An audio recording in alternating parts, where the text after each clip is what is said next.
Makati Productions presents an original Star Wars novel, Sword of the Jedi, Book 1, Remembrance.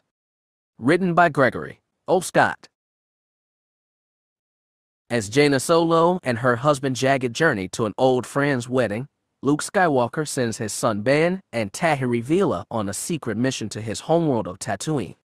In the unknown regions, two mysterious fleets are clashing, and the new Wraith Squadron is sent to investigate. What they find will threaten to restart the worst war in galactic history. Prologue: Specters of the Past. Stars without number drifted through space. Against the backdrop sat a planet, rich in the greens and blues and cloud wisps of a living world. Against the blackness of space, it seemed small and luminous, even with the dark patches on its southern hemisphere, scars of some past devastation.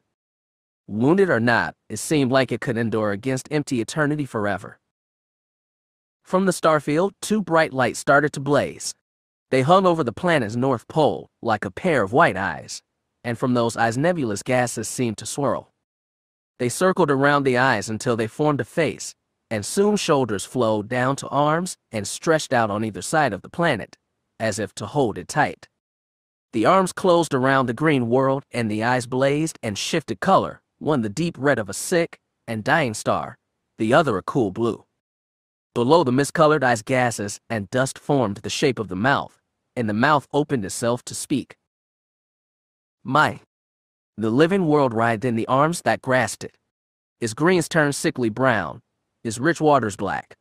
The white whirls of cloud vapor disappeared, scattering into the nothingness of space. The arms held it tighter, and the lips turned into a cruel smile. My. Eyes blazed brighter, red and blue. The face resolved in detail. It was old and withered and twisted in an ancient anger. My. And then she woke up. Jaina sat upright in bed. She looked down at the form sleeping beside her. Jag was turned away toward the wall of the Falcon's cabin. She rubbed her eyes, hoping the dream would go away with waking, like dreams usually did, but this one wouldn't. She'd had the dream too many times lately, and it never went away. Jaina knew she wouldn't get back to sleep after that, so she got up to use the fresher and change out of her night clothes. The Falcon was still in sleep cycle, and its halls were dark and quiet except for the distant rattle of the hyperdrives. Her parents were tucked away in their own cabin, probably sound asleep in each other's arms. It was a comfort, knowing they would always be together. Jaina sat down in the Falcon's main lounge, in the booth next to the Dedrick table. She ran her fingers across its checkerboard surface, tracing the old score lines across its surface. It had been almost a half-century since Uncle Luke had come aboard her father's ship, almost 20 since her mother sat down with Gilad Pellaeon and Eligos Ekla to negotiate the end to a war that had torn apart the galaxy. The Falcon had been a hunk of junk a half-century ago, a cobbled-together mess that kept flying through the love and devotion of her pilot. A half-century later, it was still the same. Jaina thought it was the perfect ship for her parents, who had gone through so much, lost so much, time and time again, yet still kept flying. It had been 2 years since her wedding to Jag, and they had, by most objective measures, been the best two of her life. The galaxy was still racked by political uncertainty. Uncle Luke was still struggling to find the Jedi Order's place in things, and her poor cousin Ben was still struggling with regret and heartache, but for Jaina they had been quiet and steady years. No more war and betrayal and death. Nothing except comfort, finally, after more conflict in her short life than anyone deserved. Maybe that was why the dreams were coming. The universe couldn't let her get too happy. The Force didn't want the Sword of the Jedi to get dull and rusty. She couldn't tell Jag that she was dreaming. She couldn't tell anyone because she didn't know what she was seeing. She did her best to put it all behind her and pretend she didn't think about it every day. That was something she'd gotten very good at over the last 4 years. She saw it sometimes in her mother's or father's eyes, that brief moment when their thoughts would flicker back to the son who had not only been lost, but had been transformed into something so sinister and monstrous it cast a shadow over their brightest victories. But they never talked about Jason anymore. No one did. Everyone tried to pretend like he never existed. Like the wounds he had left in their hearts weren't still bleeding. "Hey, sweetie," she heard the soft voice of her father from the doorway. "You're up early." She looked up to see him standing in the shadows. Han Solo reached out and flicked on a set of lights, not to daytime levels but bright enough to let her get a good look at his face. Even in the soft glow she could see the lines on his face, the heavy jowls, and the white in his hair. She didn't see her father that often lately, but every time she did, she thought he looked old. "Hi, Dad," Jaina smiled. She curled up in the booth, hugging her knees to her chest. "You're up early too." "Yeah, well, price of getting old. But it's not so bad." He shrugged and gave his daughter that Solo grin. "How's my girl?" "Not so bad," she echoed, and returned the lopsided smile. "I just couldn't sleep, and I didn't want to wake Jag." "How's he doing anyway?" Han said as he walked over to the cooking unit and began to fix some calf. "Jag's doing good. A little bored with civilian life, maybe, but good. Much better than when he had an empire to run. I hear he's still keeping in touch with Emperor Riege. He's head of state, not emperor, and he's a good man. He just has his hands full. I think he hates Jag a little for putting him in the job in the first place." Han shrugged, like he didn't believe any Imperial could really be all that good. But still, Jag's not completely out of the game, is he? "Oh, nobody ever is, are they? The galaxy always needs us to hold it together," Jaina sighed. Her father walked over to the booth with 2 cups of calf and sat down next to her. Jaina took a steaming mug in both hands and drank slowly. "What is this?" She looked at her father. "It's pretty strong." Han chuckled. "Chatty and latte. I've been experimenting lately." "What, are you turning into a cook now?" Her father looked a little sheepish. "Well, you know, we've got some spare time lately. So your mother and we've been trying a little, cooking courses." "Cooking courses?" Jaina cocked an eyebrow. "Well, you can download stuff off the HoloNet. There's this really good Ortolan cook, and he's got these great instructional videos that we've." Han stopped, shook his head, and laughed at himself. "Yeah, cooking courses. Would you believe it? I think I'm more into it than your mother, actually." "It's nice." Jaina sipped the latte. She was getting used to it already. Sounds like something a normal married couple should do when they're not racing around the galaxy trying to save everybody all the time. "Yeah, that's us now, a normal married couple." Han clinked his mug against his daughter. "Turns out it's not so bad, is it?" "I guess not," Jaina smirked. Han took a long drink and said, "First you and Jag, now Zek and Terran. Seems like everybody's getting settled nowadays." "We're all grown up." Jaina looked down at her mug. "Don't say that. I feel old enough already." Han slumped in his seat and stared into his own. After a short pause, he said, "Shame Ben and Tahiri couldn't make the wedding." "Important mission for Uncle Luke," Jaina shrugged. "Couldn't be helped." "You don't think it's about Vest?" Jaina held up a hand. "I don't know, and I don't want to know. Uncle Luke is playing things close to his chest lately, and honestly, that's fine with me." "Fair enough," Han said. "I'm sure they'll be all right." Jaina nodded. "I'm sure." They sat for a while in the dim light, drinking their coffee in pleasant silence. Eventually her father said, "Well, I'm gonna check the cockpit. We should be coming up on Hapes in a couple hours. I want to make sure everything's still set." "Go ahead," Jaina said, and watched him as he rose to his feet. "Thanks for the calf, Dad." "Anytime, darling. Let me know if you want those recipes." He winked at her and staggered off. Jaina sat there for a while longer, curled up in the booth, drinking her dad's calf and feeling peaceful. She almost felt free of the nightmare. Eventually she got up and walked back to her cabin to kick her husband out of bed. The star system had no name. Some alphanumeric designation, probably, the kind only known to a handful of interstellar cartographers. But no proper name. It seemed wrong to die in a star system without a name on a mission the rest of the galaxy didn't know about. But as his X-Wing slipped out of the hangar and into open space, Chell Rodek was prepared to do just that. Thankfully, he was far from alone in this.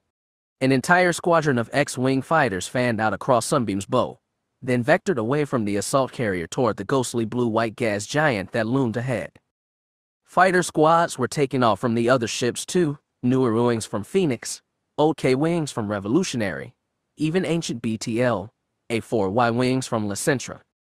It seemed like they had dug up every fossil in the galaxy for this mission. Rodek included, of course.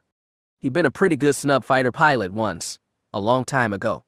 He knew his reflexes would have slowed with age, but he was about to find out how much.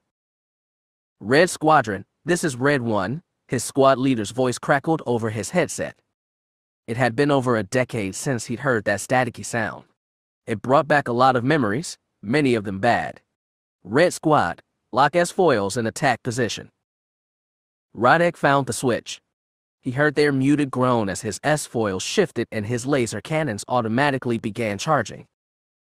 "I don't see them," said Harvey Kang, an old Grand pilot. "I don't either," piped Teeb Devrulen, a younger Rodian. "Cut the chatter, 2 and 6, Red 1 said. One was a human, like Rodek. But unlike Rodek, Davranti had stayed in the Alliance military for 10 years after the U.S. and Vong War ended, only to desert his post when Jaina Solo ordered him to fire on Kashyyyk. Rodek was glad to have sat out the last war. The one before it had been bad enough. His entire family had died in the fall of Coruscant, while he was flying evac shuttles for anonymous civilians. He'd never been able to get rid of that guilt. At least now, hopefully, he would put his old ghost to rest. Or they would put him to rest, which meant about the same thing in the end. "Red Squad, this is Sunbeam," a voice from their base ship said. It was brittle and female, and probably belonged to her captain, Tara Vatram. Another old war horse, and like nearly all of them a Vong War veteran. She said, "Our sensors are picking up targets at point 059 G." "Copy. Adjusting course," Red 1 said. "All ships on my lead." Rodek clicked an affirmative over his comlink and followed the far-red flares of Davranti's X-Wing. They said the targets were in orbit over the gas giant, but like Kang and Devrulen, he couldn't see anything silhouetted against his pale body. "I'm still not seeing anything on scanners," muttered Doverit, a Twi'lek who actually fought against Jaina Solo. This mission had made all sorts of interesting bedfellows. "Me neither," Kang said. "Are we sure the recon flight got it right? This wouldn't be our first time jumping at shadows." Before more pilots could complain, another voice came on, female, old, but firmer than Vatram's. "All flights, this is Phoenix. Recon flights detect targets inside the second moon." Rodek checked his scanners again. The gas giant's second moon seemed to be mostly ice around a small iron core. "All 3 Bothan ships are moving ahead to fire on the moon's surface," the woman continued. "Protect them while we flush out the prey." There was no need to confirm an order from the flagship. All the squadrons, Red included, slowed their engines to allow the 3 Bothan assault cruisers to catch up. Their long, narrow, compact bodies were moving headfirst toward the moon, and Red Squad settled on the right flank of a cruiser called Felia's Revenge. What it had been called originally, Rodek didn't know, but he figured it was a good rechristening, appropriate for his new purpose. Rodek hadn't been a fan of Felia during the war, but he'd been piloting his evac shuttle over Galactic City when the Chief of State's death bomb had blossomed like a beautiful, deadly flower over the old Imperial Palace. It hadn't changed his opinion about the Bothans' botching of the invasion, but he had to admire the way he went out. Out of all the memories from that horrible day, Felia's brilliant fireball stayed with him the most. Rodek only hoped he would take a fraction as many Vong with him. He was nudged out of his reverie by a transmission from Felia. Captain Save2 said, "All flights, red alert. Enemy ships escaping the moon. Shuttles and small fighters." "I see them," Kang squawked. "Whole bunch of skips, coming out of the North Pole." "Must have been hiding in the ice," Doverit muttered. "I heard they used that trick. Where was it?" "Helska 4, Rodek supplied. Cut the chatter, Red One shouted. It's time to act like soldiers. Stay in assigned flights. Targets are coming in fast. Get ready. Radek licked his dry lips and brought the heads-up display online. Red holographic highlights traced the swarms of U.S. Hand Of Thrawn coral skippers flying right toward them. They looked more like flying rocks than starfighters, but they were as deadly as anything Radek had flown against. Davin basals, miniature singularities generated by organic implants, both swallowed enemy attacks and propelled the ships through space. Twin cannons near their tapered noses spouted molten projectiles as dangerous as a concussion missile. The coral skippers started spraying their fiery warheads into space. The advanced starfighter squads broke into a scramble, and the dogfight began. Radek and two wingmen tried hard to stay on the jerking tail of his flight leader, the Tunroth Sovel Greep. Coral skippers rushed past them in a dark blur. There was a flash of light on his port side, and a burst of static over his comm. We lost 8. Devrulan said. 6, 7, hold close on me, Greep said as he pulled his X-wing into a steep climb. The force of velocity pushed Radek against the back of his cockpit. He hadn't flown combat in 15 years. He'd gotten older, fatter, softer, slower, and he'd forgotten just how nimble and deadly the Vong could be. Even though they haunted his nightmares, he'd forgotten. The 3 X-wings snapped roles to avoid another swam of skippers. Greep pointed his nose toward Felia's pale hull, and the others followed. They skirted above the cruiser's protective shields and gave wide berth to the ship's heavy turbolasers as they pounded the icy surface of the moon. Radek checked his scanners and saw some larger ships pulling out of their hiding place inside the ice. Is this all of them? Devrulan asked. Apparently he just noticed too. Is that the whole fleet? There has to be more, Radek muttered. Before Greep could reprimand them for chatter, a barrage of U.S. Hand Of Thrawn projectiles punched through Felia's forward shields and detonated one of her turbolaser batteries. The explosion jumped up in front of the X-wings. Greep tried to roll out of the way, and Radek tried to follow, but his reflexes were slow. He could feel the singeing heat of the fireball, even inside his vacuum-sealed cockpit. His cockpit screamed alerts as his shields threatened to overflow. But the light died away, and he followed Greep's engine flares away from the cruiser toward the open stars. Then he noticed that Devrulan wasn't with them. Where's Teef? He squawked. Where's 6? We lost him, Greep said severely. He lost an engine and smashed into the hull. Radek felt shocked and empty. He'd taken to Devrulan the most out of anyone in the squad. The Rodian had been brash and cocky, but he'd told great stories over ale and game of cards. He'd been the youngest, too, a breath of fresh air in a group of bitter veterans. Now he was gone, just like almost every other pilot Radek had flown with during the war. Just like his wife and daughters. Payback, he hissed. I want payback. That's what we're here for, Greep said. Follow me. We are forming up with Red Lead. They're trying to cut off some of the Vong. Sounds good to me, Radek said, and fired his engines. He and Greep lurched toward 3 X-wings up ahead. A glance at his scanner told him Kang was gone. Sith spawn. He wanted to kill at least one of those skippers before it was his turn to go. Forming on your wing, Lead, Greep said. Glad to have you, said Davranti. Okay, boys, get ready. Warm your torps and aim for that shuttle analog at 4 o'clock. I see a fighter escort, noted Doverit. Then we punch through, Greep said. Radek checked his scanners. The skips were already peeling off their shuttle and heading for Red Squad. Weapons free, Davranti cried. Hit M. Hit M. Space became a light show, burst of red plasma, fiery missiles, and proton torpedoes riding on luminous trails. Explosions blossomed in space, and the static burst on his headset. Lead is down. Someone said, we lost Red One. I can't hold it, said Doverit. I can't. I forgot how fast they are. Something clipped Radek's wing and sent him into a spin. Stars, lasers, flame whirled around him. He tugged his joystick and fired his engines to straighten out his flight. When space returned to some semblance of order, he saw the asteroid-like lump of the U.S. Hinvong shuttle approaching fast. If he didn't pull up soon, he was going to hit it. Radek tugged on his joystick, but nothing happened. He tugged again and heard a pathetic groan as his port thrust engines died. This was it, he knew. No Phileas-style blaze of glory. Nobody would name a ship after him. He would die alone in an unnamed star system, and nobody would ever know. But at least he could hurt the Vong. Radek fired his lasers. He pumped out every proton torpedo he had.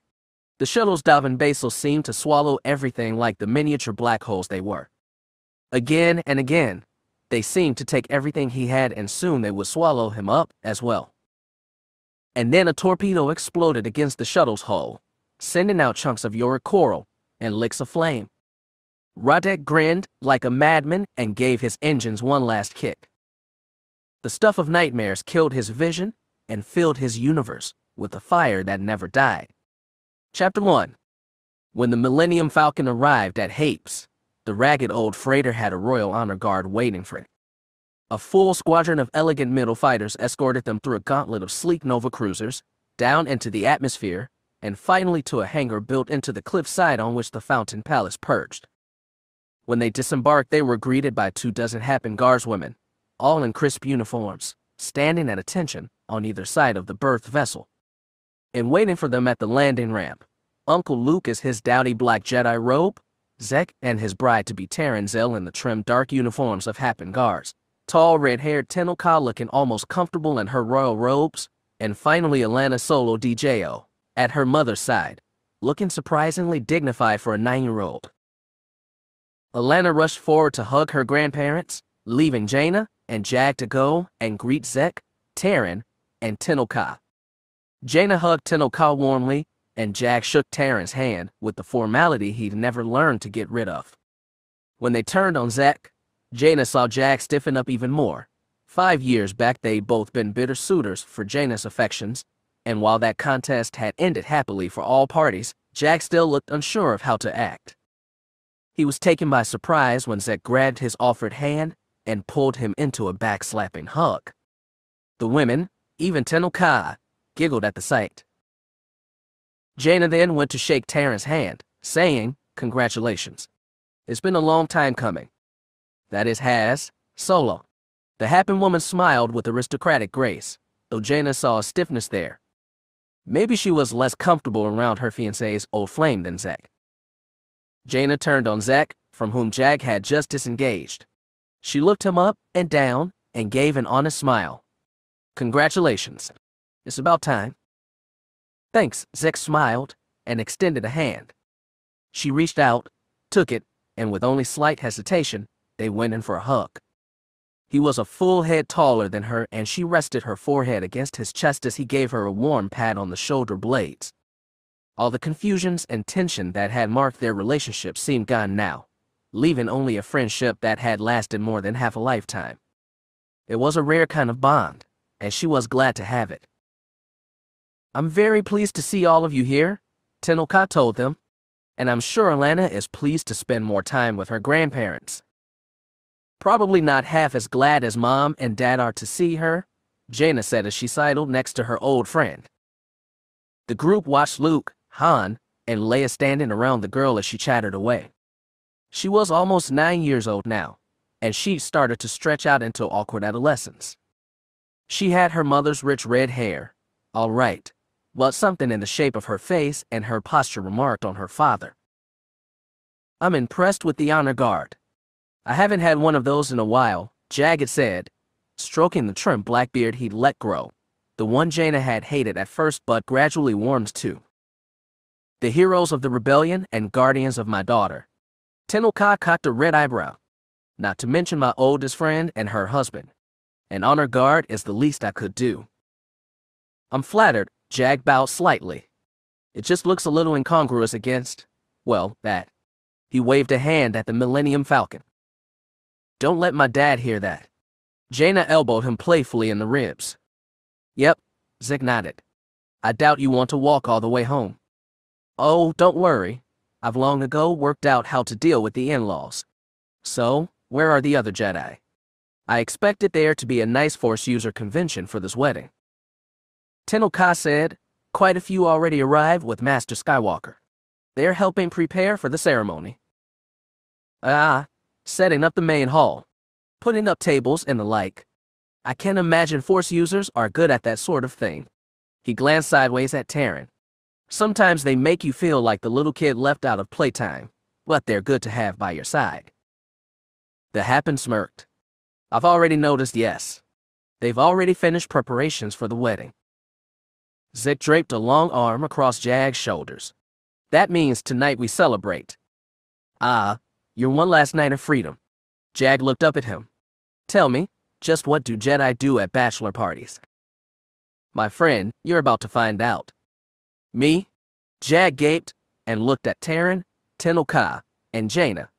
Well, I'm, quite flattered you want me to, accompany you on the eve of your wedding. But what will the, ladies be doing? I've already made arrangements. Taryn crossed her arms over her chest. Have you now? Jaina asked. She wondered just what constituted a fun night for a girl like Taryn. Indeed, said Tenno Ka, quite serious. And I request your presence not just as a friend, but as Queen Mother of the Happen Consortium. Jaina glanced at Jagged, who looked just as nervous with Zek's arm around his shoulder. Well, she said, I guess we have no choice. Tenno Ka's frown lapsed to a smile. Wonderful. I knew I could count on you, friend Jaina. If they were trying to be inconspicuous, they were failing miserably. Apparently Zek had picked the place, some messy cantina located aboard Junction Station, an exchange and refueling site located on the rim of the HAPE system. Tenno Ka had taken great steps to open up the Happen Consortium to the outside world, but foreign traffic onto the homeworld was strictly regulated, which meant most of the commerce with outside traders took place at Junction. The station was owned by the Happen government, hence the surplus of armed women police at all the airlocks and checkpoints, but the facilities were rented out to non-Happen profit seekers like the surly Aqualish who owned this cantina. It was an interesting setup, one which Jagged had considered implementing in the Empire before things got crazy with Jedi outcasts, ancient Force abominations, and Imperial fumbling toward democracy. This cantina was a place where nobody would recognize an off-duty Happen guardsman, a Jedi Knight, or even an ex-Imperial head of state. The beer threw people off. It was half the reason he'd grown it, over his wife's objections. However, when you threw them all together in the same booth, they tended to stand out. Especially if one of the Jedi was a giant Wookiee and the other was a bearable. They'd been in the bar for less than an hour and Teaser and Lobacca were getting rowdy. Jagged didn't know what they'd ordered, but something that could have gotten two oversized Jedi intoxicated so quickly would have probably knocked him dead. So he was content to drinking some Happen ale, which, surprisingly, reminded him a little of Old Bastion Stout. Yet another way in which the Empire and the Happens might not be so different after all. He decided to compare notes with Tenno Ka at some point. Jagged gave a yelp as Zek dug a sharp elbow into his side. The tall, dark-haired Jedi barked over the din. Well, what are you looking so glum about, shorty? The ale no good. Is actually quite satisfactory, Jagged said. And I am not short. Zek cocked an eyebrow. I am not. Jagged repeated. Shorter than Teaser, and Loey, and Zek, he'd admit, but not short. A good head taller than Jaina, for example, though that was admittedly a low bar to clear. It wasn't his fault he was stuffed into a booth with giants. Well, this is my party, Zek said. Contribute, will you? Tell us some stories about the Chiss. They must throw great parties. Lobacca let out a big huffing laugh, and Teaser bore his big sharp fangs. Yes, tell us about your people, Fel. How did you celebrate after a great hunt? His tail, sprawled to one side across the cushions, twitched eagerly. The Chiss were never ones for celebration, I'm afraid. Nor the Empire? Oh, come on now, Zek said. Everybody thinks Jedi were all stoic and stiff, but we know that isn't true. Well, Jagged pondered, how about this? As pilots for the Chiss, you got special status if you became an ace with 5 combat kills. Now, whenever a pilot became an ace, we would go to his or her bunk before they returned to base and cover it with snow. Snow. His teaser. This one doesn't understand. Well, it's an old Chiss tradition. There's lots of snow on Chilla, after all. Jag was wondering why he was telling this story in the first place. Other than that, it seemed like a good idea at the time. It also may have been the ale talking. Anyway, the point is, once the pilot returns to his or her bunk, he or she will find the whole thing a cold, soggy mess, and have no choice but to sleep in it. That's criffing awful, Zek frowned. How was that fun? It was rather fun if you were one of the ones who got to sleep in the dry, warm bed that night, Jag said. Lobaka held a query. Well, yes, it does sound mean, but the point was to not let the pilot get too cocky. Jag said. It tells him or her, basically, you might be an ace, but you're not so hot. He paused. Literally? Silence across the table. Eventually, Zek shook his head. And I thought the happens were no fun. Are they truly no fun? Teaser hissed. Tell us, what is it like working in the company of so many beautiful females all the time? Lobaka growled something, then whooped with laughter at his own joke. It is. Zek began, then stopped. He frowned, shook his head, laughed at something in his head, then said, You just have to be careful. Ah, careful in what way, old friend? Jag gave the man a nudge. You're the only man on the job, right? The ladies must be very competitive toward you? Hardly, Zek chuckled. Not when they know I'm with Terran. Teaser nodded. The female of the species is often quite protective of her mate, as it should be. Yes, and especially Terran, I think. Loey growled a question. Well, it's not them that has to be careful, Zek said. It's me. He paused. Not that I would ever do anything behind. Of course, Jag said.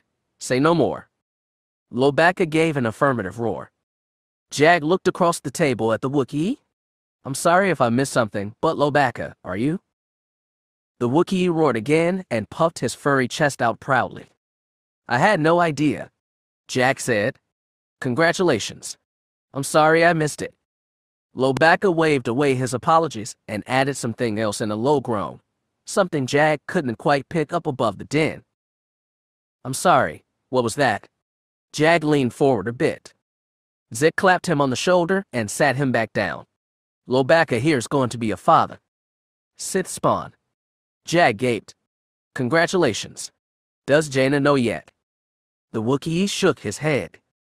All right, I'll let you tell her, Jag said. Zek looked to Teaser. What about you, my friend? Any news on the mating front? Teaser's tail thumped against the leather seating. It is too soon to say. This one has yet to take mate, but has been feeling, shall we say, eager lately. This one hopes to find a breeding partner soon, if there is time. Well, good luck, my friend. Jag raised a glass. It is a hard course to fly, but worth it in the end. Lobaka roared and raised his glass across the table. Zek clicked his against Jag's, and the two men's eyes met and held. Then Zek smirked and said, The best hunt of all, right? Quite, Jag said, and downed the rest of his stout in one go. We seem to be finishing our drinks, Teaser said. This one is willing to fetch another round. Jag requested ale, Zek requested Churban brandy, and Loey asked for more of the same, whatever it was. Teaser wobbled a bit as he stepped out of the booth. His tail swung drunkenly as he walked for the bar. Zek started to ask Loey about his mate while Jag watched the less-than-sober Barabel Jedi approach the bar. So I have to ask, Jag said, what is this like, being a Jedi? What's what like? Zek asked. Jag gestured to Teaser leaning over the counter, barking orders at a timid-looking Cubaz bartender. What is it like having the Force when you are mildly inebriated? I've always wondered, but Jaina refuses to tell me. Zek and Loey looked at each other, then started to laugh. What? Protested Jag. I am legitimately curious. It's something I've always wondered about. Now don't make fun of me. I'd really like to know. Really. Suddenly there was a loud crash, and all eyes in the bar went exactly where Jack hoped they wouldn't. A big one-eyed Abyssin sprawled across the floor, shattered glass sprayed in front of him. Behind him, looking a little sheepish, was Teaser, trying to tuck his tail out of the way. The Abyssin scrambled to his feet. You tripped me? You Griffin tripped me, you stupid lizard. Perhaps you should watch where you are going. Teaser bore his teeth, which should have warned off any sane or sober creature. The Abyssin, however, was clearly not the latter, and maybe not the former, so instead of walking away he balled one hand into a black brick of a fist and swung it right at Teaser's snout. Teaser took the punch with ease, then sent his tail cracking whip-like across the Abyssin's legs, knocking him to the floor. By that time, one giant Usum and two transitions had lumbered to their feet. Loey was already charging out of the booth, and Zek wasn't far behind. Teaser, Loey, and Zek were all taller than Jag by a head, at least. All those aliens were over twice his mass. If he were smart, Jag would abandon his comrades and get out of his place before station security came up and arrested all of them the night before Zek's wedding. Oh, Sith spawn, he said, and charged in after them. So tell me, Trista flashed Jaina a tight smile, what do you think our menfolk are doing right now? Knowing our menfolk? Probably telling war stories. Jaina shrugged and took a sip from whatever cocktail the chefs had prepared. The Queen Mother of Hapes couldn't exactly go out and party like the boys were surely doing, but she could throw one of her own. Jaina had been worried Taryn might try something more wild for her last night of freedom, but instead they were having a cozy, private meal for the four of them. Round after round of dishes came, always served by the most exquisitely handsome men. Taryn always greeted them with the most winning smiles. Jaina hoped Zek could handle her, but he seemed to be doing fine so far. She still hadn't talked much with Taryn and wasn't sure what she'd say if they did. Mostly she chatted with Trista and was regaled by various stories of happened palace intrigue and covert missions. Taryn mostly talked with Tenno Ka, and Jaina was pleased to see how easily her old friend was smiling nowadays. After the third or fourth round of food, Jaina and Tenno Ka excused themselves to go for a walk, leaving the Zell sisters to share gossip between themselves. The two Jedi walked out across a balcony overlooking one of the palace's lush gardens. Jaina knew some bodyguards were lurking in the shadows. She could feel them in the Force. They know to keep out of earshot, Tenno Ka said, hooking her one arm into Jaina's. It's taken a while, but now that Zek and Taryn are in charge of security, I'm almost starting to feel safe in my own home. It was a joke, if Tenno Ka told jokes, which was a rarity. Mostly it seemed a sad statement about the kind of life she'd been living here for over a decade. Jaina had felt sad for her friend when we forced to take the Hand of Thrawn after her mother's murder. Tenno Ka had always preferred the life of a Dathomori huntress to a Happen noble, but in the end had found herself locked in a place she never wanted, with no friends except for the occasional Jedi visitor. In her loneliness she had sought to rekindle an old love, and that, too, had ended in tragedy. Despite it all, here she was now, smiling gently as they walked around the rim of the garden, taking in the warm night air and listening to the melodious calls of birds. You seem happy now, Jaina observed cautiously. Tenno Ka tilted her head. Do I? You do? For a while, Jaina trailed off. Never mentioned Jason, not to her parents, especially not to his old love. It must be good having Zek and Taryn around. Do they help with Alana? They do? Tenno Ka nodded. I think Zek likes it more than Taryn. He has a father's instinct, I think. Zek? Jaina laughed. Well, maybe. He can be a little overprotective sometimes. Her mind flicked back to the time he had tried courting her. After his youthful brush with the dark side, Zek had, more than any Jedi she knew, clung to all the lofty, noble ideals. Were it not for those scars left by the Shadow Academy, his aggressive righteousness would have made him seem naive. Tenno Ka said, It is good having them around, Zek especially. It is good to have another Jedi to train with, and to remind me of the old days. Her lips went flat, and something sad came into her eyes. That same sad look Jaina saw on her parents, and they must see on hers. But then Tenno Ka smiled again and said, Alana is going to be a great Jedi. I'm going to miss her. Miss her? Jaina asked. Is she going to Shidu Mod soon? Someday, and whenever that is, it will be too soon. Have you talked with Uncle Luke about it? I have spoken with Master Skywalker. He is pushing, as gently as possible, for Alana to go to Shidu Mod within a year or two. He means well, of course. Of course. The two of them looked out over the garden. Jaina looked up at the stars and thought back to another night on Hapes, long ago, when she and Jagged had been invited to a ball hosted by Queen Mother Tahum, and Kype Durin had come and snuck her out to see her brother Anakin's funeral. That was half a lifetime ago, Jaina thought with awe and sadness. Sometimes she forgot things about Anakin, his smile, his mannerisms, the habits that used to annoy her teenage self. She tried to cling on to them, but after so long they were slipping away. It seemed the opposite of Jason, who seemed to linger in her dreams no matter how she tried to deny his memory. Are you happy, Jaina? Tenno Ka asked softly. Jaina was showing too much, either in her expression or in the Force. She got her face and feelings under control and said, Yes. Are you? I am, said Tenno Ka, and Jaina knew she meant it. Funny, Jaina gave a little laugh. All this time I wondered what being happy feels like. Turns out it's pretty nice, but a little boring. Have you thought about starting a family? This was Tenno Ka speaking, so she certainly wasn't joking. Jaina said, a little bit, but I don't think I'm that bored yet. It was an obviously flippant answer.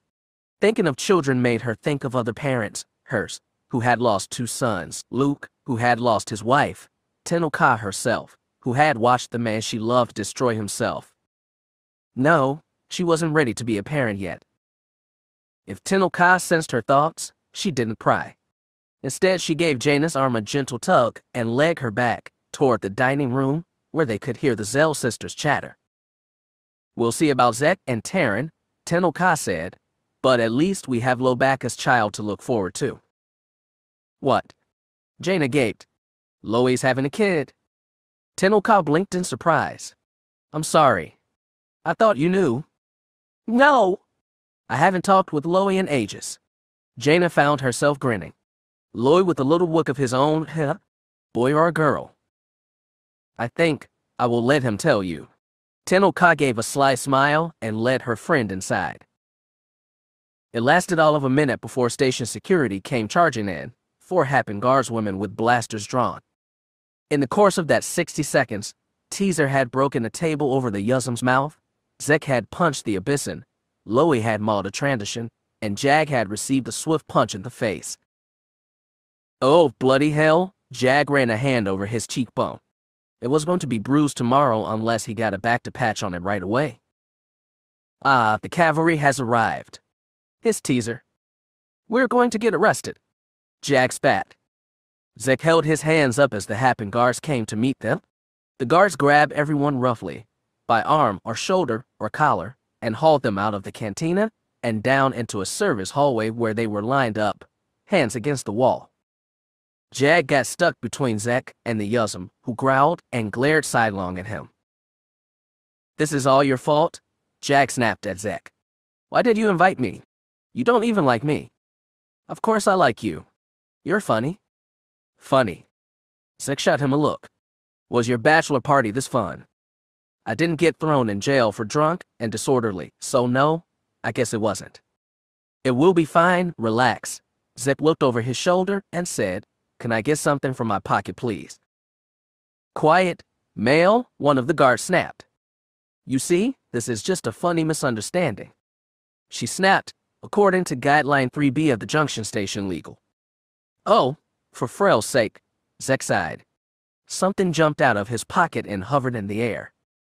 Jedi. One of the Abyssins shouted. They're Griffin Jedi.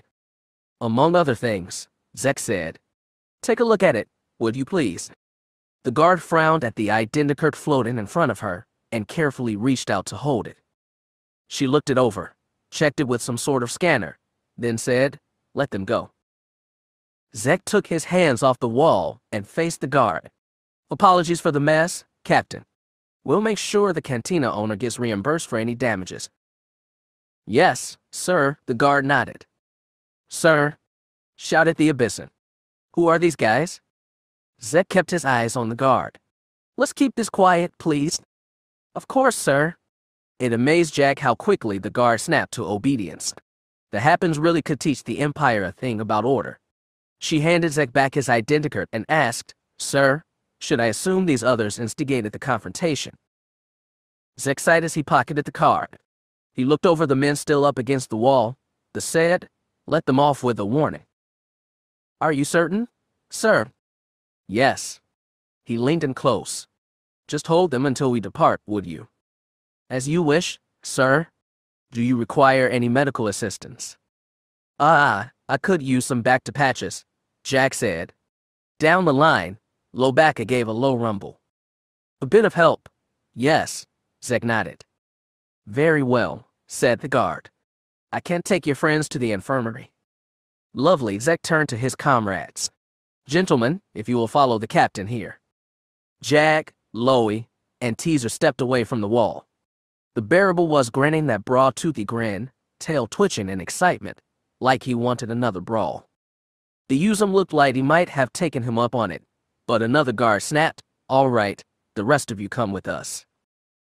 "We didn't do anything," the Abyssin shouted as the other guards led him away. "We got tricked. Tricked by them Criffin Jedi." He was a drunk and thug, but Jag had to admit he had a point. As they followed the captain down another set of corridors, he came up alongside Zek and said, "Well, that was an abuse of power, wasn't it?" "A bit, maybe," Zek shrugged. "But they did start it, and nobody got seriously hurt." "Perhaps so. Still, I am not going to tell my wife about this." "Good," said Zek. "Neither will I, though for both our sakes we'd better hope they have fresh back-to-patches in stock." Jag tentatively poked the welling bruise on his cheek, winced, and nodded in silent agreement. Chapter 2. Whatever the band was playing, it was terrible. A Tatooinian was blaring her jizz horn without any apparent consideration of tonality, and her Puloic partner was strumming slowly on his bass like he was in a whole different world. And then there was the drummer, a squat pudgy squib, who flailed his hands about like an infant throwing a temper tantrum. It would have been bearable if the cantina was nicer, but it wasn't.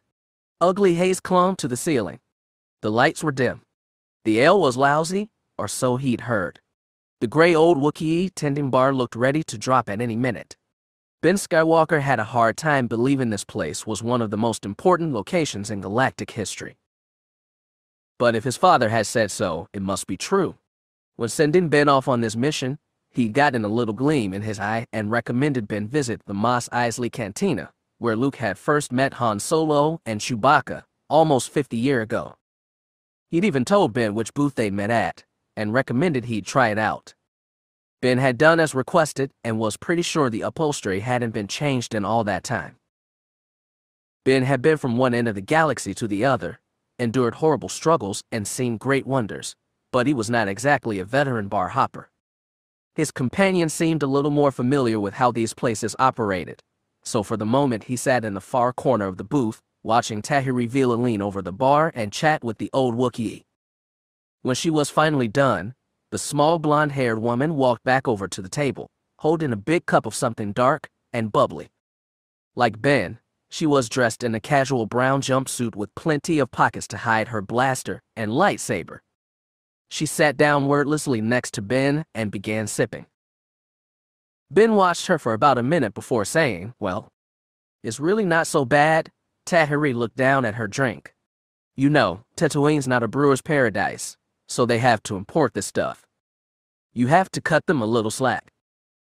"That's not what I meant." Ben sat back and rolled his eyes. "Oh, really?" Tahiri asked. "You don't want to try?" "I don't think I'm allowed," Ben said. "You think anybody in this fine establishment cares about a legal drinking age?" Tahiri stabbed a finger at the black scorch mark scoring the plaster wall behind him. "Besides, you're almost there." "I don't think I want to try," Ben said.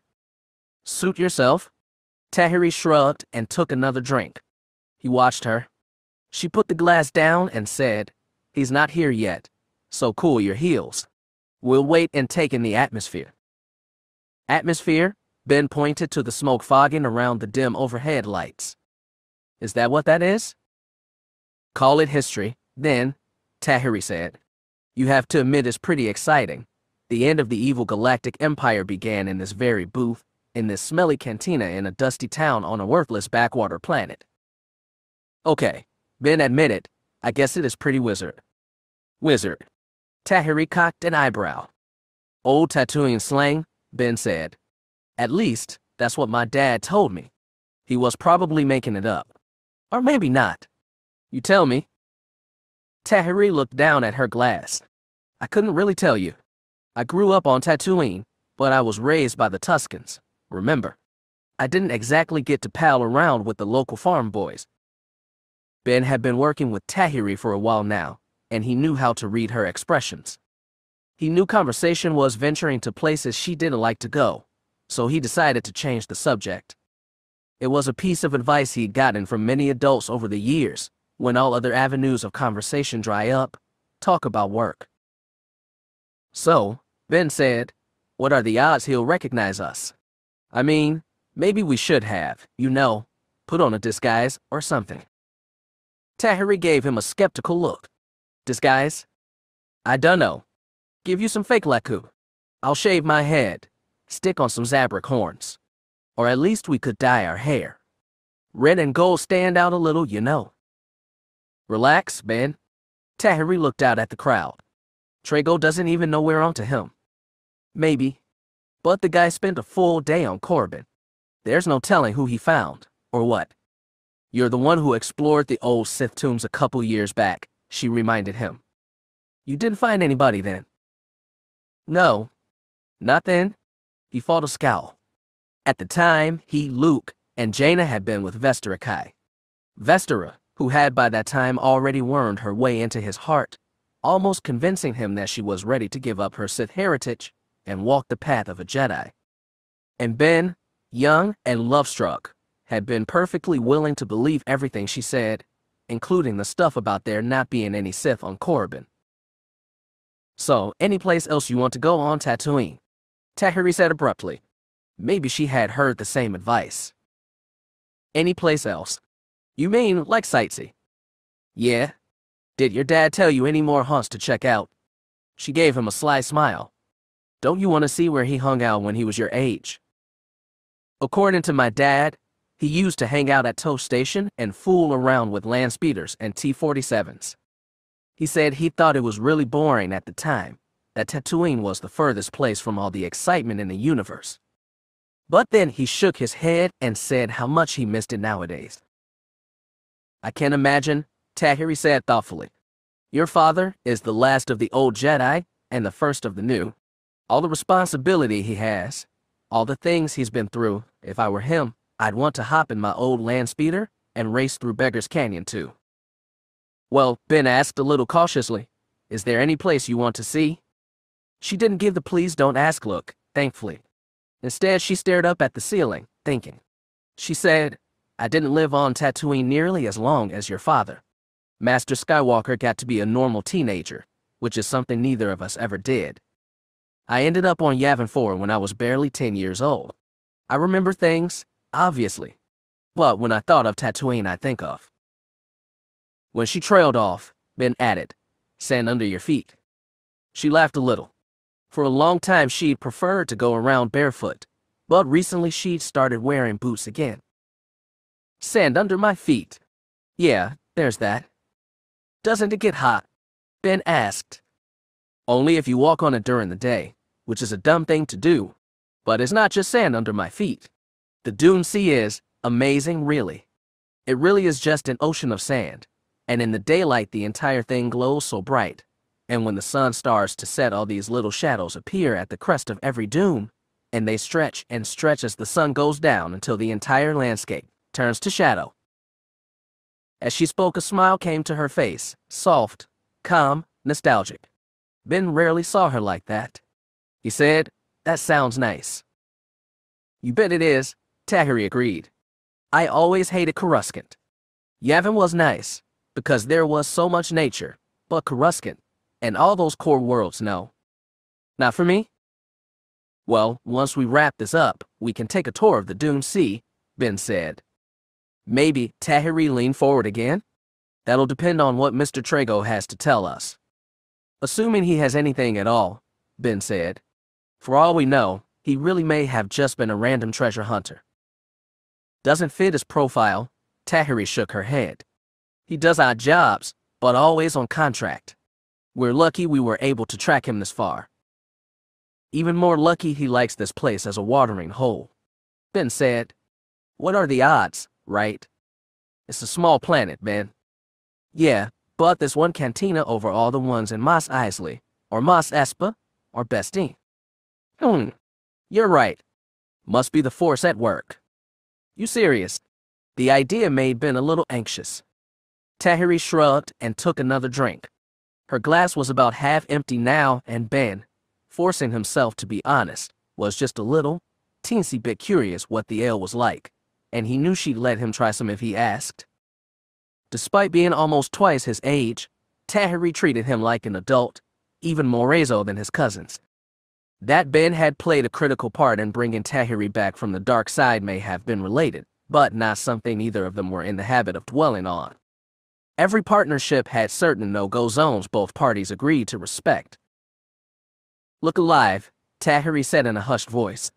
We've got incoming. Ben didn't look around, didn't sit up straight, didn't show any signs of alertness at all. His Galactic Alliance Guard training had been useful in some ways. He knew how to not look suspicious, so he slumped in his seat and played with the cuffs on his sleeves, glancing up now and then to see Thurman Trago walk up to the bar and order a drink. Trago was an Aquilus dressed in a red flight suit, so he was easy to keep an eye on.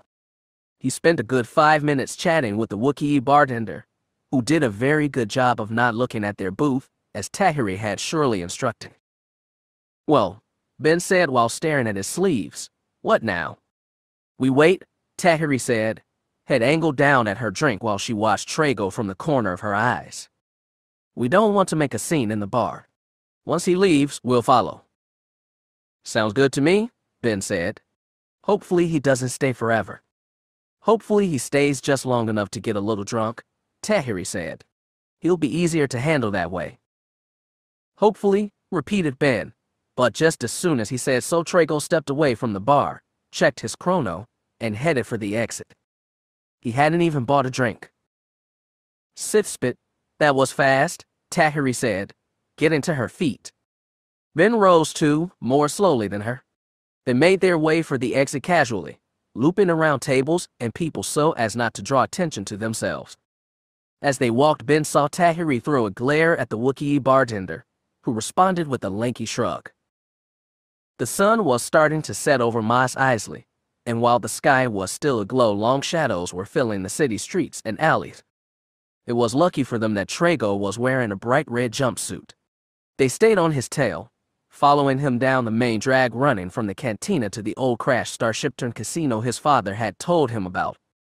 The streets were full of Jaws and humans and every kind of alien in between, but Trago's red jumpsuit made him an easy target to follow. It was therefore easy to notice when he abruptly disappeared. Ben and Tahiri, staggered slightly apart in the crowd, began squeezing their way forward. When they got to the point where Trago had slipped from view, they found a narrow alley between two sand-colored building sides, barely wide enough for Trago to have snuck through. There was no other place for him to have gone, of course, so Ben plunged in first, Tahiri right behind him. The crowd on the street didn't seem to notice. The alley seemed to swallow up all light, but Ben plunged forward, daring to reach out with the force for Trago's presence. There was no indication that the petty crook and sometimes courier was force-sensitive, but when dealing with potential Sith allies, it never hurt to guard your presence. So Ben reached out lightly and felt a presence further down the alley, around the nearest corner. No, not one presence, too.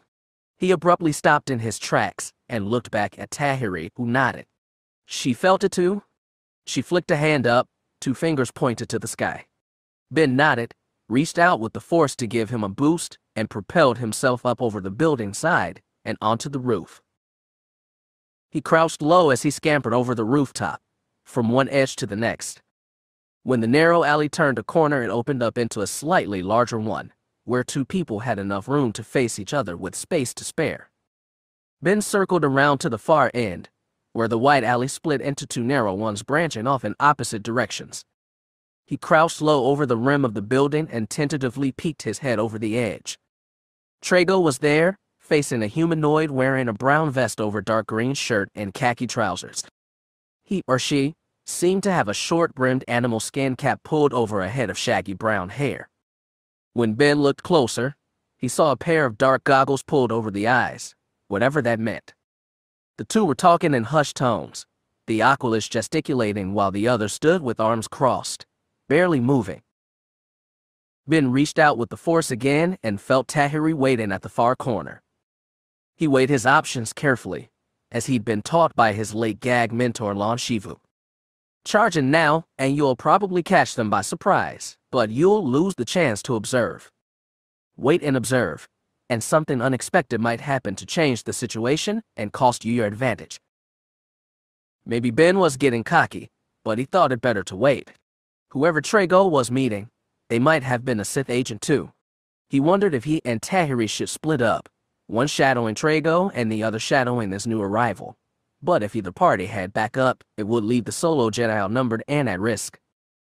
The choice was a heavy responsibility, and Ben rolled different options back and forth in his head, trying to guess which one would lead to the best outcome. The Force, alas, wasn't being very helpful. He watched them and debated with himself for maybe 2 minutes, though it felt longer. He was jerked out of his reverie when Trago took something out of his vest, a slim silver data rod. The other being Ben was pretty sure they were human, and probably female. Took the rod, looked it over, then pulled a small personal data pad out of her vest. She slid the rod into the pad, and its flat screen viewer buzzed to life. From his distance, Ben couldn't make out much, but it seemed like text and numbers were running on the screen. Then the woman flipped off the screen and stuffed both pad and data rod into her vest. She reached into another pocket and drew out something else. A small card, probably containing stored credits or access to a bank account. The transaction was almost over, and Ben was faced with sudden decision: jump them now, while they were still focused on whatever deal was going down, or wait a little longer to see if anything else passed between them. Ben made the decision fast. He sent a signal to Tahiri through the Force, simple and clear now. They appeared at the same time, at opposite mouths of the alley, she popping around the corner, he dropping down from above. They both ignited their lightsabers and held them high, as much for warning as defense. "Halt," Tahiri called. "Hands on your heads. Now." Trago looked bewildered, but didn't raise his hands. One hand, however, over the blaster pistol slung at his hip. The woman held her hands away from her body, but not up in the air. She looked back and forth between Ben and Trago. The black goggles hid her eyes and parts of her face, but she looked little older than Ben. For a second, she almost looked like Vestera Kai. The thought shocked Ben. She wasn't Vestera, she couldn't be. Her hair was chopped short. She didn't carry herself like Vestera. And her face was too wide, her chin a little too prominent, her left cheek too pocked. No, the stranger wasn't Vestera, the Sith girl who had wooed him and tricked him and shattered his heart, but she could have been, and that was enough to make Ben drop his guard. In one swift motion, the girl spun, plucking a blaster pistol from the inside of her vest. She raised it and fired, not at Ben or Tahiri, but at Trago standing right in front of her. The shot hit him dead in the forehead. He didn't even register surprise before dropping. Ben lurched forward, Tahiri too. The girl pulled something else from her vest and threw it to the ground. Suddenly the alley was filled with light and heat. A stabbing pain shot through Ben's temples, dropping him to the floor. He heard nothing, felt nothing over the pain, not even the Force. It was gone as quickly as it had come. Suddenly the shadow dark alley returned, Ben and Tahiri on their knees, clutching their heads. A small scorch mark on the ground, and Trago lying face up and dead, black eyes dimly reflecting the sunset glare overhead. I missed it. Ben grimaced. I missed her? I let her? Get over it, Ben. Tahiri scowled, rising to her feet. She lunged forward and picked Ben off the ground as well. She gave him a sharp slap in the face and said, Where did she go? Can you feel her? I can't feel her. Ben looked at the 3 exits from the alley and reached out with the force, trying to find some indication of their quarry. He reached out farther, beyond the walls, into the buildings, the rooftops, the other streets. Then he found her. He saw her for just a second in his mind's eye, slipping into the crowd on the main thoroughfare, heading for the spaceport. Come on, Ben took Tahiri by the shoulder. I've got her. Chapter 3. The wedding went smoothly, and nobody noticed his battle wounds. Well, nobody said anything about them, not even Jaina, so Jagged counted it a victory. Despite the number of important persons attending, the ceremony for Zek and Terran was a relatively small one. The celebration afterward was held in one of the Fountain Palace's moderately grand ballrooms. Terran danced with Zek, Jagged with Jaina, Han and Leia with each other for a bit, until Alana poked her way in and shared a fun, awkward dance with her grandparents. Trista danced first with the befuddled-looking Rainer Thule, followed by a more savvy Kype Durin, then Jaden Core, then, awkwardly, Lobaka, and, impossibly Teaser, who seemed to lumber more than usual, possibly because of a half-complete recovery from last night's brawl. At one point, as the dancing wound down from raucous to refined, the Queen Mother took to the dance floor and performed a short, formal waltz with Luke Skywalker, Grand Master of the Jedi. As he shuffled slowly with his arms on Jaina, Jag wondered just what kind of political repercussions that could have. Even if this was a relatively close party, the happen aristocratic rumor mill was worse than the Empire's, and the Jedi-phobic elements, Hapes, who had clearly never liked the idea of a Jedi Queen Mother, would be incensed to see her openly dancing with the symbol of all they dreaded. Very bold of her, Jag whispered to Jaina. His wife swallowed hard and nodded. She's always had to keep her distance from the Jedi Order in public, he continued, and I suppose she deserves a private lapse every now and then, but... He looked at Jaina. Her eyes were wet. She blinked away tears. Jaina, what is it? He pulled her a little closer. They're both missing someone. She leaned in and rested her head against his shoulder. Jack understood now. Stupid man, to be thinking about politics at a time like this. Luke and Tennel, Koss certainly weren't. They disengaged after a few minutes, and Luke gave the Queen Mother a formal curtsy. They parted with sad smiles. After that, the band struck up something livelier. Terran dragged Zek into the middle of the dance floor, and not to be outdone, Trista took a protest in Lobaka to join them.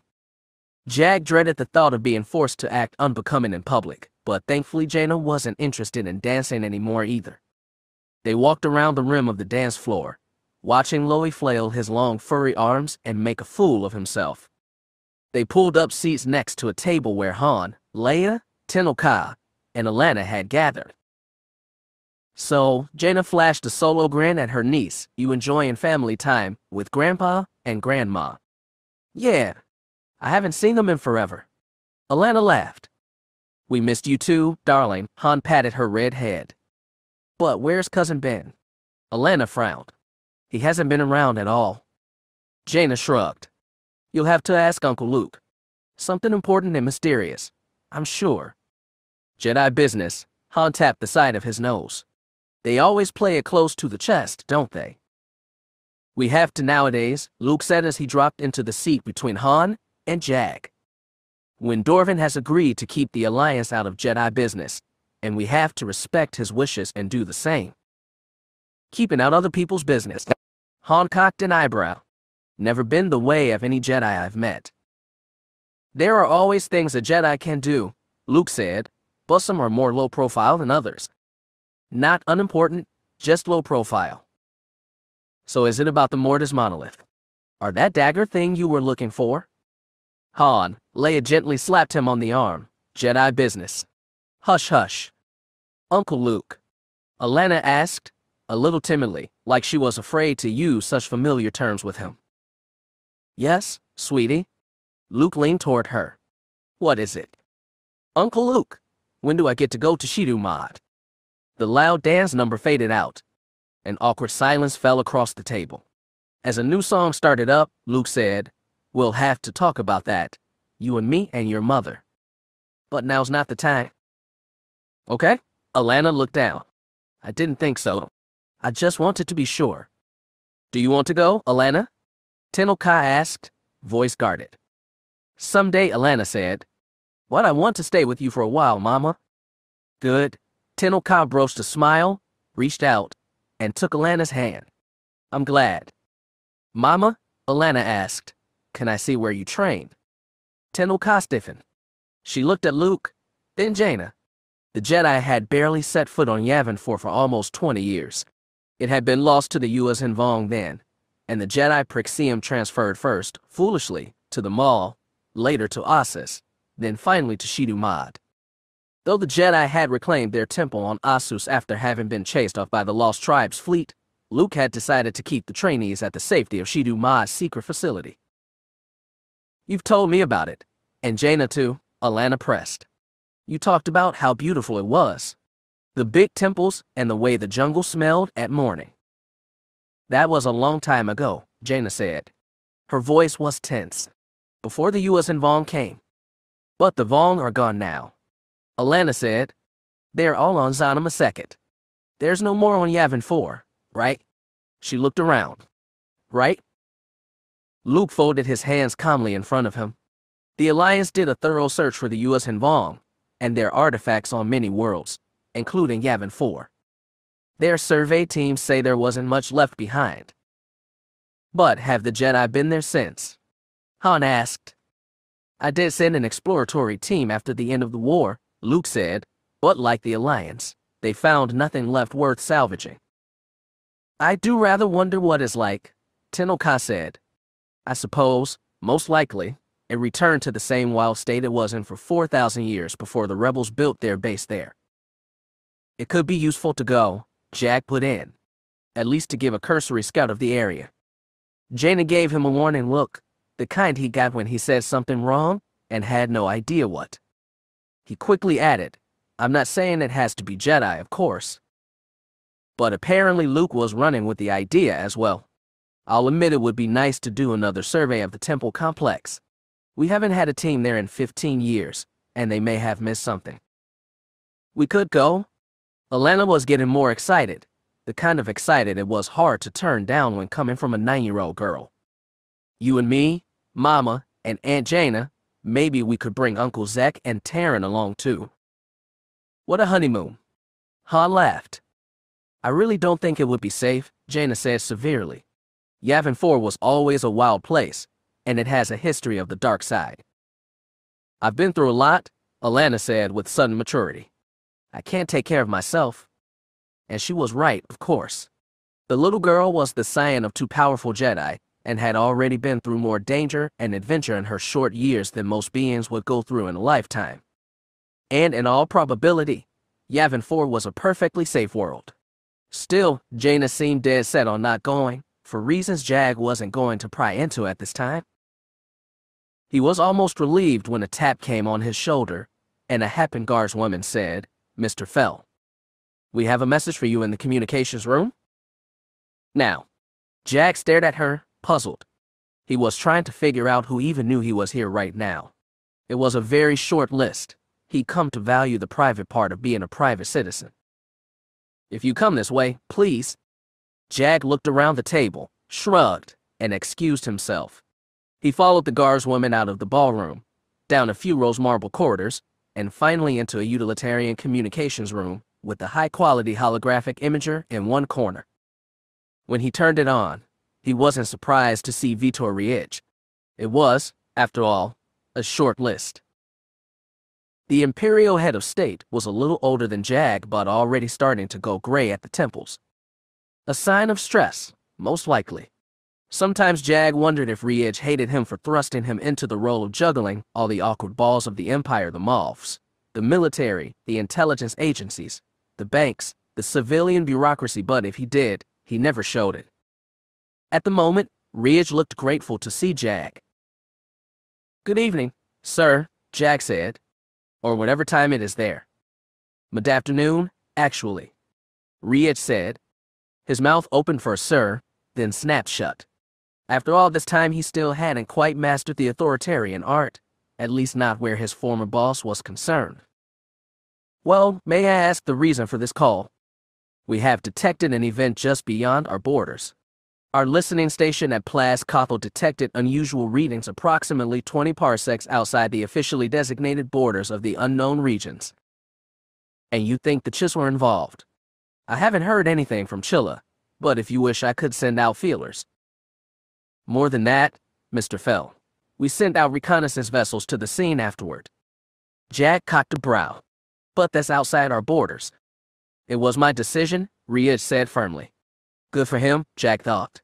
We recovered some interesting artifacts. Care to elaborate? Not over hyperlink, no. I assure there's few more secure channels in the galaxy. Maybe so, but I would prefer to speak in person. I think you should see it yourself. Jag forced down a sigh. He really didn't want to leave Jaina in the lurch like this, but Ridge sounded serious indeed. He asked, "When and where do you want to meet?" "I'm sending that information encrypted in this message now." Ridge's holo nodded to some unseen comm officer. "And please relay this same information to your familial contacts." Which meant the Chiss, of course. He was asking a tall order. Jag might have been like an emperor once, but he'd been exiled from Chiss space 10 years ago, and his family was, best he knew, still on poor terms with the ruling houses. He was in better shape with the remnants of the Empire of the Hand, but that was a mere renegade militia unconnected with the government on Chilla. But Jag nodded and said, "I will, though I can't promise anything." "I understand. And thank you, Mr. Fell."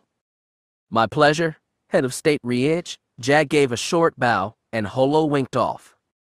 As a comm officer handed him the data chip with the coordinates, he tried not to sigh. The next morning, Jag packed his bags and got ready to go. Jaina stood in the corner of their cramped cabin on the Falcon, watching him pack. To his surprise, she didn't seem angry with him. More resigned than anything else, really. She had other things on her mind. "And Master Skywalker is really okay with this?" he asked as he stuffed too many pairs of shirts into his suitcase. "I mean, I guess you can't request an Alliance scouting party or anything. Mom still has a few friends on Coruscant.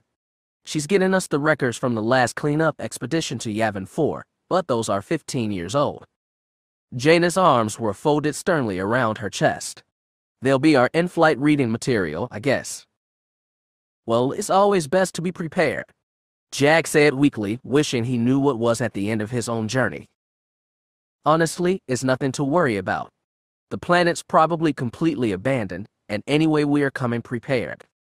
Me, Tenel Ka, Zek, and Loey, plus Terrence should be enough to guard Atlanta. Quite a honeymoon for them, isn't it? Well, I guess Zek can show his new bride where he spent his gilded youth." Jaina gave a long sigh. Her head hung low. Jag stepped close and put a hand on his shoulder. "Jaina, if you want to tell me what's wrong, I'm more than willing to listen." She nodded but didn't look up. "It's just been a long time is all. I never thought I'd go back to Yavin 4. Those were good years though, weren't they?" "They were. But they're gone. And I don't want to remember them. It was about Jacet, of course. Her brother was like a black hole in the middle of their lives, something they always maneuvered around but never got close to, something they never even looked at for fear of being dragged in. Jag had lost siblings of his own but could never know the pain Jaina felt, the pain of being forced to kill her own twin brother. So like everyone else who'd loved Jacen, they ignored the pain and worked around it, and most of the time they could be happy. "What does Tenel Ka think?" Jag asked softly. "I don't know. I know she must be feeling some of the same things I am. But she seems like she wants to do this, almost. She probably wants to show things to her daughter. I know. And I hope." Jaina fell forward, away from the wall and against his chest. He held her in both arms and she weakly returned his hug. Into his chest she said, "I hope Alana makes this easier." "You don't have to go," he reminded her. "Yes," she murmured. "Just like you." Jag nodded and kissed her once on the head. There was no escaping duty, no matter the form. Chapter 4. Whoever she was fast.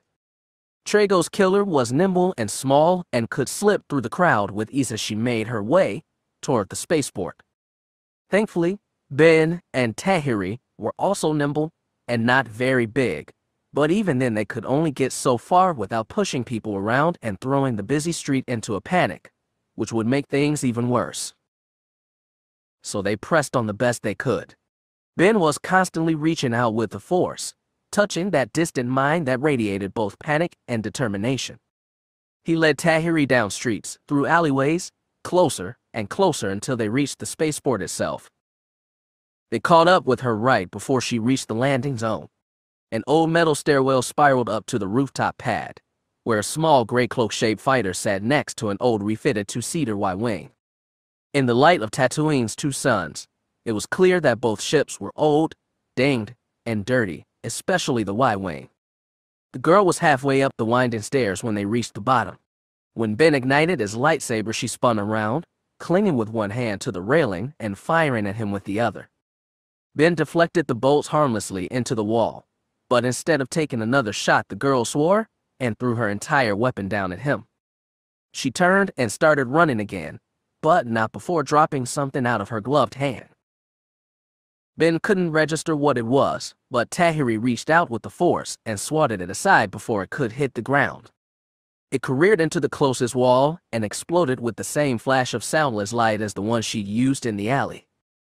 The explosion still sent a jab of pain stabbing into Ben's temple and dropping him to the ground. He tried to shove the pain away and stumbled for where the spiral staircase should have been, though his vision was still a jumble of bright shapes. He felt smooth metal and heard feet clattering upward just ahead of him.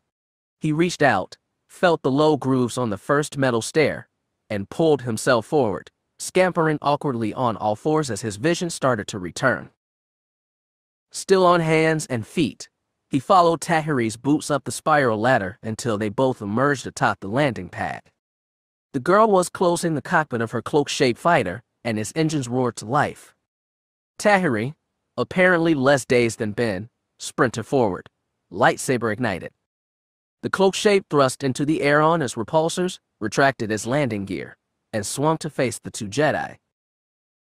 Before it could bring its two forward laser cannons to bear, Tahiri threw herself into the air, landing atop the fighter's broad left wing. Her lightsaber still blazed and traced a shallow, seared black arc across the surface of the wing. The fighter shuddered but didn't seem to have taken permanent damage.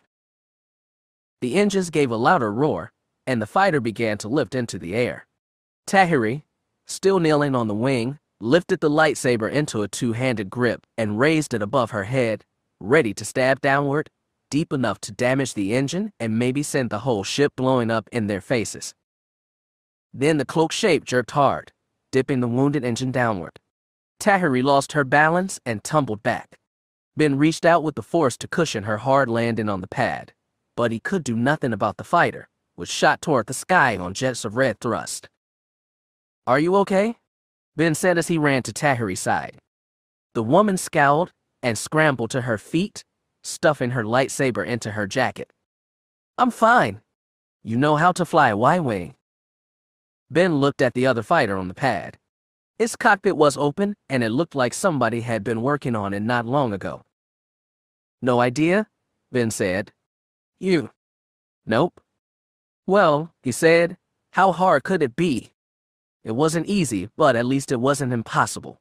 The Y-wing had been a mainstay of the Rebellion's fleet along with the X-wing, and their cockpit designs were similar despite having different manufacturers. Ben figured out how to close the cockpit first, sealing himself in the front seat and Tahiri in the rear. It was easy enough to turn the engines on too, though they groaned and protested and rocked the ship way too much for comfort. "Can you get the scanner working?" Ben asked. "Can you find her?" "Just a sec," she said from behind. "Wait, I got it. She's climbing fast.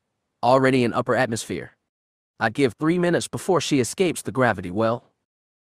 I guess that means we have to be fast then, Ben said, looking for the switch to kick in repulsors and lift off. Yeah, Y-Wings are famous for their speed. Good thing she's in an old junker too, Ben said. He thought he found the right switch and flipped it. No time for second guesses. He was jerked in his seat as the repulsors kicked in, shakily pushing the Y-Wing off from the landing pad. Feels like liftoff, Tahiri said. Feels like, Ben agreed, and shifted power to the engines. As the Y-Wing kicked forward, he felt like his guts were being shoved through his kidneys, and his vision momentarily swam. Then it cleared, and he pointed the Y-Wing straight for the rosy sky. Inertial dampeners feel wonky, Tahiri commented. Yeah, I know. Hopefully they'll be better in space, Ben said. Through the darkening afternoon sky he could already see the faint glow of stars. As the Y-Wing stabbed upward into space, he scanned for the twin red engine trails of the cloak shape, but he couldn't find them. Is she still here? He asked, panicked. Did she jump to hyperspace? Keep your pants on. She's still there? Tahiri said. Heading for point 057. Copy, Ben said, and corrected his heading, though he still didn't see any sign of the cloak shape. Hey, does this thing have working ion cannons? That would be ideal, Tahiri said. I'm still trying to figure that out. Well, figure out fast. I want to stun her as soon as we can. Tahiri grunted in acknowledgement, but nothing more. Hopefully she was fast on her way to figuring out the guns. Ben looked over his console, trying to find the armament system. If memory served, Y-Wings had laser cannons and a launcher for proton torpedoes, though he doubted the latter were loaded onto this old junker. Hey Ben, Tahiri said. What? Think they'll notice we took their ship? I don't know, Ben shook his head, annoyed that he still couldn't see the cloak shape. How long until she leaves the gravity well? About 60 seconds. Is that enough time? I can't even see her. Patience, young Jedi, I've got her in my sights, Tahiri chided. Look ahead, 30 degrees to port. Ben stared ahead. By now the last light of the atmosphere had faded, and all that remained was a vast field of stars, underlit by the golden-brown glow of the desert world. Peering into the darkness, he was just able to make out the cloak shape's two red engine trails. I see her, Ben said. Got those ions online. Yep, Tahiri said. Not sure if they'll work, but they're tracking the target. Bring your forward guns online and start firing warning shots. Plasma bolts have longer range than ions, and we need to distract her while we get in close. Will do, Ben said, as soon as he figured out how. As the engine trails of the cloak shape got steadily brighter, he scoured his controls. The firing mechanism for the forward cannons was right in the control stick, but from what he could tell his weapons were offline. Get ready, Ben, Tahiri said. She's entering your firing range. I got it, Ben insisted, though he still couldn't find the right switch. Then he saw it. Right beneath the turned-off targeting display, the paint on the button chipped off so all his label read was non-on. He hit the switch and the heads-up holo flickered to life. Red and green reticules appeared on his forward viewport. He nudged the stick and shifted them toward the cloak shape. By now he could see not just her engines, but the broad pale form of her wings. I got her, Ben said, nudged the reticule slightly up, and thumped the firing switch. When the red laser blast shot over her bow, the cloak shape made a surprise downward jerk. Ben fired a few more and said, How are those ions coming? 10 seconds till we're in range, Tahiri said. Keep her pinned down inside the gravity well. Angle down when I tell you. Copy, Ben said, and fired a few more shots. The cloak shape rode hard to port, but Ben followed, lacing Tatooine's lower orbit with flashes of red. The cloak shape pitched itself downward, deeper into the planet's gravity well. Its red engines now blazed against the gold-brown glow of the desert world. Ben nudged his control stick down and followed. Dive steeper, Tahiri commanded. I can't get a good lock from this angle. If I do, those inertial dampeners might pop, Ben said. He was already feeling smashed into his seat, and his head was swimming. That's probably what she wants. Just do it, Tahiri shouted. Ben pushed the stick forward even more, sending his Y-wing in a perilous nosedive toward the planet's surface. He heard the crackle of the ion cannon turrets firing just above his head and saw lances of blue energy stab toward the cloak shape. The fighter was already in a steep dive, but she attempted to roll out of the blast's way. The shot that should have nailed her engines instead clipped one wing, causing blue lightning to dance across the fighter's surface. One engine blinked out. One thruster down, Ben said, and relaxed the Y-wing's dive. His head still ached and his breath sucked into his stomach, but he didn't feel in danger of passing out. Ben, Tahiri said, what's she doing? My sensors are going haywire. Might be bad feedback from the guns. Ben watched the one red engine trail plunge deeper toward the planet. Looks like she's gonna try and land on the planet. Keep her on her toes until I get the guns back, Tahiri said. Copy that, Ben agreed, and fired a few more shots over the cloak shape's bow. She was plunging deeper and deeper into the atmosphere, though the sky gradually absorbing both fighters was the bright blue of midday instead of the rosy gold of sunset. Wherever she was headed, it wasn't Mos Eisley, assuming she was heading for any place specific at all. Ions won't do any good now, Ben said. We need to force her to land, not crash. Just stay on her, Tahiri said. Don't let her go. He could see the limping fighter clearly now as he came up on her rear. She wasn't even trying to evade, and Ben wondered if maybe the ion blast hadn't damaged life support or knocked the pilot unconscious. He fired a few shots to the fighter's left but got no response. She looks on course to crash, Ben said. I think she might be injured. The pilot, I mean. Sand can absorb the impact as long as she doesn't go too fast, Tahiri said. How's her speed? Still good for one engine, Ben said. What should we do? Suddenly something dark flashed beneath the cloak shape. It gained size rapidly, like an object dropped in the fighter's wake. Ben barely had time to yelp his surprise before it exploded right in front of him, raining shrapnel on his fighter. He grabbed the control stick and jerked it hard in an attempt to pull away, inadvertently firing off a round of laser blast, then clipped the cloak shape in the good wing and sent black smoke trailing. He barely had time to register the sight, though, before the shrapnel made a dozen white cracks in his viewport. The heads-up display shorted out. Some kind of gas started spewing into the cockpit. The stick jumped in his hand, and he felt his port engine die. The fighter plunged toward the desert below. The red gold of the desert filled his vision. I can't pull up, Ben squawked. Engine gone. I can't maneuver. Hold on tight, Tahiri shouted. Try and do a belly flop. I just said I don't have control. Cut the engines and fire the repulsors. The rolling gold dunes were approaching fast and the hairline cracks in his viewport were getting longer and deeper before his eyes. Ben cut the engines and felt his stomach shoot into the mouth as the Y-wing began a free fall. Repulsors, Tahiri screamed. Do it now. Ben felt like the inertia was going to throw him through the roof of his cockpit. Wind whistled like shrill alarms through the growing cracks in the transparent steel. He reached out to the control board to fire his repulsors, but the whole cockpit jerked violently around him. He felt so dizzy he was going to throw up, meal, stomach, and all. Now, Tahiri kept screaming. Now, now, now. Ben lunged forward against his seat restraints and stabbed the button.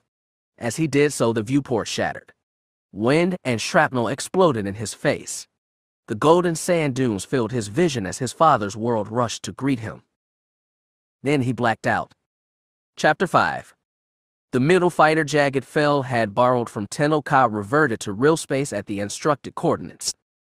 Jag had already looked up the location before plotting his course, and by all accounts it was empty space, stranded a dozen parsecs from any star system. He shouldn't have been surprised to see an empty starfield, but he was. Still unused to the controls of the fighter, Jag cycled through his long and short-range sensor systems. He'd anticipated some ship, Imperial or perhaps Chiss, but all he could find was empty space. Well, he muttered, I hope they gave me the right coordinates. No ships or life signs showed up on sensors, so he began looking for material and plasma traces. The thought occurred to him that there might have been a fight here, but he detected no debris or residual energy signatures. Everything from his eyes to the middle sensors told him the same thing. This was empty space, as lifeless as the abyss between galaxies. He checked the communications array and saw it was possible to send a wideband HoloNet message. If he wanted to announce his presence here, he could. There was nobody nearby to pick up the signals, but perhaps some other system in the sector. His thoughts were broken by a flash of light. A massive spacecraft had reverted to real space right on top of him, oblong and curved, with a segmented hull and a small bridge tower atop its humpback. An old Lorner strike cruiser, Imperial markings. As it drew close, he noticed modifications on the ventral superstructure, possibly enhanced sensor equipment. A voice crackled over Jagged's intercom. Happen middle fighter. This is Imperial strike cruiser Wessex. Please identify yourself. If Riage was playing some game, it was best to cut to the heart of it. Jagged flipped on his transmitter. This is Jagged Fell, former Imperial head of state. Is head of state Riage on board? There was a long wait before Wessex responded. Our flight deck is currently under renovation. We're extending a docking tube. Prepare to board, Mr. Fell. The flight deck looked perfectly fine from this distance, but Jagged didn't object. If Riage wanted to play cloak and dagger and keep his presence secret, fine. He just hoped this was important and not some elaborate prank. With a sigh, he maneuvered toward the docking tube extending from the bottom of Wessex's hull. The middle fighter was not designed for coupling with Imperial vessels, and it was an awkward climb out of the docking tube and into the airlock chamber. A half-dozen stormtroopers stood at attention, 3 on either side. Between them stood head of state Riage and a more surprising sight, a young Twi'lek female, red head tails draped over her shoulders, dressed in the black uniform of an Imperial intelligence agent. Apologies for sneaking up on you, Riage said as Jagged removed his flight helmet and tucked it underarm. We were waiting at a distance to make sure you came alone. I see, Jagged said, though he didn't unless Riage really was playing games with him. I ran thorough sensor checks and detected no ships in the area. Wessex has an enhanced sensor system. The Twi'lek woman spoke with an aristocratic accent that sounded forced. We could spot you while far outside your sensor range. Well, Jagged looked between them. I'm happy Imperial R&D hasn't been slouching since I left. Mr. Jagged Fell, meet Lieutenant Colonel Veila, Riage said. Lieutenant Colonel, Jagged said, extending a hand. That's very impressive, for one so young. Among other things, the Twi'lek woman said as she returned a nice, hard shake. Her gold eyes seemed to shine. Jagged withdrew his hand quickly. Young, attractive, and capable lady officers were dangerous to a married man. As Riage led them through the strike cruiser's stark halls, he explained Lieutenant Colonel Veila was brought on to replace Oren Crawl last year. I see, Jagged nodded, slowly understanding. During his time as head of state, Crawl had been in charge of Imperial intelligence regarding the unknown regions. Crawl had spent almost all his time away from Bastion, patrolling the edge of Imperial space, and had stayed neutral in the conflict between Jagged and Renegade Admiral Dala 2 years previously. The two had often butted heads over Jagged's reluctance to share Chiss intelligence. What happened to Crawl, if I may ask? Jagged said. He left the service, honorable discharge, Riage said. He's working as a consultant for a bank on Moonlist now. We've had a small wave of senior officers retiring lately. Yes, so I've heard, Jagged said absently.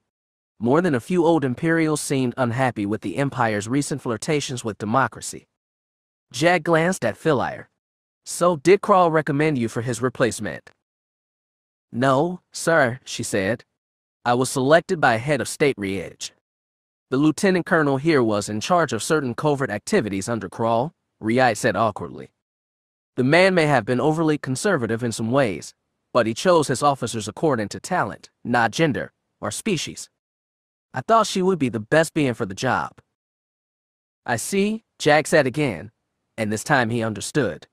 He'd always suspected Krall was running covert research expeditions into the unknown regions, despite Jagg's admonitions not to. Well, I've come a long way, and gone through a lot of cloak and dagger, so I'd really like to know what this is about. Of course, Philaire said. We're nearly there. A few more turns brought them to a sealed vault door. Philaire punched her code into his padlock. The door hissed with release pressure and swung open. Jag, Riej, and Philaire stepped inside, leaving the stormtroopers behind. The chamber was stark, cool, and dark. A few lights flickered on in the center, revealing a set of objects on an elevated platform, walled off in vacuum-sealed transparent steel. Jag walked right up to the platform, but the moment he stepped into the room he knew what it was. Half a corpse lay on the platform. The whole lower half had been reduced to a cinder, and the upper half was scorched and scarred, but even then he could clearly make out the heavy shoulder pads and broad breastplate made of Vonduin crab armor. The face, already scarred and tattooed, was frozen in dying agony. Around the dead U.S. Hinvong were a variety of other charred pieces of alien biotechnology. Jag thought one looked like the nose sensor of a coral skipper. Another, coiled up in the corner, was a dead amphistaff. Jag pressed a hand against the cool transparent steel to steady himself. It had been half a lifetime since he'd seen these things. He thought he never would again. You can't see the need for security, Riej said. If anyone even thought the Vong were on the warpath again. I understand, Jag nodded. No, Riej hadn't been playing games. This was deathly serious. Tell me everything. One of my pickets was patrolling the border of Imperial space when we detected unusual energy signatures. I personally took Wessex out to investigate, crossing the border as I did so. Philaire said. Most of the damage seemed to have been cleaned up beforehand, possibly by a Davin Basil, but we recovered these pieces, along with a few others, about a parsec away from the main battle site. Who was fighting whom? Jag asked. That is a bit more uncertain, Philaire said. However, we also recovered the remains of more traditional spacecraft. Traditional, Jag said. Meaning from our galaxy. Correct, she nodded. That includes several hull fragments, a piece of engine nacelle, a few proton torpedo shells, and the melted-down remains of a turbolaser cannon. No escape pods. No survivors that we could find. We've identified the turbolaser cannon as a tame and back X-70B model, commonly installed on a number of Alliance warships. The engine nacelle was badly warped, and we're still trying to identify the make, but it seems to be composed of metals most commonly used in Mon Calamari products. You're implying that the Alliance has engaged the U.S. Hinvong in combat in the unknown regions. I'm merely reporting what we know thus far, which isn't much. It could have been any number of forces. All we know for certain is that it wasn't ours. Are you certain? Jag looked at Riej. I mean, absolutely certain. I've been keeping a close eye on Dala and her allies, Riej said. This was definitely neither Imperial nor a renegade Imperial force. Somebody else fought the Vong out there, and it wasn't some unlucky cargo hauler either. This was a warship, probably more than one. Which means they were hunting for Vong, Jag said.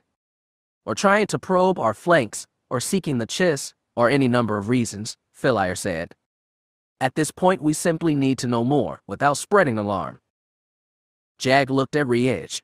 You asked me because I have friends in high places.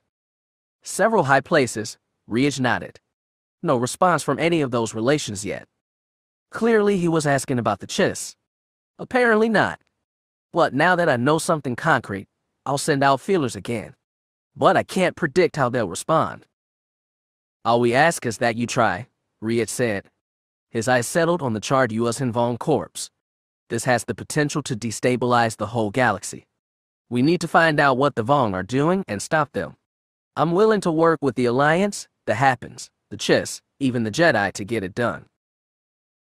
I understand, Jag nodded gravely. I'll start inquiring right away. Discreetly, said the young woman at his side. Discreetly, Jag agreed. He was already planning his first step. Chapter 6. They were an odd pair. She was a slim young woman, dressed in the neat navy blue Alliance Navy uniform curiously bereft of rank insignia, clothes curiously incongruous, with her hair streaked silver and bright electric pink. He looked even stranger, a 2-meter-high, 150-kilo Gamorrean Bulgin in the same unmarked uniform. The waiting room was otherwise empty, but the office receptionist kept on peeking incredulous glances at them. Pretty strange, Mary Antilles thought, that they were supposed to be the commander and executive officer covert ops unit. Not that she minded being around Vort, of course. He'd been called Piggy back when he'd flown with her father, 3 wars and a lifetime ago, but now he went by Vort Sabinering, retired pilot, retired mathematics professor, now head of the squadron that, in her father and Piggy's time, had been known as Wraiths, now officially didn't exist at all. She'd only vaguely known Vort before he left teaching to join the reformed Wraiths, and when he returned he'd been closed off and often outright hostile to the younger pilots, though his experience and technical knowledge were invaluable, even in a group as full of unique skill as the Wraiths. He'd begun to thaw, slowly. Sometimes she even saw his big lips curl away from his tusks into something like a smile. Her father had suggested that being with the new pilots made him feel younger. They sat in the waiting room without talking. They sat for almost an hour, and Myri kept on checking her chrono to make sure. She was, admittedly, not always a punctual person, which was why she was less annoyed and more concerned. The head of the Alliance intelligence usually was punctual, so maybe something might have gone wrong. After an hour and 15 minutes of waiting, the receptionist finally looked up from her desk and said, "Director Lauren is ready to see you now." Vort went first, Mary behind him. She could feel the receptionist staring into her back as she went. The door slid shut behind them with a tight hiss. Garrick Lauren sat lazily behind his desk, feet propped on top, while Galactic City's traffic ran by in the late daylight outside his window. His head was shaved smooth and his trim beard had turned gray, but somehow he still managed to keep his Hollistar good looks. "Reporting is ordered, sir," Vort said, snapping as crisp a salute as a Gamorrean could. Mary did her own salute, but Lauren waved them at ease. "I'm sorry for the wait," Lauren said, rolling some kind of mechanical sphere between his palms. "I just had to finalize a few things." "Oh, of course, sir," Vort said. "Oh, relax, Piggy," Lauren shook his head. "You don't have to call me sir." Vort nodded, but didn't relax. Lauren looked to Mary and said, "And how are you doing? Antilles the youngest. How's your father? I haven't talked to him in a while." "He's doing well, sir. He and Mom and enjoying retirement on Corellia. About time? He deserves it. We shouldn't have to keep hauling him out of bed every time there's a crisis." "Is there one now?" Mary asked. Lauren chuckled. It was a brittle chuckle, hardly encouraging. "That's a good question. That's what we need Wraith Squadron, or whatever you're calling yourselves, now to find out." "Technically, we don't exist," said Vort. "So you might as well call us Nothing Squadron." "Nothing Squadron." Lauren cocked an eyebrow. "That's worse than Dinner or Silly Squadron." "I don't know," said Myri. "I kind of like it. Has a certain mysterious quality to it." "Well, whatever you're calling or not calling yourselves doesn't matter right now." Face kept rolling the sphere between his palms. "The point is, there's something you need to investigate. We've received reports from certain friends in foreign places that a battle took place in the unknown regions, near the border with Imperial space, about 5 days ago." "Between what parties?" Vort asked. Lauren took a deep breath and pressed a button on his metal sphere. A blue holo image sprung up in front of them, showing a wide, flat table with wreckage laid across it. Mary leaned in for a closer look and felt something sink in her gut. She'd never seen one in person, but she'd heard plenty of stories and seen plenty of holo documentaries. She heard Vort sucking air beside her. "The U.S. involved," Lauren nodded. "Further, we've been informed that other wreckage retrieved from the site indicate vessels are Alliance origin, or at least those using military-grade equipment produced by TAM and bike and Moncal manufacturers. We're sending your squadron out there to try and track down either of those fleets. Someone is fighting a war with the Vong out there, and we need to find out everything we can about them. We don't want this war to spill out into the known parts of the galaxy. We'd prefer that word doesn't get out at all. The panic would be unthinkable and potentially dangerous. Mary looked at Vort, then back at Lauren. They had both fought in the Vong War and lost people dear to them. Their eyes were dark and cold. Have we tried contacting Zanima Second? Mary asked. Vort still looked cold and Lauren looked away. We can't contact them, right? We do know where it is, don't we? Lauren gave a long sigh as he turned off the holo. Antilles, you've just stumbled onto the second most important secret in the galaxy. That we've lost all contact with Zanima Second. He nodded. And what's the first most important secret? Where it is now, obviously. Vort said. Lauren said, I'm afraid we lost contact with Zanima Second shortly before the Corellian crisis started. At first we thought it was some kind of mechanical malfunction, energy storms blocking the transmission, or something, but when we sent scouts to his last recorded location, Zanima Second had vanished. We were investigating his whereabouts, but when the crisis started, those resources were needed elsewhere. So a planet full of US Hinvong has been wandering the universe for 5 years now, and nobody knows where it is.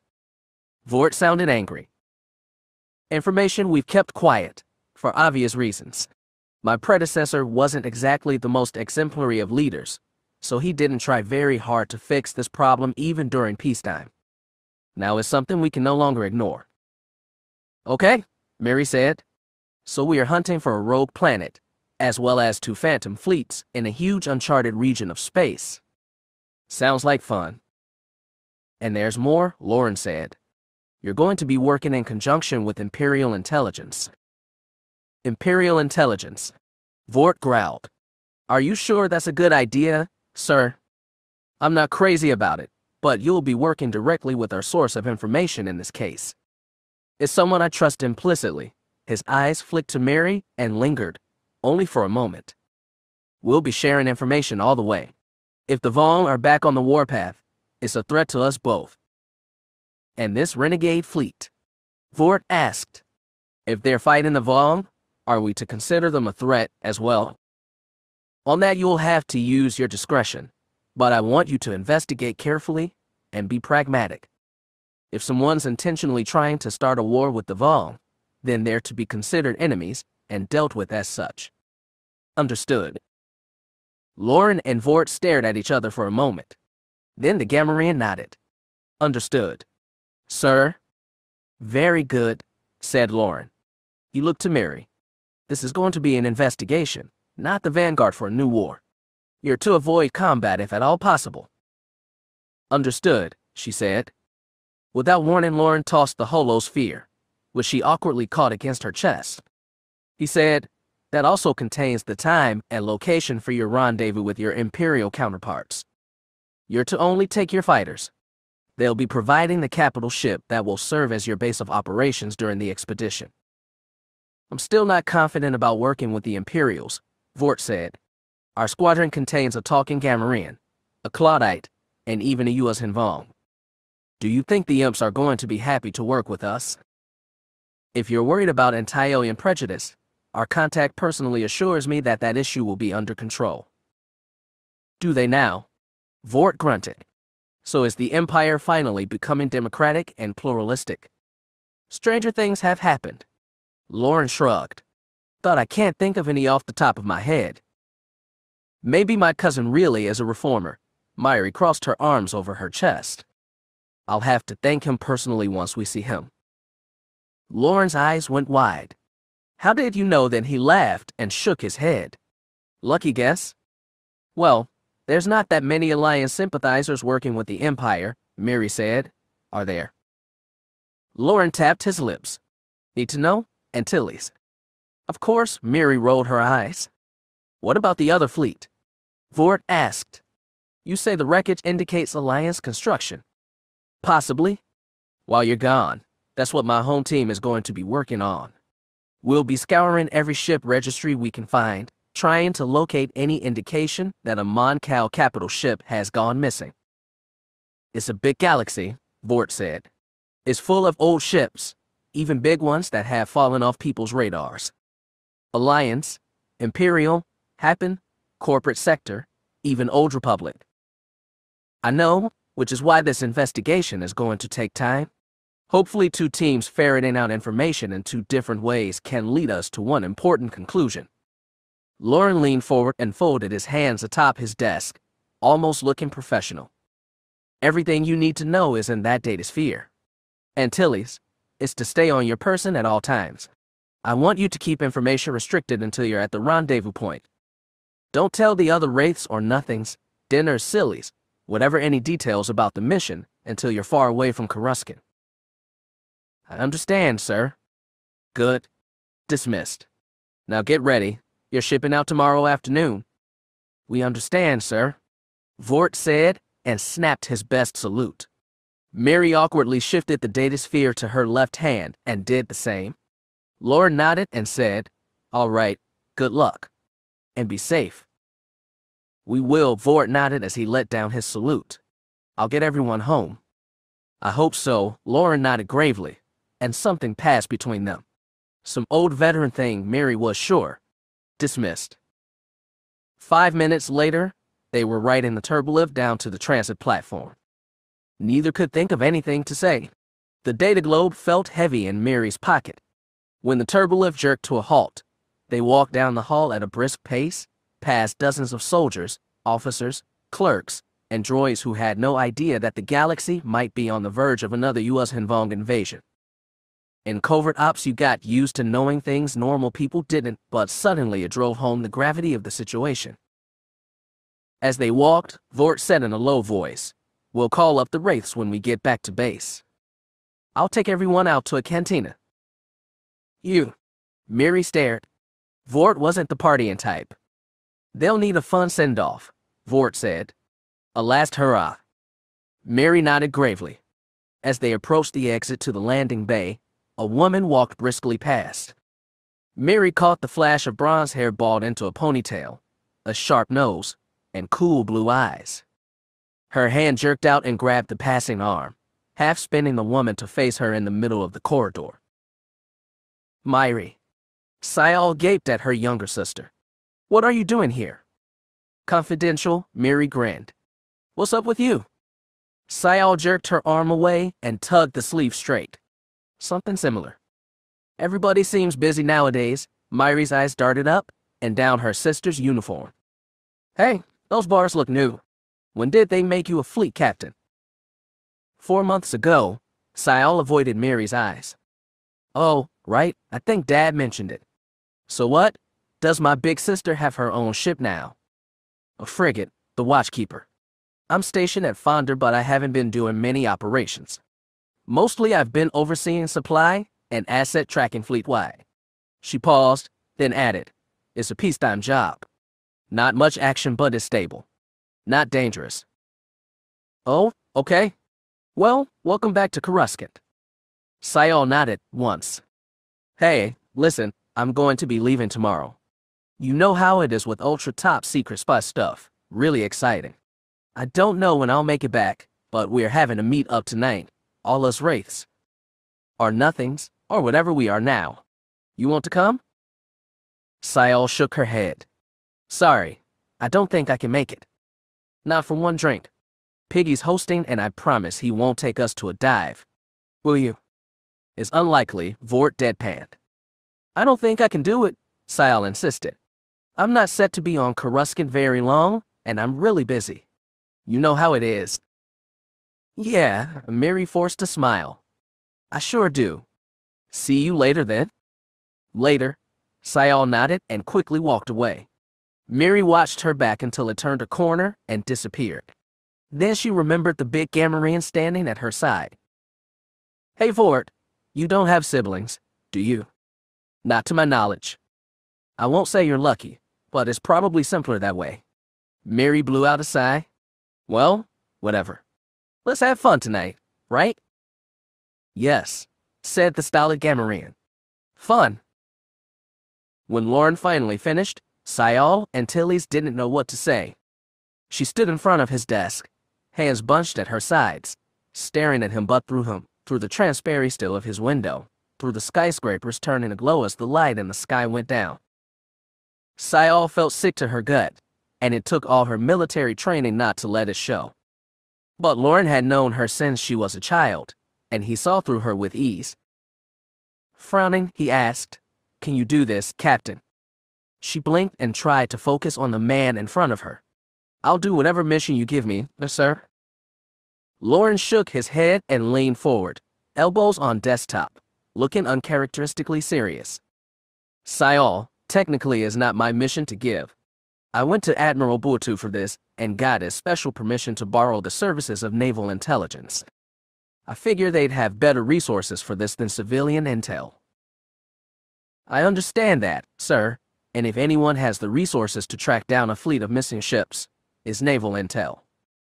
I've spent months at Fonda overseeing asset tracking, so I'm familiar with the process." "I know. That's why I chose you.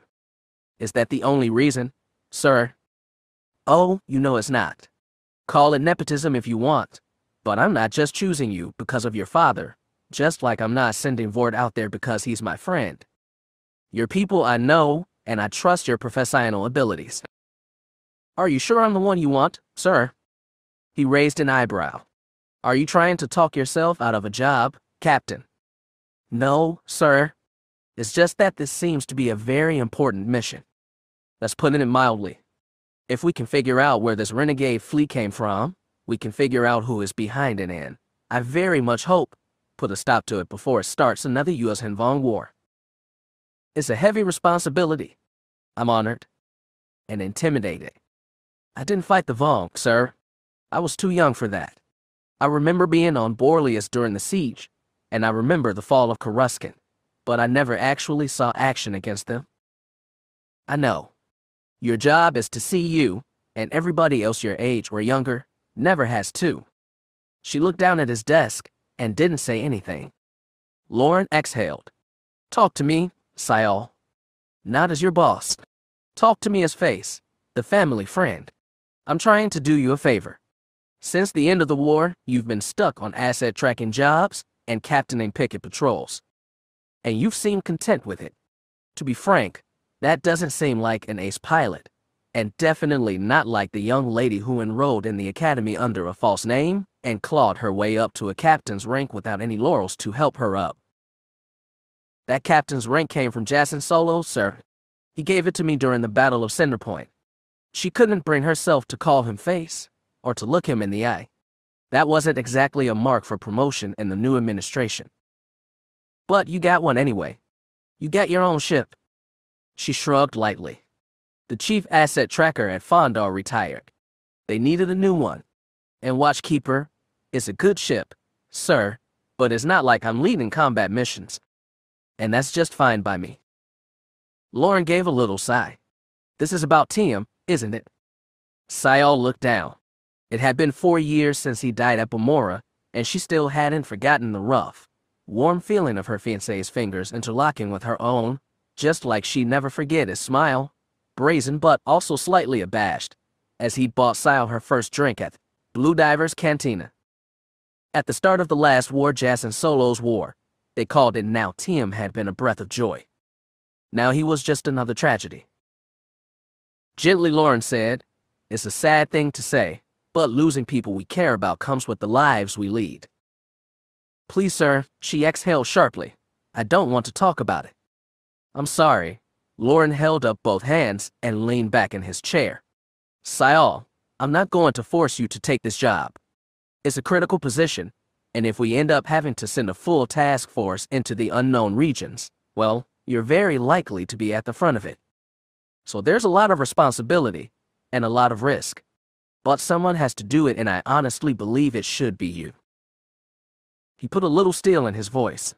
"So please, let me know now, because I can't wait for you to resolve your personal problems. Will you help me find this renegade fleet, or will you go back to Fonda, run patrols on your little frigate, and count shuttles for the next 30 years? He made her feel like a chastened child. Sayal straightened and said, I'll take your offer, sir. Very good. Lauren nodded and rose from his chair.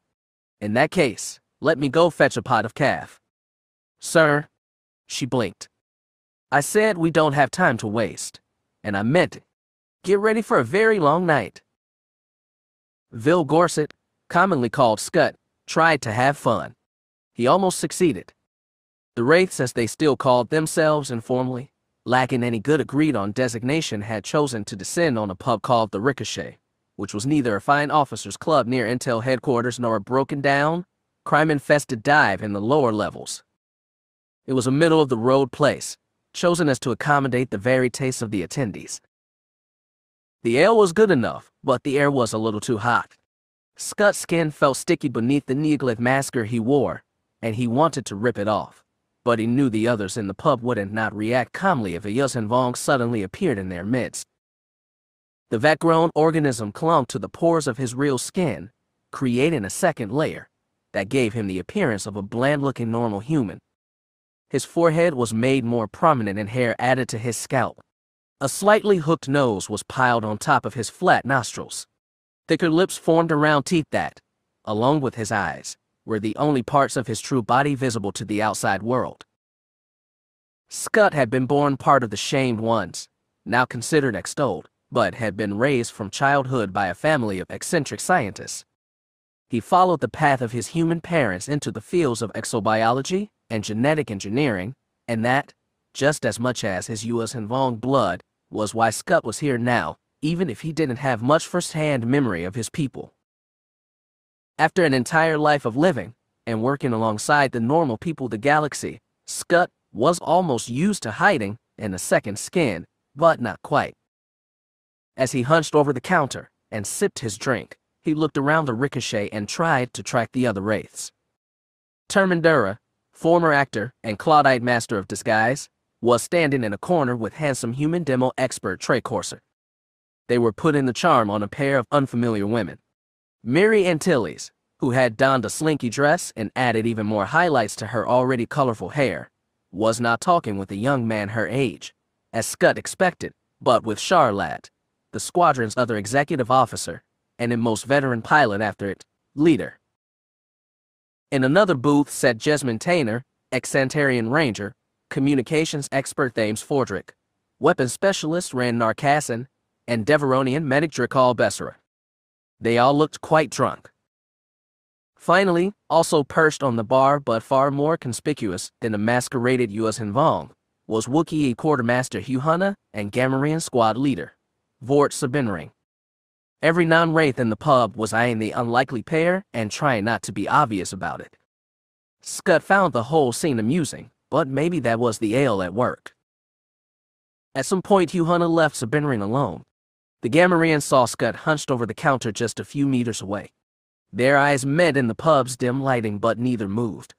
When Sabinring had rejoined the Wraiths, his reaction to Scut had been harsh to say the least, even compared to other veterans of the Yuuzhan Vong War that Scut had known. In time, Sabinring had come to accept him, and their relationship now was one of professional trust, but not friendship. For a reason he couldn't explain, Scut picked up his drink, walked over to Vort, and took the spot the Wookiee had just vacated. He swallowed a mouthful and asked the first thing to come to his head. "What do you think would happen if I took off my masker?" Sabinring's little eyes blinked. "I wouldn't if I were you." "Well, why not? I might as well join the freak show." It was exactly the wrong thing to say. Sabinring snorted angrily. "I'm not a freak." "Neither are you." "I hope so," Scut sighed. He usually tried not to dwell on his heritage, but being stuck in a crowd always made him feel claustrophobic beneath his masker. Worse, it made him feel fake to have so many eyes on a face that was not his own. He didn't normally ask personal questions from his commander, but the ale loosened his tongue enough to say, "How long did it take you to get used to it? The way they look at you in public." He couldn't help but wonder if he could ever show his own face to the world without fear. A Gamorrean and a Yuuzhan Vong would garner different kinds of assumptions from strangers, but if anyone in the squad understood his situation, it would be his leader. Sabinring blinked again. "Who says I'm used to it?" So you ignore it then? I have too. People are always going to have something in their mind when they see a Gamorrean. Something I'm not. I can't change that, so I do my best to work around it and deal with what I can change. It was sound advice as far as it went. Vort didn't have to say that he, and many others, would never be able to look at a U.S. Vong with totally unclouded eyes. A Wookiee holler from one side of the pub, and every head turned to look. Huhana was standing in a corner with Charlab waving one long shaggy arm. Sabinarin took it as a beckon and excused himself as gracefully as a massive Gamorrean could, leaving Scud at the bar alone again. That was fine, he thought, though as he took another drink he wondered where Miri had gone off to. He got his answer a second later. The young woman appeared next to him and called for another drink. Miri Antilles was a party girl, supposedly to the chagrin of her venerated parents, but tonight she was not dragging a trail of male admirers. When she got a drink, she took a sip, put it on the counter, leaned forward with elbows on the formica top and bare shoulders hunched. Finally, she looked at Scud. "You hanging in there?" she asked with a tired smile. "Always," Scud said. "How are you?" "Positively peachy," she said. "It's going to be a hell of a mission, though. Probably the most important we've ever done." "Maybe," Scud said. "I will find out when you decide to tell me. Don't worry, you'll get the truth. But I've got to keep secrets." She tapped the side of her nose. "Part of my duty as XO. Operational security. You understand?" "I do," he replied. He had the feeling Mary wanted to say something and was holding herself back, which made him wonder all the more what this new mission was about. Her next words, though, took him by surprise. "Do you have any siblings, Scud?" "Two," he said. "Human, of course." "Do you get along with them?" "As much as anyone gets along with their siblings. We had ups and downs. But they treated me well, considering." Miri sighed. "Sayal and I. We were always different. Sayal was more like Mom and Dad, especially Dad. And I'm not just talking about the flying skills. She was always about duty and proving herself and being a good little soldier. I always wanted to see her lighten up. She had a nice guy, Tim, and she started smiling a lot more. I was happy for her." From her tone, Scud could tell there wasn't going to be a happy ending. "What happened?" "He died," she said. "At Bamora." "I'm sorry." "Yeah, so am I. A lot of good any of that does, Sayal." Miri sighed again. "I just want to help my sister. That's the mature, grown-up thing to say, isn't it? It doesn't matter how much we fought growing up. I want to help her now, but I don't know how, and it's bugging the hell out of me when I should be bugged by something else." "Why are you telling me this?" "That's why I want to come back," Miri said. "That in, you know, saving the galaxy and making Mom and Dad proud and all that. But mostly I want to see Sayal smile again." "That's a good reason," Scud said, and meant it. He wasn't sure what he was hoping for from this mission. Saving the galaxy and parental adoration were good, yes, but he wanted something more too. He wanted to prove something, though he wasn't exactly sure what he wanted to prove or who he'd prove it to. Miri was watching him intently. The masker clinging to his skin betrayed his emotions almost as if it were his real face. Their eyes met and she smiled. She picked up her glass and clinked it against his. "Cheer up, Scud. All we have to do is save the galaxy and simultaneously work out our stupid personal poodoo," she grinned. "How hard could it be?" Scud had to smile back, but his heart wasn't in it. That was the kind of question you were better off not trying to answer. Chapter 7. Ben and Tahiri were lucky. The ship they'd stolen had a first aid kit. They were, objectively, more lucky not to have died, or to have broken any major bones or punctured any organs when their Y-wing crashed nose first into a sand dune.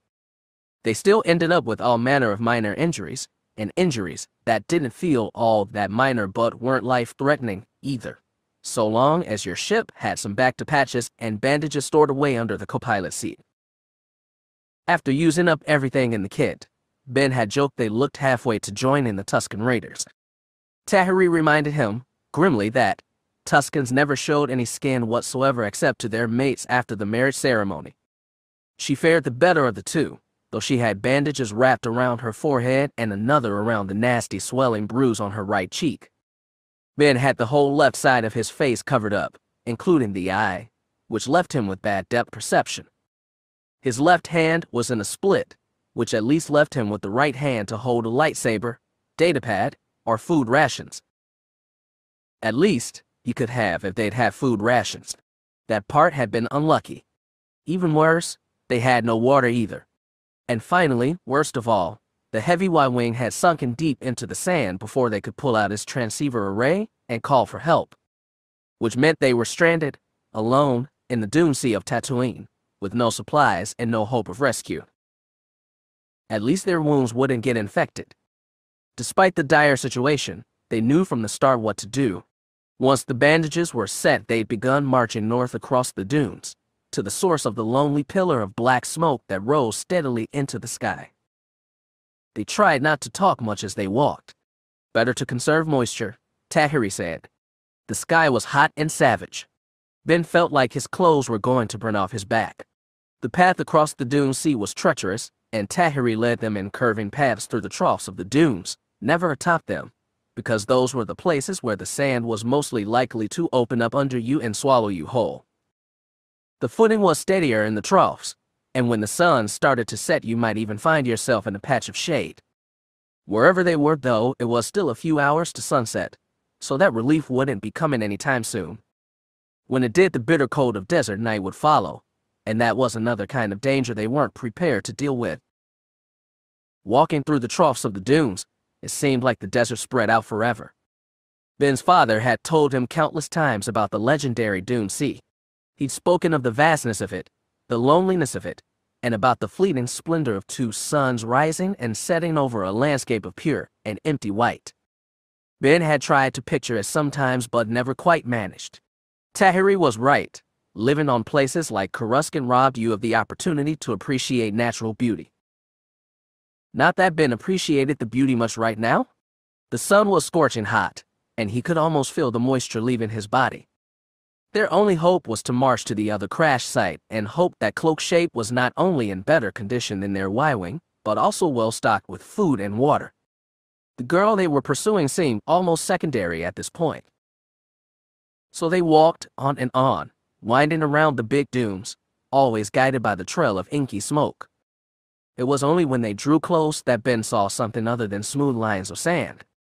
He spotted gold-brown rocks, jagged and jutting up toward the sky. Tahiri, under her breath, told him that was good, because rocks sometimes collected moisture and didn't generate heat the same way sand did. When they reached solid ground, he found out that rocks, even uneven ones like these, were far easier to walk on than the dunes. One outcropping afforded them shade to shelter under. They didn't rest for long. They still needed water, badly. By the time they got close to the crash site, the suns were starting to set and shadows were stretching out from the low rocky hills. Ben pointed this out with relief, but Tahiri warned him against it. When the suns go down, Tatooine gets cold, very cold. We're going to need some kind of shelter if we don't want to freeze to death. Great, said Ben.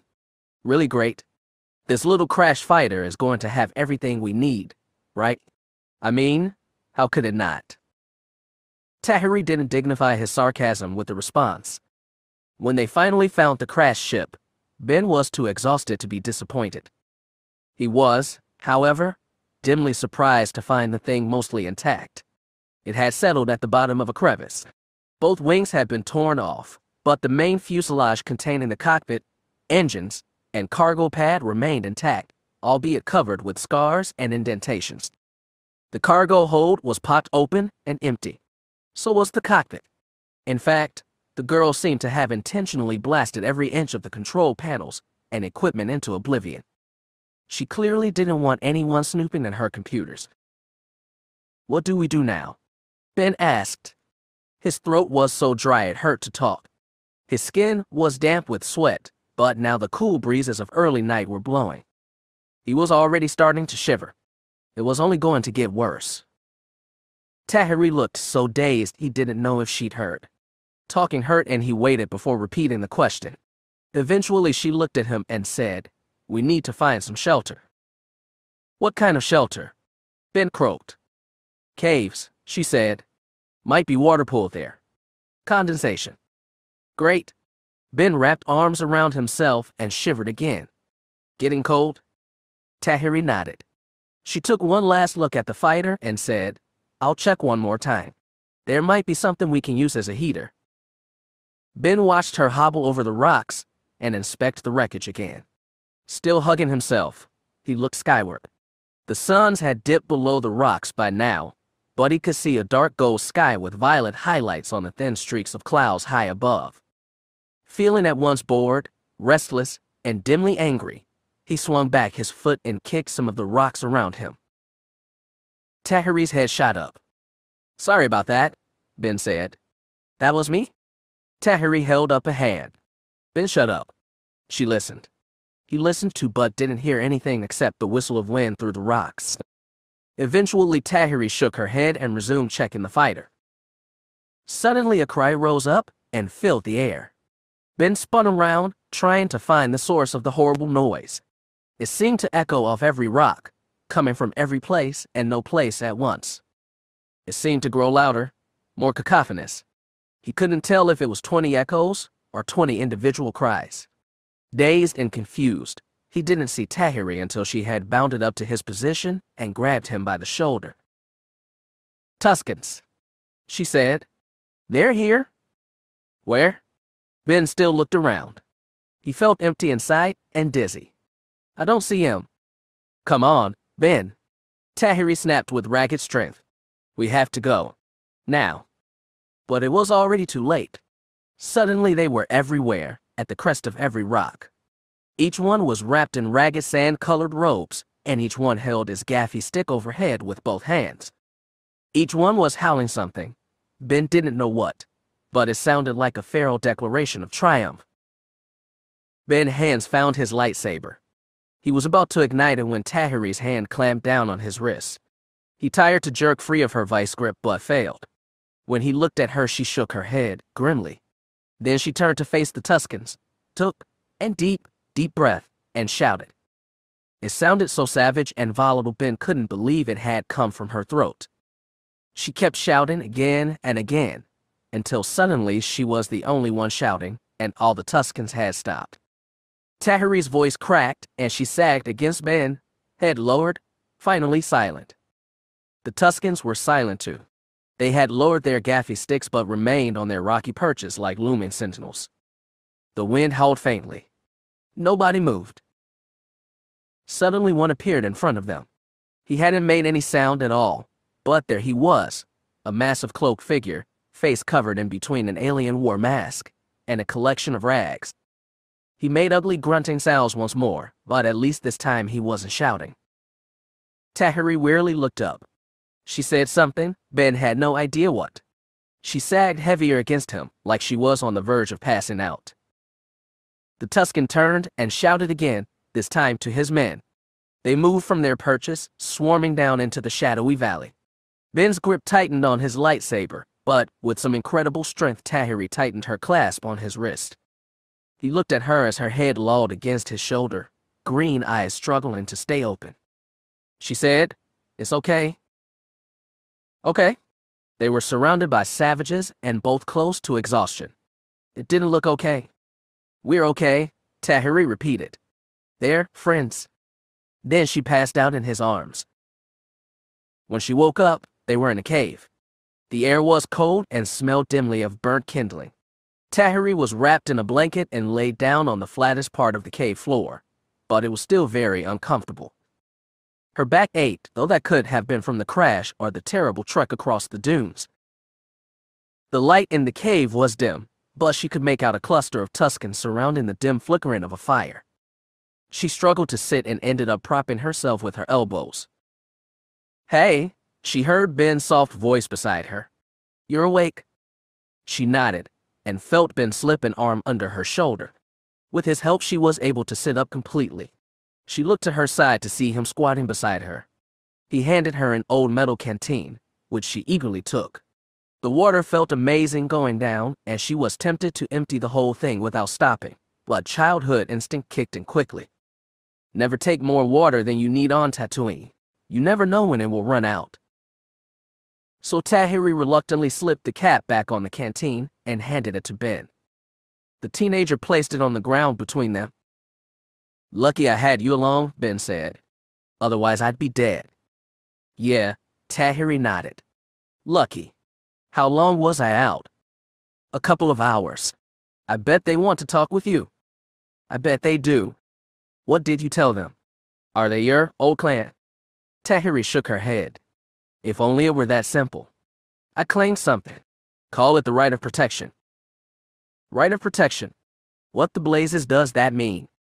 Tahiri was too tired to try and explain the elaborate customs of Tusken intertribal relations to Ben. "I asked for the kindness of strangers and I got it. We're okay now. That's all that matters." "Is it? I mean, my dad used to tell me stories about these guys and girls, whatever. I used to be one of them," Tahiri said. "I can still speak their language. Kind of, anyway. We're both Outlanders, Ben, and they don't like Outlanders, but the fact that I can speak Tusken and know their customs earns me special privileges. Like not being impaled by a dozen gaffy sticks." She gave him a tired smile. "Exactly? So can you explain that you grew up Tusken? Wouldn't that give you, I don't know, honorary Tusken rights?" "I'm not Tusken anymore. That's all that counts. I've been a lot of things, Ben. Tusken, Jedi, Yuuzhan Vong hybrid, Sith bounty hunter." She sighed and looked at her hands. The skin was dry and cracked. "I can never seem to keep a job, can I?" "You're still a Jedi," Ben said firmly. Tahiri smiled against herself. Ben had brought her back from the dark side, even forgiven her after she had accidentally killed his friend and mentor Lon Shivu. He had been trained by Darth Kitas from the age of 14 and come back to the light stronger than ever. Deep down he seemed to have the straightforward, honesty purity of his father, though his upbringing had been far more dramatic than that of a Tatooine farm boy. Most of the time it seemed like he was the older, more mature member of their team. Most of the time. When she didn't respond, he said, "You should ask them about the crashed ship. If this is their territory, they might have been where the pilot went." "Maybe they already killed her," Tahiri suggested. Ben swallowed and nodded. "Well, it's time to find out either way," Tahiri said, and tried to rise. With Ben's help, she got to her feet, though instead of leaning on his weight, she shifted away. "Stay back, Ben. I don't want to show weakness." "Oh, okay." Ben let her walk ahead, though his expression was one of confusion. So like him, Tahiri thought. Civilized to the core. The circle of Tuskens had been watching them in silence this whole time. When Tahiri walked into their circle, she had over a dozen pairs of glassed-off eyes watching her, reflecting the flicking crimson of the fire.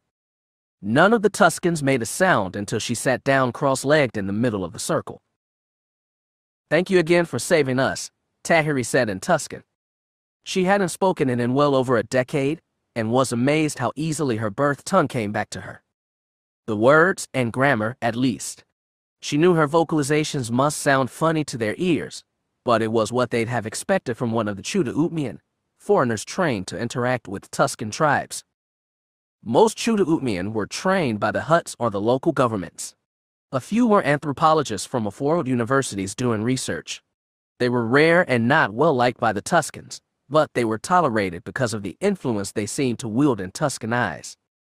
Bringing hurt to a Chuda Utman could mean swift and lethal revenge from the Hutt syndicates, and it wasn't until Tahiri had left Tatooine behind that she realized that Chuda Utmian were usually middling functionaries instead of important foreign leaders. So now Tahiri tried to play the part. She sat stiff-backed, despite still feeling woozy. She looked around the circle, pausing momentarily on each wrapped-up face, as though she could peer into each pair of glass-topped tubes and see the eyes beneath. As a child, she'd learned to recognize individuals by the way each face mask was wrapped. Now they all looked identical and ominous. She could still screw this up and get her and Ben both dead. "Why did you come to the territory of the Red Bantha clan?" Chuda Uthman? Asked one of them. He might have been the one she spoke with briefly before passing out, but she couldn't be sure. She remembered hearing of a Red Bantha clan and tried to place it geographically. In the western Dune Sea, maybe south of the Junglan Wastes. The Tusken tribes were semi-nomadic, and the Red Banthas could have moved thousands of kilometers since she had grown, but it was a place to start. We came in pursuit of the woman whose spaceship crashed here, she said after a moment's thought. She is a dangerous criminal. A few Tuskens laughed. It was a harsh choking sound. A second one said, "Why should we care about Uthman law?" "You have no reason to," Tahiri acquiesced. "However, I'm not asking this just as a Chuda Uthman. I may look human, but I was born on Tatooine and raised Tusken by Sliven of the Long Dragon tribe." The Tuskens regarded her for a long moment. She could sense them judging her, weighing her statement. The apparent leader said, "You are no longer Tusken, only Chuda Uthman. We owe you nothing." It was worth a try, she thought tiredly. Deep down she felt a pang of disappointment. Like I said, this woman is dangerous. She already killed one person today, and probably many more before that. She is probably hiding in these hills somewhere, and it would be dangerous if you were to run into her unprepared. A few Tuskens looked at each other. Their gazes seemed to linger, as though they could peer through the masks and into one another's faces. "Is there something I don't know?" Tahiri asked. "Is there something you should tell me?" The leader said, "The Uthman you seek is not here." "Not here," Tahiri repeated. "Did you kill her?" "No," the Tusken grunted. "She left." "Left where?" "What direction?" "She went out across the Dune Sea, opposite the setting of the suns," he said. "She took provisions from her ship and walked out across the desert. The girl is a fool. She has probably been swallowed by the sand by now. Can you point us the direction where she went? If you do, we'll leave right away and not bother you again." The Tuskens exchanged a few more knowing glances. Then one said, "We will show you in the morning." "If she's moving across the desert, we can't afford to wait," Tahiri insisted. "We have to catch up to her as soon as possible." "These hills are unsafe at night," another Tusken said gravely. Tahiri felt an old, familiar shiver. Great dragons. None of them responded, but that was enough affirmation. She sighed and said, "We will rest tonight, but will require your assistance the moment the sun rises." "Very well," the lead Tusken said. "In the meantime, you are welcome to claim the privileges of the Chuda Uthman, including food and water." "Thank you very much," Tahiri said. She'd take what she could get. "We greatly appreciate it." She slowly rose to her feet. All the Tuskens watched her as she did so. She felt awkward as she moved out of the ring, slipping between two who hadn't spoken during her debriefing. As she started toward a tired but expectant Ben, she heard the Tusken leader ask, "Are you a Jedi, Uthman?" Tahiri spun around. All of them still stared at her with goggles that gleamed in the firelight. The leader asked again, "Are you a Jedi? We saw your companion holding a long metal cylinder. He did not light it, but we have seen those weapons before." "Have you now?" Tahiri's throat felt drier than ever. "There is one story passed down by the White Bantha clan, and another by the Blue Sky clan. Would you like to hear them?" Tahiri ran through the names of the new tribes, trying to tell if they were familiar. She couldn't remember, not in her current state. She walked back into the circle, resumed her cross-legged position, and said, "I'd like to hear, yes." "Among the White Banthas," he said, "there is a story of an Uthman who wielded a sword made of light. He lived in the desert, all alone. If nobody bothered him, he would not both anyone. But if somebody did bother him, he would set that glowing sword ablaze. Even if disturbed, though, he would not kill. He would disarm his enemy, confuse them, or render them helpless, but he would never kill. He was a warrior whose very presence brought peace." "I see," Tahiri said. Now she remembered. The White Banthas had dwelt in the desert plain between the Junglan Wastes and the Mesra Plateau. Based on the stories she'd heard from Master Skywalker, this peace-bringing hermit must have been Obi-Wan Kenobi, who had kept watch over the heir of Darth Vader for 2 decades from his humble hut in the wastes. The Blue Sky Clan has another story, the Tusken said. We think it must be about another Uthman. It is so different. Please, tell me, Tahiri said. She thought back to her own childhood, trying to recall other Jedi stories. She had known about Jedi when Master Skywalker came to take her off-world. She remembered that much. Those who wielded swords made of light had seemed like vague phantoms, legends. Some Tuskens thought them noble while others called them demons. It had been her accidental introduction to the Force's dual nature. The Tusken said, there once was a man from off-world, an Uthman with a blazing green sword who came to the desert to live the life of the Tusken. He married a Tusken woman, learned our language and customs, and became leader of the Blue Sky Clan. The name stirred more memory in Tahiri, nothing specific, only a vague and somber feeling. This man used his blazing sword to fight for his clan and sometimes to kill. Under his banner, the Blue Sky became the greatest clan on Tatooine, feared even by the Hutts. That was his downfall, of course. Even the bravest Jedi, and the truest Tusken, was no match for that army of Uthman scum. In the end, he was killed, and the Blue Sky Clan slaughtered. Its survivors scattered like sand in a storm. A few found refuge in other clans and told his tale. I see, Tahiri said. I'm surprised I never heard that story.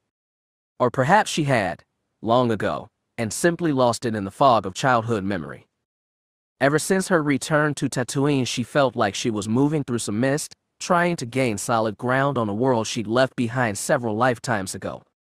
Bounty Hunter, Sith, Yuuzhan Vong, Jedi, and Tusken at the very start. She felt far away from all of them, but Tusken most of all.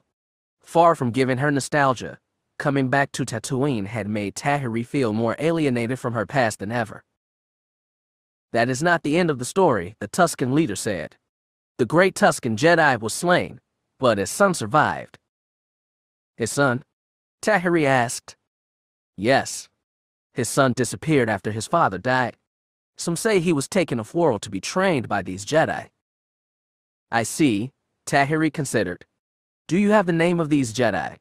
Do you know how long ago they lived? It's possible I could learn what happened to him, though I can't make any promises. That part is lost, the leader said regretfully. However, all stories agree that he came back. You mean he rejoined the Tuskens? He did, and he fought more valiantly than even his father.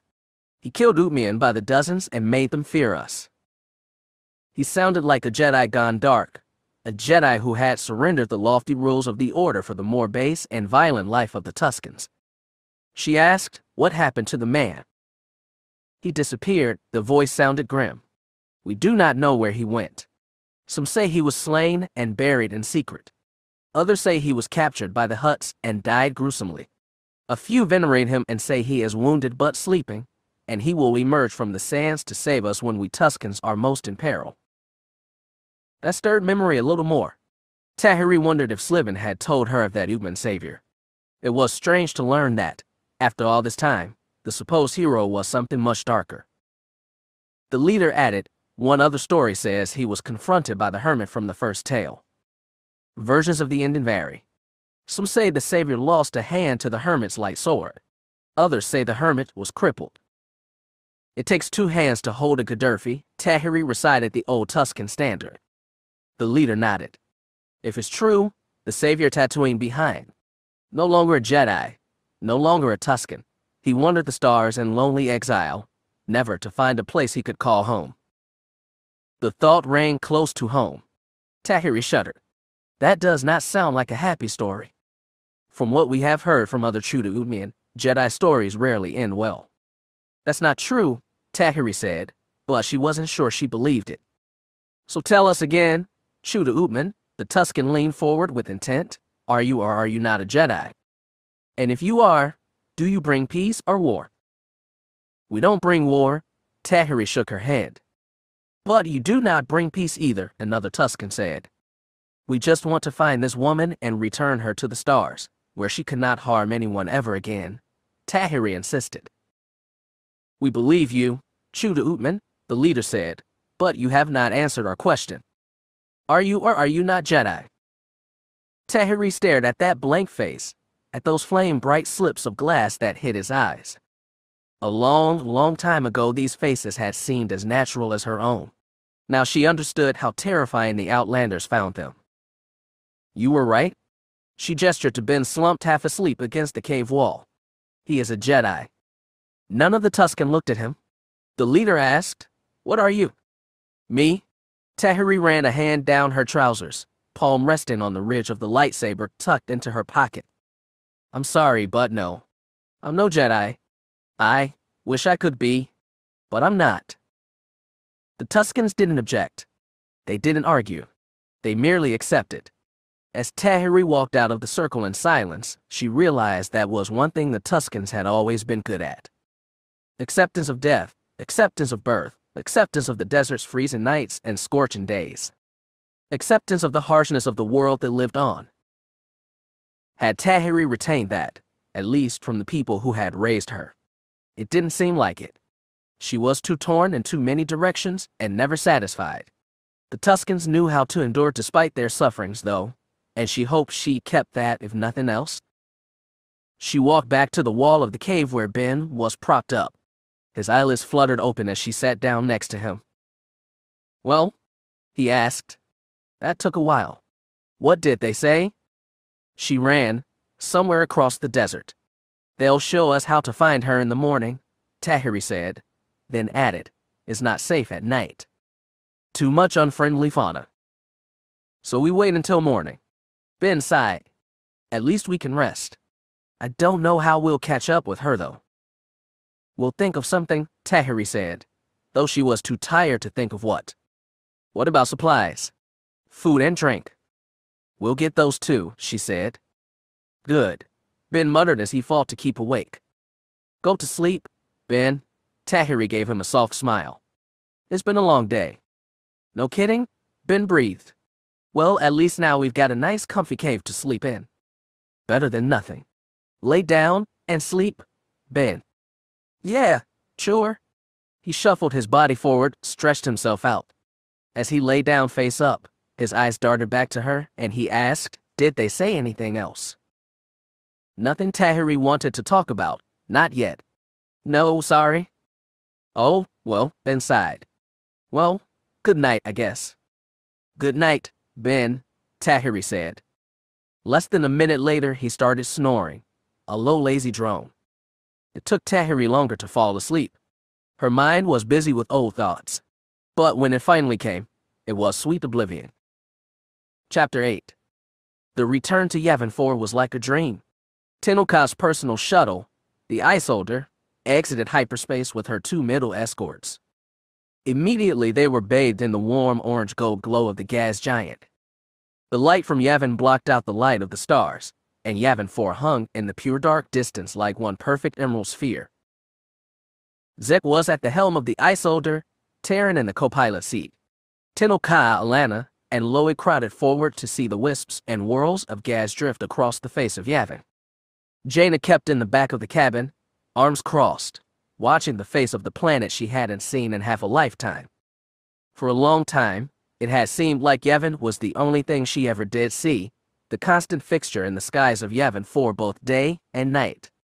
She had forgotten how deep its colors were, and how the gas seemed to writhe in slow motion across its ever-changing face. She'd forgotten what a deep, beautiful green the moon was. "You're looking at one of the most important places in the history of the galaxy," Zek was telling Alana as she squeezed between his seat and Terran's. "Before any of us were born, Master Skywalker destroyed the Death Star in orbit over Yavin. That was the turning point of everything. Before that, nobody believed anyone could beat Emperor Palpatine and Darth Vader. But with that great victory, the whole tide turned." Alana nodded dully. She seemed transfixed by the orange light of Yavin. Zek smiled gently, and it struck Jaina that he was good with kids.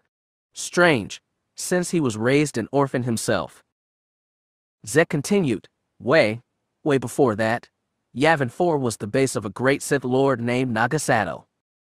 Nagasato led his people, called the Sith, out of their original empire in the Outer Rim, and brought them into the Republic to make war on it. He failed, but the Sith people settled on Yavin 4. 1,000 years later, a Jedi named Exar Kun found this moon. The natives called themselves Masasi now, and they built huge temples. Exar Kun found remnants of Naga Sadal's great dark side magic here, and made it into his own Sith empire. Exar Kun was betrayed by Ula Keldroma, Alana said as if repeating stayed lessons. His spirit stayed in the temple for 4,000 years until Uncle Luke and his Jedi Knights defeated him. Lobaka roared. The green moon drew closer. He's right, Tenno Ka said. This place is truly rich with history. You're about to step foot on a place that's seen 5,000 years of conflict between Jedi and Sith. I know, Alana looked at her mother, but like Zek said, that was a really long time ago. Not for us, Zek said. Exactly, Alana gave a little pout. I don't care about ancient Sith lords and battles. I want to see the places you care about. Tenno Ka smiled gently and patted her daughter's shoulder. I want to as well. But we don't know how much the Yuuzhan Vong left behind. Well, we'll see in a minute, Terran chimed. The green moon was filling their viewport. I'm heading for the coordinates of the Great Temple, but it looks like there's a storm system moving through the area. You should all strap in, it might get a little bumpy. We could hold an orbit and wait out the storm, Zek suggested. Terran shot him a sly look. Come on, dear, don't you want some excitement on our honeymoon? She punched the throttle, and they dove. The middle escorts hung in orbit while the ice soldier stabbed into the storm. Jaina strapped into one of the seats in the rear cabin along with Tenno Ka and Alana, while Loie stayed up front to help Zek and Terran. As the wind buffeted the shuttle and jerked them in their seats, Alana asked, Aunt Jaina, are you excited to be going back? Excited. Jaina forced a laugh. I'll be excited to get on solid ground. But Yavin 4 used to be your home, right? Don't you want to go home again? Jaina looked at Alana, then at her mother. Tenno Ka's lips were a flat line, her gray eyes inexpressive. Jaina shook her head and said, It was all a really long time ago, long before you were born. I don't even know how much I'll remember. I bet it'll come back to you, Alana said. Really important things always do. You're getting wise with age, aren't you? Jaina smiled. Alana did that pout again. I'm almost 10. I'm not a little kid anymore. No, Jaina admitted. You're definitely not. Alana looked satisfied. The shuttle jerked hard and Tenno Ka put an arm around her daughter's shoulders. They said nothing else on the way down. When they finally settled on solid ground, Jaina found she couldn't wait to get outside. She was used to spending time in spaceships, of course, but still she hated being tossed around inside a metal can. When the landing ramp lowered, the smell of damp, warm air rushed into the shuttle's artificial atmosphere. Loie and Zek went down first, followed by Terran and Jaina, with Queen and Princess coming down last. Zek had put them down in a clearing, and wind and light rain still shook the surrounding forest. Great trees groaned as they swayed and mist tickled their faces. Jaina stepped tentatively onto familiar soil. She'd been to more worlds than she could count, but somehow Yavin 4, her old home, felt different from the rest. Even with the clouds covering the gas giant overhead, there was something in the shape of the trees and the smell of the thick warm air. In the distance, wild animals gave familiar cries she hadn't heard in half a lifetime. And far away, peeking above the shaking tree line, the old temples rose into the air as if defying storms and centuries. Oh, Wild Zek said softly. Terran came at his side and softly squeezed his hand. Wow, he said again. Jaina nodded. That was about all anyone could say. Except for Alana. She scrunched her face and said, This is awful. Is it always this rainy? Loie chuckled and brushed some of the water out of his fur. Tenno Ka said, Only sometimes, dear. Let's get some cloaks from the ship, Zek said. And some supplies, too. It shouldn't be a long walk to the temples, but the forest floor might be damp. This is a fact, Tenno Ka nodded. Alana scampered up the ramp, glad to be out of the rain. Zek, Terran, and Loie followed. Tenno Ka lingered at the bottom of the ramp and sidled alongside Jaina as she walked back into the ship. How do you feel, friend Jaina? She asked. Weird, Jaina said. Just weird. Fact, Tenno Ka said, nodding once. The 6 of them set off through the jungle with rain cloaks, 2 packs of rations, and a communicator patched directly to the middles in orbit. All the Jedi had their lightsabers, and Zek, Loe, and Terran all had blasters. Most of the rainwater hadn't worked its way down from canopy to jungle floor, so passage through the forest was not difficult. When they got to the temples, though, it was clear things had changed. Jaina had gotten only second-hand descriptions of the Yuuzhan Vong attack on Yavin 4, but she knew the Great Temple had been damaged. She was shocked to see the black scored hole where its east face had been, and the pile of rubble spilled across the lawn now choked with waist-high grass and new sprouting trees. The entire 5,000-year-old structure had been smashed by some Yuuzhan Vong weapon, walls, and steps, and superstructure caved in. The Blue Leaf Temple, smaller than the Great Temple and not as big a target, seemed in better condition, though it, too, bore many black battle scars. Interestingly, Jaina saw virtually no remains of Yuuzhan Vong biotechnology. From what her late brother Anakin had told her, the Vong had begun their typical attempts at terraforming the moon to make it more habitable for Vong-formed creatures. The Alliance hasn't made any attempts to re-terraform the moon. Perhaps when the Vong left after the war, they'd made sure to take all their materials with them. Tucked behind the Blue Leaf Temple, they found the burnt husk of what had once been a Damudek, shell-shaped organic bunkers the Vong could grow quickly on the planets they invaded. The jungle had already reclaimed most of the wreckage. Creeper vines carpeted the walls of the cracked, curving exterior. Leaving the others outside, Jaina and Loe began to explore the inside of the structure, such as it was. The roof had been torn off, leaving it exposed to the elements. Grass and small trees poked through the floor. From what she remembered of Yuuzhan Vong Biodeck, it seemed like the places that should have housed Vilip choirs or sensory parity had been intentionally gouged out and burned rather than simply abandoned to the elements. She wondered if this had been the Shaper Damudek where her friend Tahiri had been held captive, and into which her brother Anakin had ventured to rescue her. She found herself glad that Ben and Tahiri were off on the other side of the galaxy, doing who knew what. Coming back to Yavin 4 was hard enough for Jaina. It would have been even worse for Tahiri to revisit the place of her torture. As they stalked through the ruined Mudek, Jaina found herself glad for the distraction. She'd been afraid that Yavin 4 would bring back a rush of memories of her older brother as he once had been, always grinning and cracking the lame joke, fishing for a smile from Tenno Ka, and collecting jungle animals for his menagerie. Instead, the place seemed alien, which was far better than familiar. Once Jaina and Loe had determined that the Damudek was indeed abandoned and overgrown, they went back to the others. By now, Lana seemed eager to get inside the Great Temple and see the place her parents had called home, though the adults were far less certain. "We don't know what kind of damage the Vong attack did to the superstructure," Terrence said as they circled back around the big pyramid to look at the damaged east face. "Even if this place had an internal energy grid, I doubt it's workable now." Lobaka roared and pulled a glow globe out of his pack. "Fact," Tenno Ka nodded. "But even so, we don't know the integrity of the building. The entire interior may have collapsed."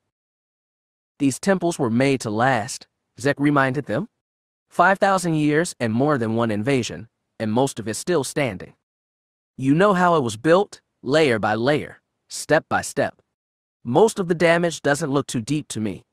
We should at least take a look inside. I'd bet the old hangar bay is intact. Maybe the old communications room too, where they planned the attack on the Death Star." Alana groaned. Not another history lesson.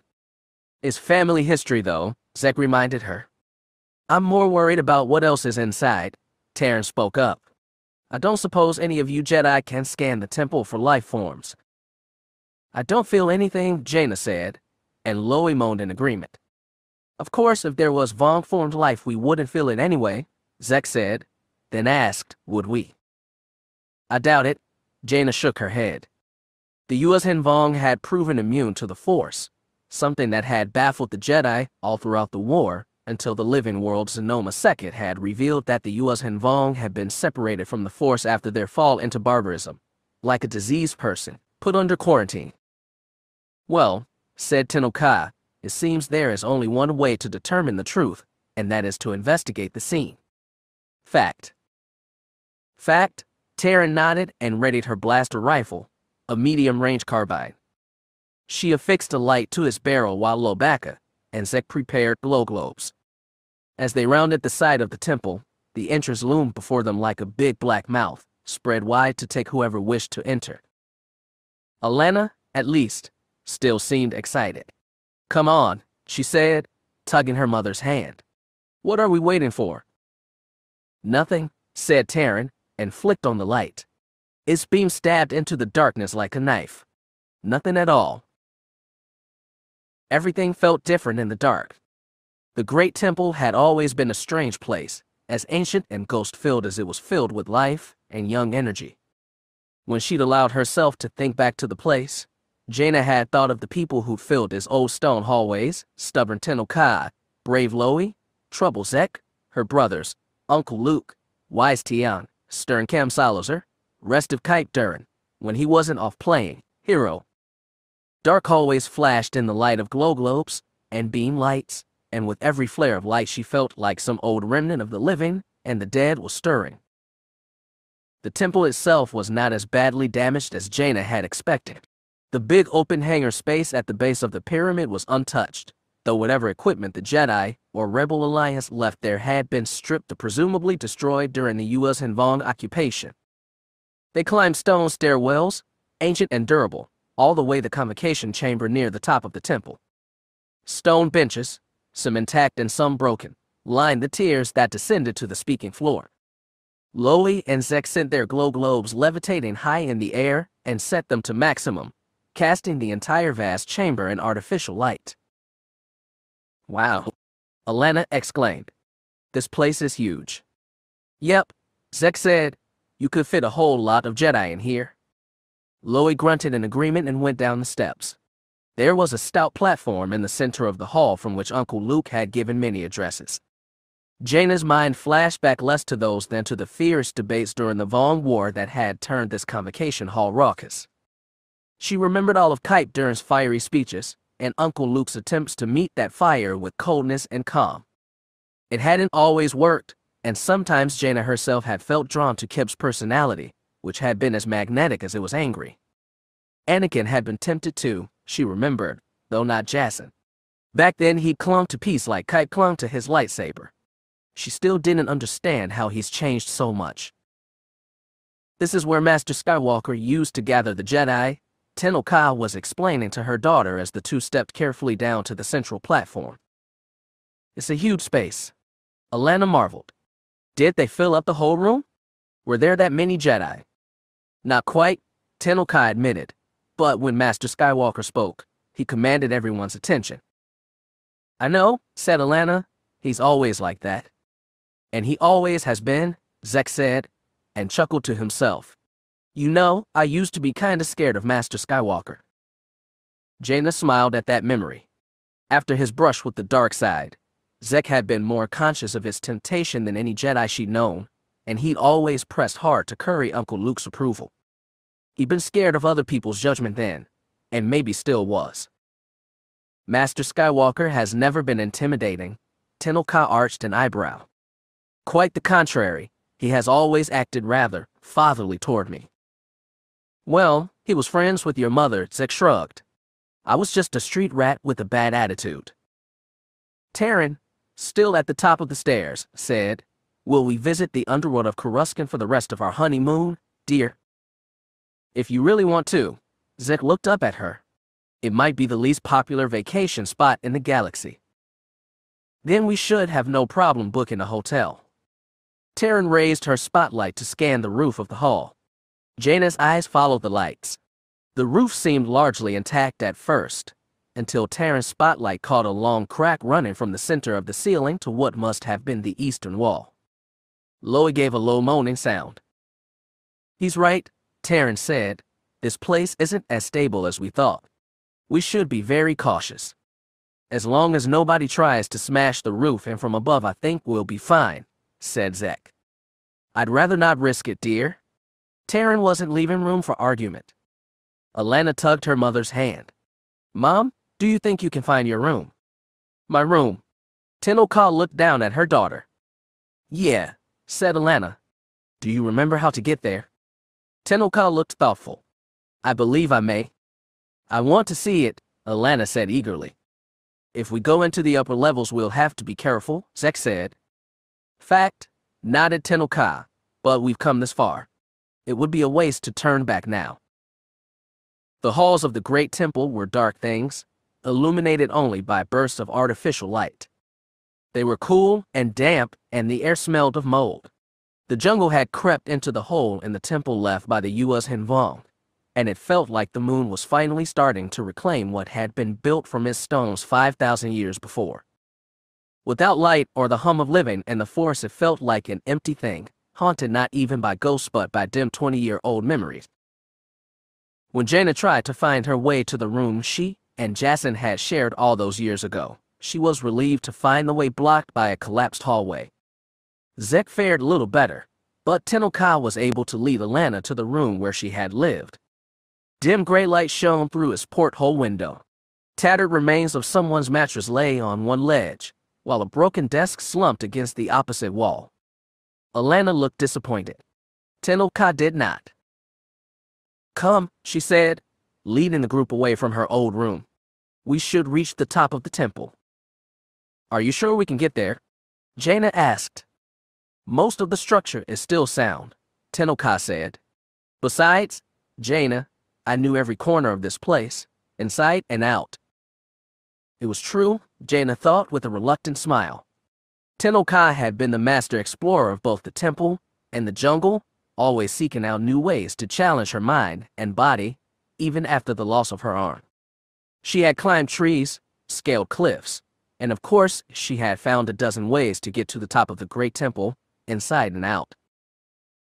They needed to give Alana a few force boosts to get her over a ledge here and there, but in the end it wasn't hard to ascend the step pyramid. When they emerged at the peak, the rain had stopped and afternoon sunlight was beginning to break through the clouds, casting the sky in mottled shades of gold and pink. The great orange-red form of Yavin shone faintly through thinning cloud, and the jungle expanded in every direction, treetops still swaying in the wind. A few birds glided through the air, V-shapes moving lazily in the distance. Jaina couldn't deny it. It was a beautiful sight. Wow, Alana marveled, spinning herself around to get the full panorama. This is amazing. It is impressive, Terrence sounded almost grudging. You can't even see the clearing where we left our ship. Good to know, Zek breathed. Slightly winded, he stood at the edge of the roof, staring down the eastern side at the charred rubble and creeping vegetation.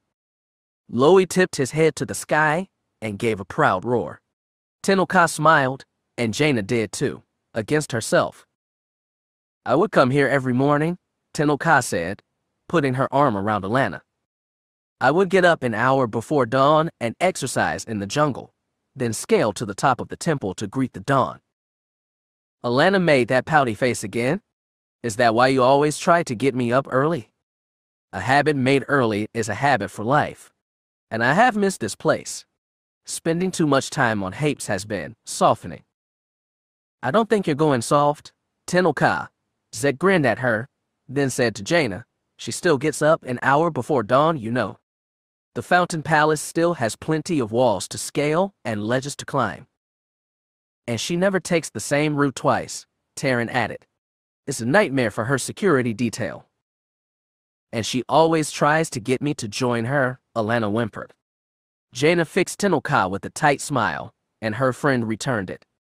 Jaina was surprised to find how relieved she was, learning that Tenoka was still Tenoka after all the sad turns her life had given her.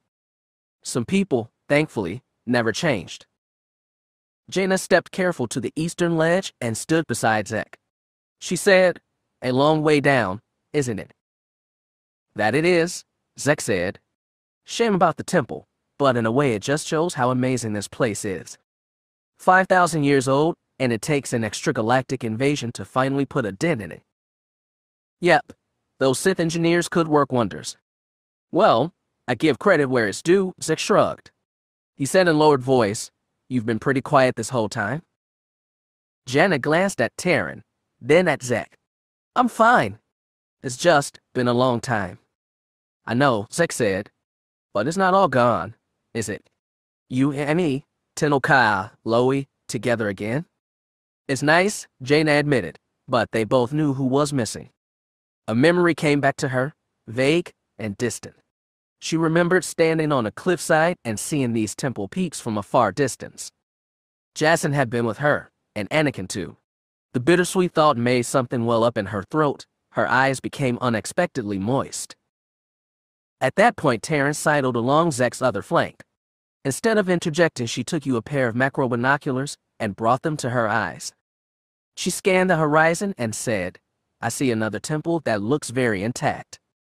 Looks like 5 kilometers south-southeast. Loie growled warning, and Zek said, he's right. We don't want to go there. What's there? Taran asked. A Sith temple, Jaina said. Another Sith temple, actually. One Exar Kun built 4,000 years back. I thought Corran Horn blasted it to rubble though, or at least part of it. Maybe. It's hard to tell from this angle. Taran adjusted the binoculars. Is it located in a clearing? A lake, I think, Zek said. It wasn't really a place we wanted to go. We don't have to go there too, Alana said. Loie moaned in relief.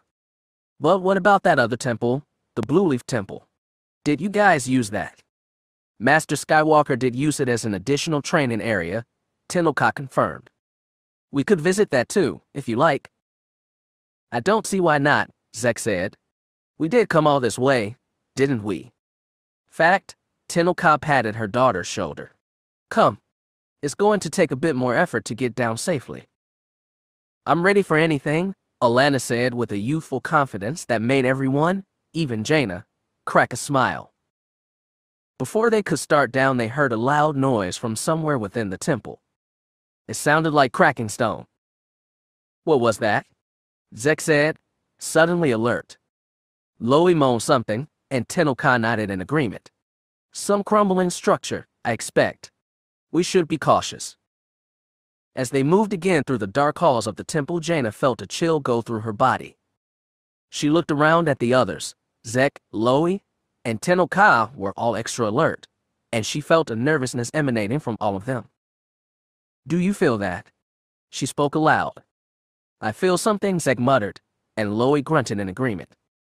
Taran, at the head of the group, stopped dead in her tracks. Feel what? Is this some kind of Jedi thing? I don't think I feel anything, Alana said. It does seem a little chilly, maybe. This is familiar, Zek said. Almost like. Like what?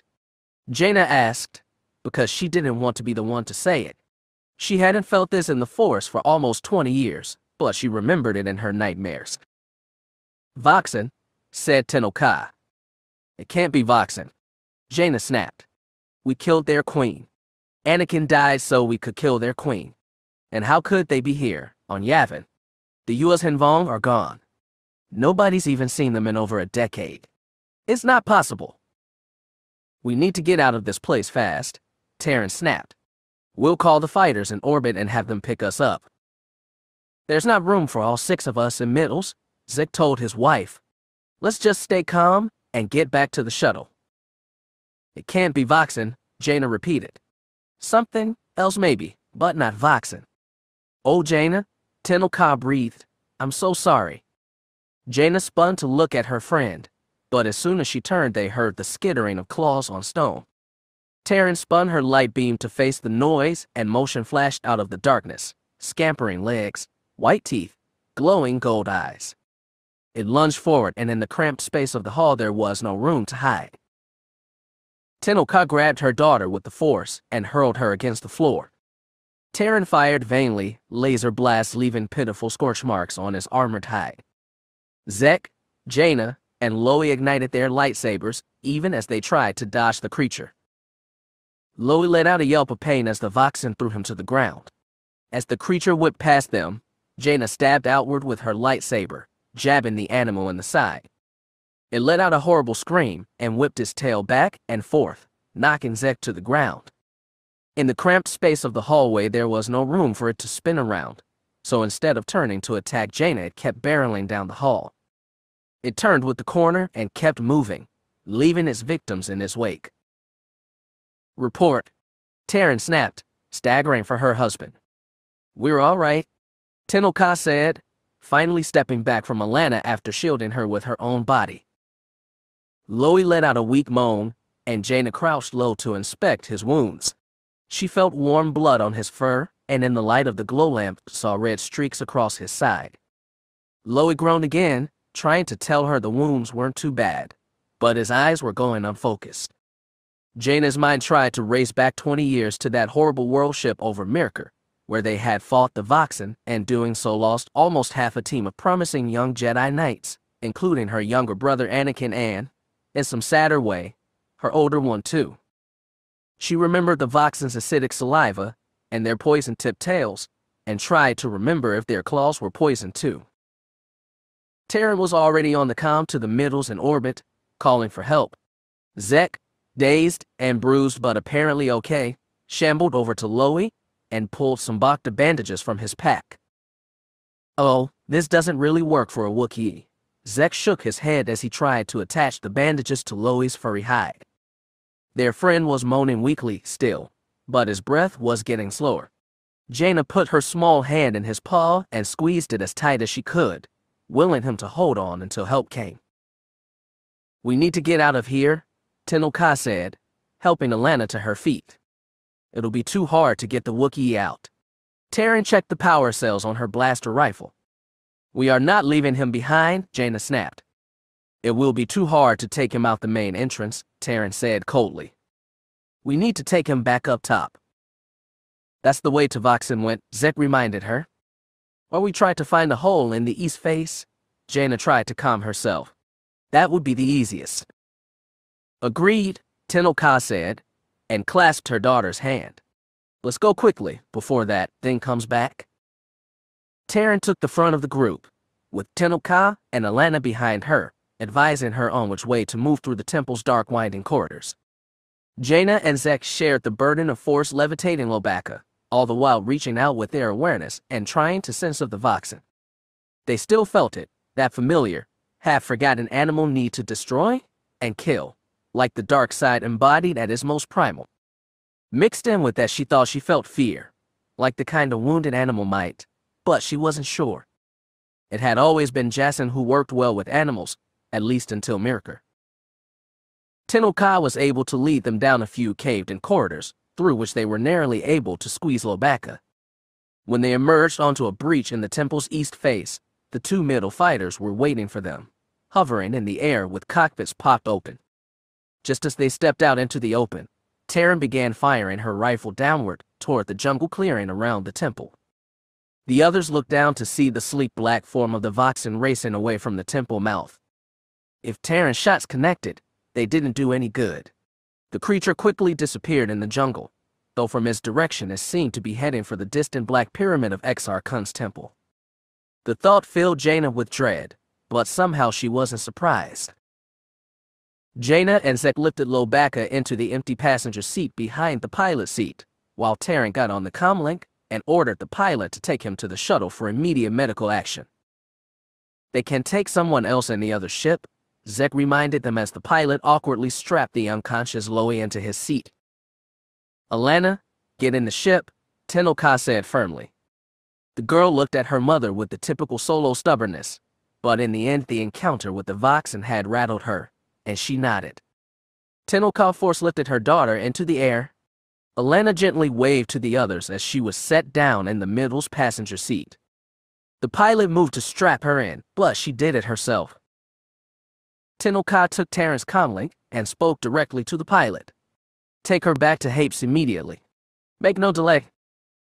"Yes, ma'am," the pilot affirmed, and the cockpit swung shut. Jaina felt a wave of relief as she watched the middle shoot off into the sky, red engine trail blazing. The other ship, the one with Lobaka strapped inside, still hovered over the temple. "Well, what are we waiting for?" Zek said, gesturing to the ship. "Oh no," Taryn shook her head. "You can't be serious. Fastest way to the shuttle." Jaina nodded agreement. Probably the safest too, if your pilot's good. She's one of my best, Tenelka said. Shall we? Taryn sighed, strapped her rifle to her side, and let Zek put an arm around her waist. They went first, hovering up into the air, drifting toward the middle, then gently dropping onto the scimitar-shaped wing. They pressed themselves flat against its surface, gripping its edge hard. Are you ready, friend Jaina? Tenelka said, reaching out to grip Jaina's hand in her own. As I'll ever be, she said, and they took off in the air. Chapter 9. Wraith Squadron was a unit with no articles of incorporation and no place in the Alliance military or security command structures. It answered only to Director Lauren, but it filed no official reports and left no records. Given that they were a squadron which did not technically exist, the Wraiths were used to being kept in the dark, then sprung with sudden revelation and forced to throw together a quick plan and act on it. Such was the lot of any intelligence agent, or so Scud had been told, and it certainly held true for their unit. However, even with all that in mind, the current operation felt weird. The Wraiths left the military base at Borlius with only their T-65 XJ-7 starfighters. Once they were in the black, Sabinrin transmitted coordinates for their hyperdrives and ordered them to lightspeed. The coordinates themselves were for a deep space site, far from any system inhabited or otherwise, but notably close to where Alliance and Imperial space abutted the unknown regions. That provided plenty of fuel for thought during the long outbound ride. When the X-Wings finally arrived at the coordinates, they got part of an answer. The Lorner strike cruiser waiting for them had clearly undergone some major refitting, and as they followed Sabinrin into land at the ventral hangar, Scud marked unusual sensor emplacements on the nose and additional missile batteries on either flank. This ship looked like it was built to brawl but also to explore, which was pretty close to proof they were heading into uncharted space. The Wraiths set their X-Wings down on an expansive hangar deck with only one squadron of ties suspended from overhead racks. The Wraiths weren't used to grand greetings, so they weren't disappointed by the modest reception. A black uniformed Imperial and Lieutenant's bars met them instead of the captain, and as he led them through the clean gray corridors, he rattled off a long list of areas that were to be restricted to Alliance personnel. He said, we can use the freshers at least, right? Drickall whispered at the back of the group. I think he mentioned those, replied Trey. Showers too. Tell me I can shower. If they don't, I will personally lead a new rebellion against the Empire. Their barracks on this ship, which the lieutenant called the Wessex, were small but clean, with bunk beds lining two long walls. The Wraiths had slept in far worse, and Scud took in the sight with one sweep of the eyes before resting attention on the single man waiting for them at the wall furthest from the door. I'll take it from here, Lieutenant, said the short man with the trim black beard and white streak through his hair. Despite wearing a civilian suit, he had the bearing of a man used to uniforms, and Scud recognized him instantly as Jagged, former Imperial head of state. The lieutenant raised one hand halfway, remembered he had no reason to salute, and left without another word. Well, Jagged said, looking around the Wraiths crammed into the narrow bunk room, I hope they weren't too rude. We've had worse greetings, Mary said. Right? Nobody shot at us this time, Shar agreed. Always a plus, added Drickall. Sabinrin, though, was all serious. He extended a fat green hand for Fel to shake. Thank you for meeting us privately. I'm sure we have a lot to talk about. We certainly do. Fel shook, then glanced at his wrist chrono. I've arranged for you and your executive officer to meet the captain of the ship. She'll give you a detailed projection of the current operations plan. Before that, I wanted to give all of you a quick summary of why you're here. I'm glad somebody's going to tell us, said Terman. Fel looked over the group slowly, like he was examining each face. Scud shifted uncomfortably under those eyes, and the whole scene was getting awkward until Mary said, Well, are you starting or should we? Of course. Fel turned his eyes downward, took a holoprojector disc from his suit pocket and held it up. Before turning it on, he said, These are images of debris recovered from a system just past the edge of Imperial space, abutting the unknown regions. They were recovered when Wessex itself investigated heat signatures indicative of a major battle. With a twitch of the thumb, he sent bright light into the air. The holo image showed a laboratory table with jagged pieces of debris laid carefully under a bright light. Scott's heart fell into his stomach as he made out the charred remains of a U.S. Hinvong warrior's Vonda and crab armor and emphastaff curled up in death, and several portions of thick Yorick coral, the kind grown into construct starships. "You see the cause for alarm?" Fell said dryly. "Wessex also recovered fragments of other warships native to our galaxy. The debris is inconclusive, but the Imperials believe it is largely of Alliance manufacture." "The Alliance military has no part in this," Sabinring said quickly. "I have personal assurances from Director Lauren. He hasn't picked up even a whiff of this." "Well, something sure as hell's is going on." Charlotte frowned and crossed his arms. Aside from Sabinring, he was the only other member of the Wraiths who fought in that horrible war. "So this is a joint investigation, then?" "In essence, yes," Fell nodded. "Have we asked the Chiss if they've noticed anything?" asked Rand. It was common knowledge that Jagged Fell had been raised in the Chiss ascendancy, that secretive polity in uncharted space. The general public, Scott included, wasn't certain of his current relationship. He'd heard Fell had been exiled from the ascendancy, but a group of Chiss had also helped him out in his recent battle with Admiral Dalla. Fell said, "The ascendancy has yet to respond to any overtures on this matter," which was suitably diplomatic but explained nothing.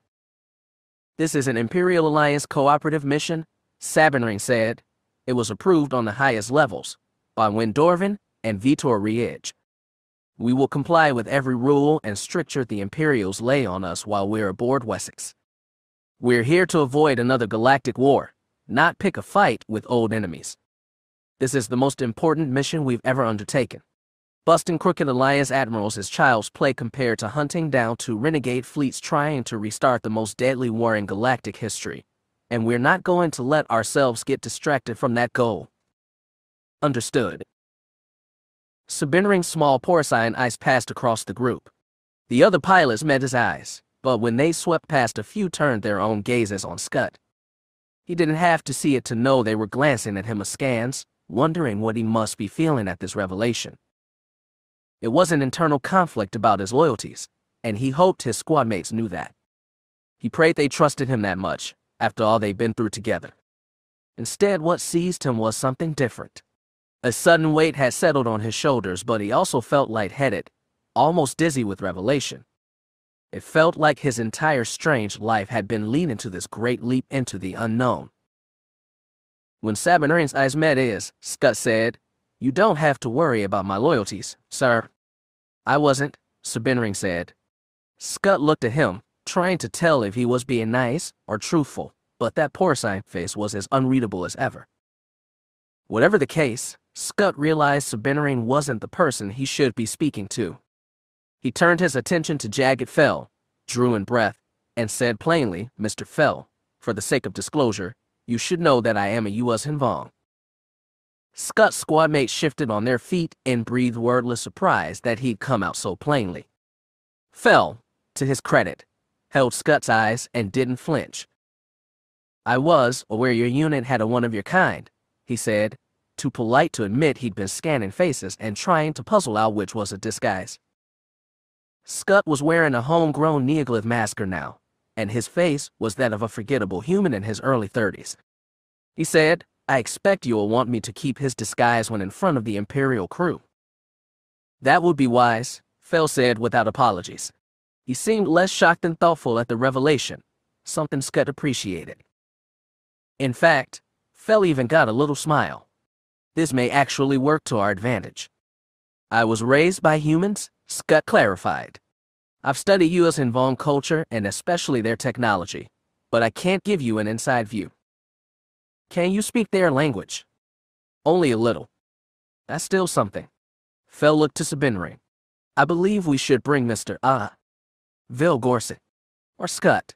We should bring Mr. Gorset to the meeting with Captain Filire. In the interests of full disclosure."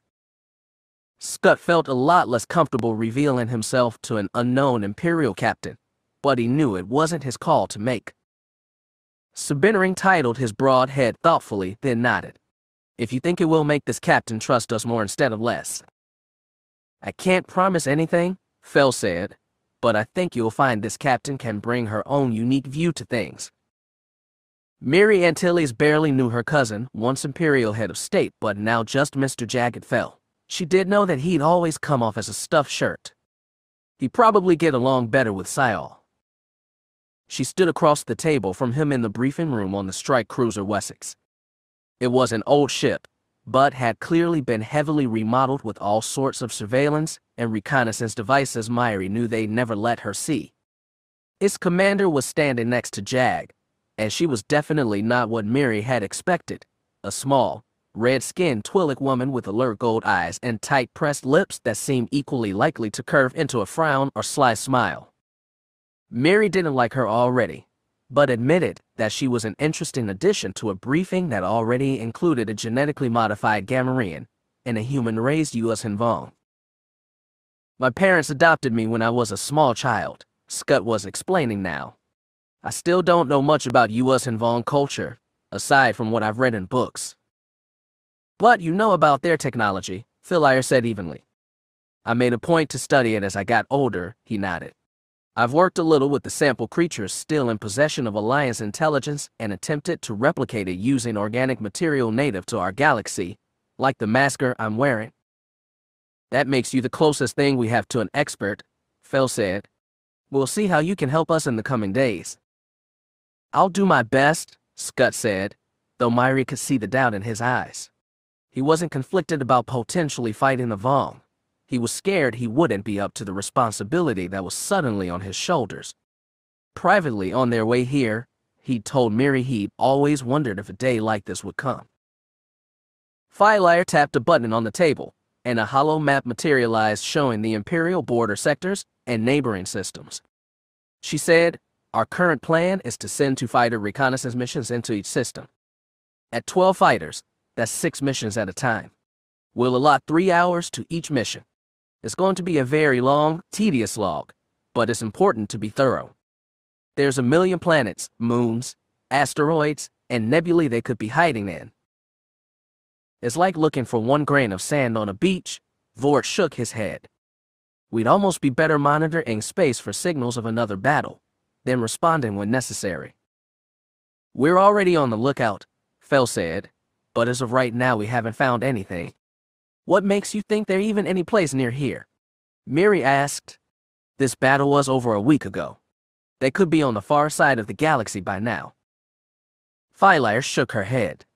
It's very likely they've dived deeper into the unknown regions, but we can't go deeper ourselves without making sure our back is clear. Like I said, it will be a long slog. Thankfully, the star charts you brought should make things somewhat easier. Glad to help, Miri said quietly. The rotation of pilots is up to you, of course, Fel said. We've already prepared an extensive list of planets to be searched, though if we uncover traces of either fleet we will of course consult together to determine the best course of action. Of course, echoed Vort. Philaire took a data chip out of her breast pocket and slid it across the table to Miri. This is the master list of all systems to be searched. It also contains data on the recovered wreckage for all your pilots to view. Thank you, Miri said, picking it up carefully. We'll look over it together. As for when we're not hunting phantom fleets, the Twi'lek said, your pilots have free access to their quarters, of course, as well as the eatery, and all facilities on decks 4 and 5B. The identity cards we've provided them have such access keyed in. Everything else is off limits. Including to their commanding officer. Vort asked. Yes, she nodded. Including you? You understand, I trust.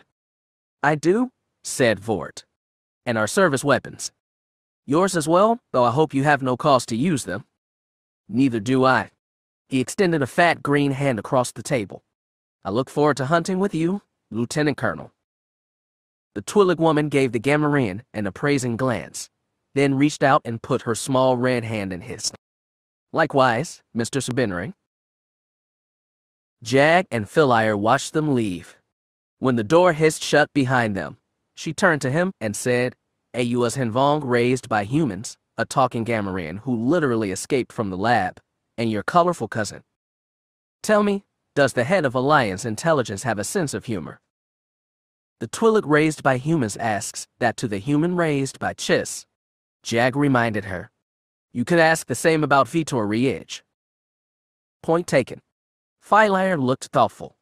Tell me, has your wife ever spoke of the Force being fond of jokes? For some reason, Phylire talking about his wife made him uncomfortable. Not to my knowledge. Never mind, Phylire waved a hand. Tell me about your cousin. I don't have much to say. Myri's my uncle's daughter, but I barely know her. She went into intelligence like her mother. She has an older sister, Syal, who's a rising officer in the Alliance Navy. Well, after losing so many senior officials, I'm not surprised they're promoting the young. Phylire seemed to purr. Like a lot of Imperials, she took pleasure in every mess the Alliance got itself into. If they have anything of their father in them, I'm sure both Antilles girls are more than capable. Are you so sure? We've seen plenty of their type, Fel. The ones born of great war heroes, government officials, or rich businessmen who get every honor handed down to them by birth.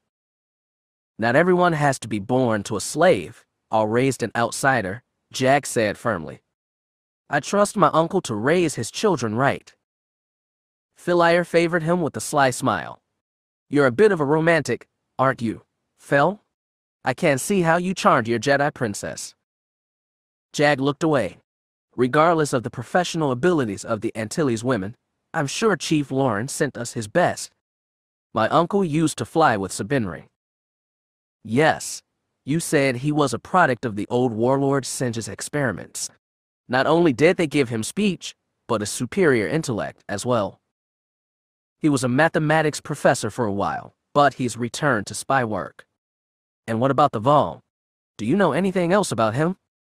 Nothing beyond his personnel file, and nothing about any of the other pilots either. No, I'm sorry.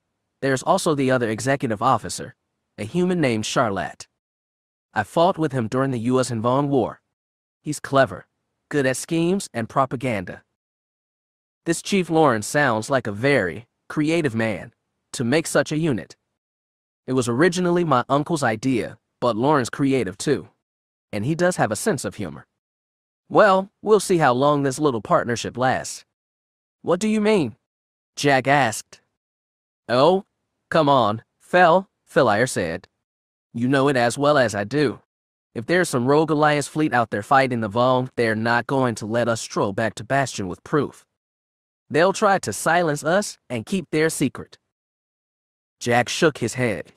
That might be the way the Empire operates, but not the Alliance. Not Garrick Lauren, and not the Wraiths. I don't believe you, she said, which is why they'll be monitored at all times. At the first sign of trouble, we can gas them in their quarters and dump them into space. Jag glared at her. You will do no such thing, not while I'm aboard. Then you can go with them, Phylire said, voice icy. This is my vessel, and under no circumstances will I allow Wessex or her crew to be destroyed, either by Alliance agents or the U.S. and Vong. Jag sighed. You disappoint me, Lieutenant Colonel. Phylire seemed taken aback. Why, if I may ask? There's a fine line between practical and ruthless. One keeps you alive, the other makes everyone your enemy. If the Empire has any future in this galaxy, it will have to learn the difference. You're the one who tried to bring democracy to the Empire, then dropped the whole mess in Vitor Riech's lap and walked away. I don't need a man like you lecturing me about responsibility and command. That attack stung, because it was what Jag had been trying not to tell himself for the past 2 years. Surrendering his position to Riech had been the only way out of a civil war that could have destroyed the Empire, and at the time he congratulated himself for his cleverness. On reflection, he knew it had been unfair to Riech, and worst of all, the thing he'd been raised from birth to despise, a cowardly dereliction of duty. The hurt must have been visible on his face. Phylire's voice softened slightly. Tell me, Fel, do you think the Empire has a future? There was rare vulnerability in her voice. Jagged examined her face, trying to tell if she was putting him on, but she'd shown no proclivity toward acting thus far, only provocation. I can't say. For now, with the Alliance still getting back on its feet, we have a place. In the long run, I don't know, but I think the Empire has to adapt. That's not what you think the Empire would be good at, but you never know. The fact that you're here, commanding this mission, is a good sign in itself. I expected to be working with some moth's preening son, but instead I have someone who earned her rank. She kept from smiling, but still looked proud. Maybe you've spent so long climbing the ranks that you see everyone as an enemy. I don't know, but I can tell you right now that real leadership requires trust. Sometimes it involves letting go. I trusted Riej enough to hand the Empire to him. She regarded him carefully.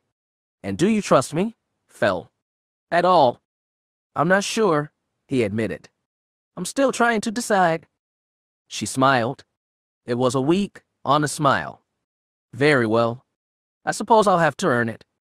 He watched her exit, leaving him alone in the briefing room. Gripping the table sides, he let out a long breath he hadn't known he'd been holding. This was going to be a very interesting mission. Chapter 10. As it turned out, the Red Bantha clan had one last parting gift for the Chuda Utmian. It wasn't a particularly impressive parting gift at first glance. Apparently, they found it abandoned on the edge of their territory, half buried in sand. They dug it out and ransacked the thing of various components, as Tuskens usually did when they got their hands on Outlander technology. They'd torn out parts of the control console, ripped out all the seating, and peeled away half of the outer plating. But at the end of the day, it was still an XP-40 landspeeder with intact engines and repulsors. The question was whether that would be enough. Ben had hoped to start out at dawn. Their quarry already had maybe a half-day's head start on them, wherever she was going. Tahiri reminded him that she was probably moving at night and hiding during the day, like any sane being would, and that meant there was still plenty of time to catch up to her. It made logical sense, but it didn't make Ben any happier to spend a good 3 hours trying to figure out if the XP-40 would fly without exploding on them.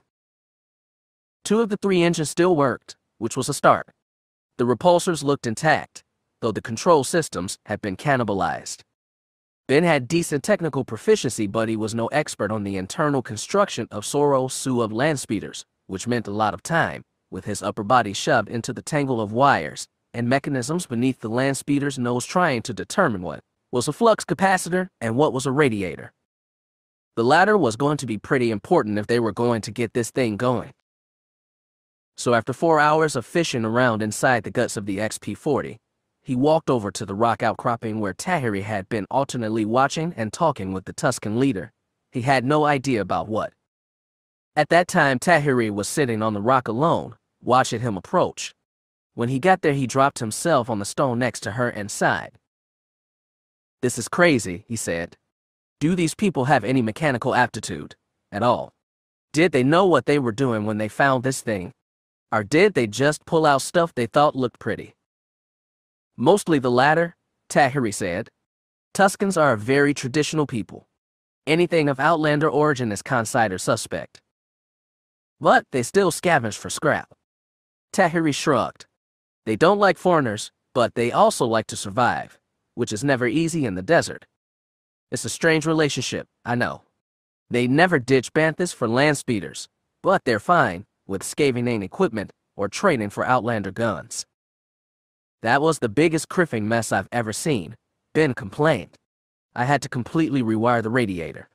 I had to remove one engine entirely because somebody ripped out the stabilizer, and if we tried to fly without it, the whole thing would blow up. Most of the front hull plating is gone, which means this thing's innards are going to get coated in sand." He shook his head. "This is crazy." "But will it fly?" Tahiri asked. Ben stared at the landspeeder, then nodded. "Yeah, she'll fly." Terry draped an arm over his shoulder and gave him a hug. "Good job, Ben." "She'll fly for now," Ben clarified. "She'll fly until the radiator bursts of an engine falls off or the insides get so clogged with sand they just plain stop working." "Take it slow and steady," Tahiri said. "I doubt we'll have to go far." "You think so?" Ben scowled. "While you were working, they showed me which way she went. Out across the Doom Sea, west-southwest. My guess is she's on her way to Anchorhead. Anchorhead, Ben repeated. Sounds familiar. Dad grew up outside there. But that's not a big city like Mos Eisley, is it? No, but it'll have speeders for rent, speeders that can take her or us to the spaceport. Wizard, Ben sighed. Wizard, Tahiri smiled. By my guess, we're about a half-day's ride from Anchorhead. Stretch it out to a day if we go slow and steady. Either way, we should be moving a lot faster than the girl, so we won't have any problems overtaking her. You know how to track in a land speeder? Never done it before, but if we go slow, it shouldn't be too hard. Tahiri paused. I think. It's been a while since I had to follow in an open desert. I don't think the girl's going to be covering her tracks, though. Well, there's only one way to find out. Ben stood up. I'm going to give our precious carriage a once-over before we get started. Take your time, Ben, she said. I'm going to say some goodbyes. Goodbyes? Ben raised an eyebrow. You getting back to your roots or something? Not quite. Tahiri shook her head. She had a sad smile. These people saved us. They deserve thanks. Yeah, well, you do that, Ben said, and scrambled back to the land speeder. He didn't like spending any more time around Tuskens than necessary. They might have saved him, but he knew very well what if it hadn't been for Tahiri, they'd have slaughtered him just as easily. It was strange to think about such primal, tribal creatures as the Tuskens. He wondered how they could relate to the Force. Tahiri, obviously, had come to the light side even after being raised in such a harsh environment. She'd had plenty of problems staying there, but that was due to what happened after she'd left Tatooine. Ben's father had explained to him how the U.S. Vong had been stripped of the Force due to the savagery their civilization had fallen into. He still wasn't exactly sure how that worked, but it seemed almost like the Force had cut them off, like a doctor severing an infected limb. Perhaps the Tuskens were something similar. They were outside civilization, which meant their violence and anger was outside the Force as well. If so, that meant the Force, with its light side and dark side, were the province of civilization only, of beings with reason and law, completely detached from the more natural, animal state of being. It was a weird thing to think about, and Ben pushed it aside. He had to concentrate on one thing now, one thing only, and that was getting the land speeder to fly without killing them all. As he set himself to work, he grimly reminded himself that Jason had also asked too many questions. The Red Bantha clan didn't give them any hollering send-off, and for that Ben was grateful. Two of them were gracious enough to give the land speeder a forward shove across the sands, which was nice, because even though the repulsors worked pretty well, Ben needed a little forward momentum to bring the engines online. The Tusken scrappers had also been gracious enough to leave the forward windscreen intact, which meant that even though the front of the land speeder was sucking dust, some of which seeped its way through the machinery and into the seating area, at least it wasn't blowing into their faces. Tahiri was right, at least, about the girl not being hard to track. Even after a half-day's walking distance, her path was still evident. Her footprints wound their way through the troughs of sand dunes, just as Ben and Tahiri had done the day before. From time to time, Ben would cut the engines entirely and drift on repulsors to keep them from overheating. It was good to stay close to the ground, following her tracks at a pace that was slow but steady. At Ben's guess, they could catch up with the girl in just a few hours, assuming she was still out there, trekking across the dunes. Ben and Tahiri didn't talk much on the way, but after about an hour of flight, they spotted something unusual on the horizon. The girl's tracks were leading right to it, so they followed both their quarry and their curiosity to find a mass of hulk and sand-scorched metal towering like a monolith some 20 meters high. Its rusted body sat on a pair of mammoth treads which were scorched with blaster marks. The treads had sunken halfway into the sand by now, and the big trapezoidal body tilted awkwardly to one side.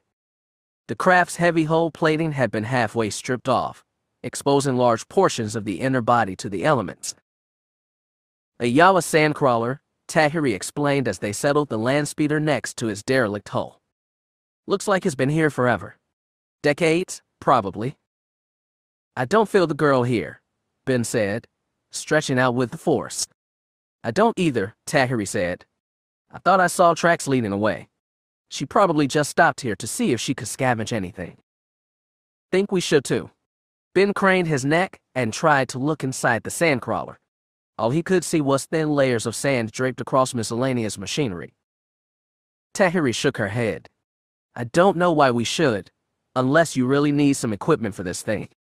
Even then, I doubt you'd find much good here. Looks like scrappers got to this thing ages ago. Yeah, Ben nodded. You're probably right. We don't want to waste time either.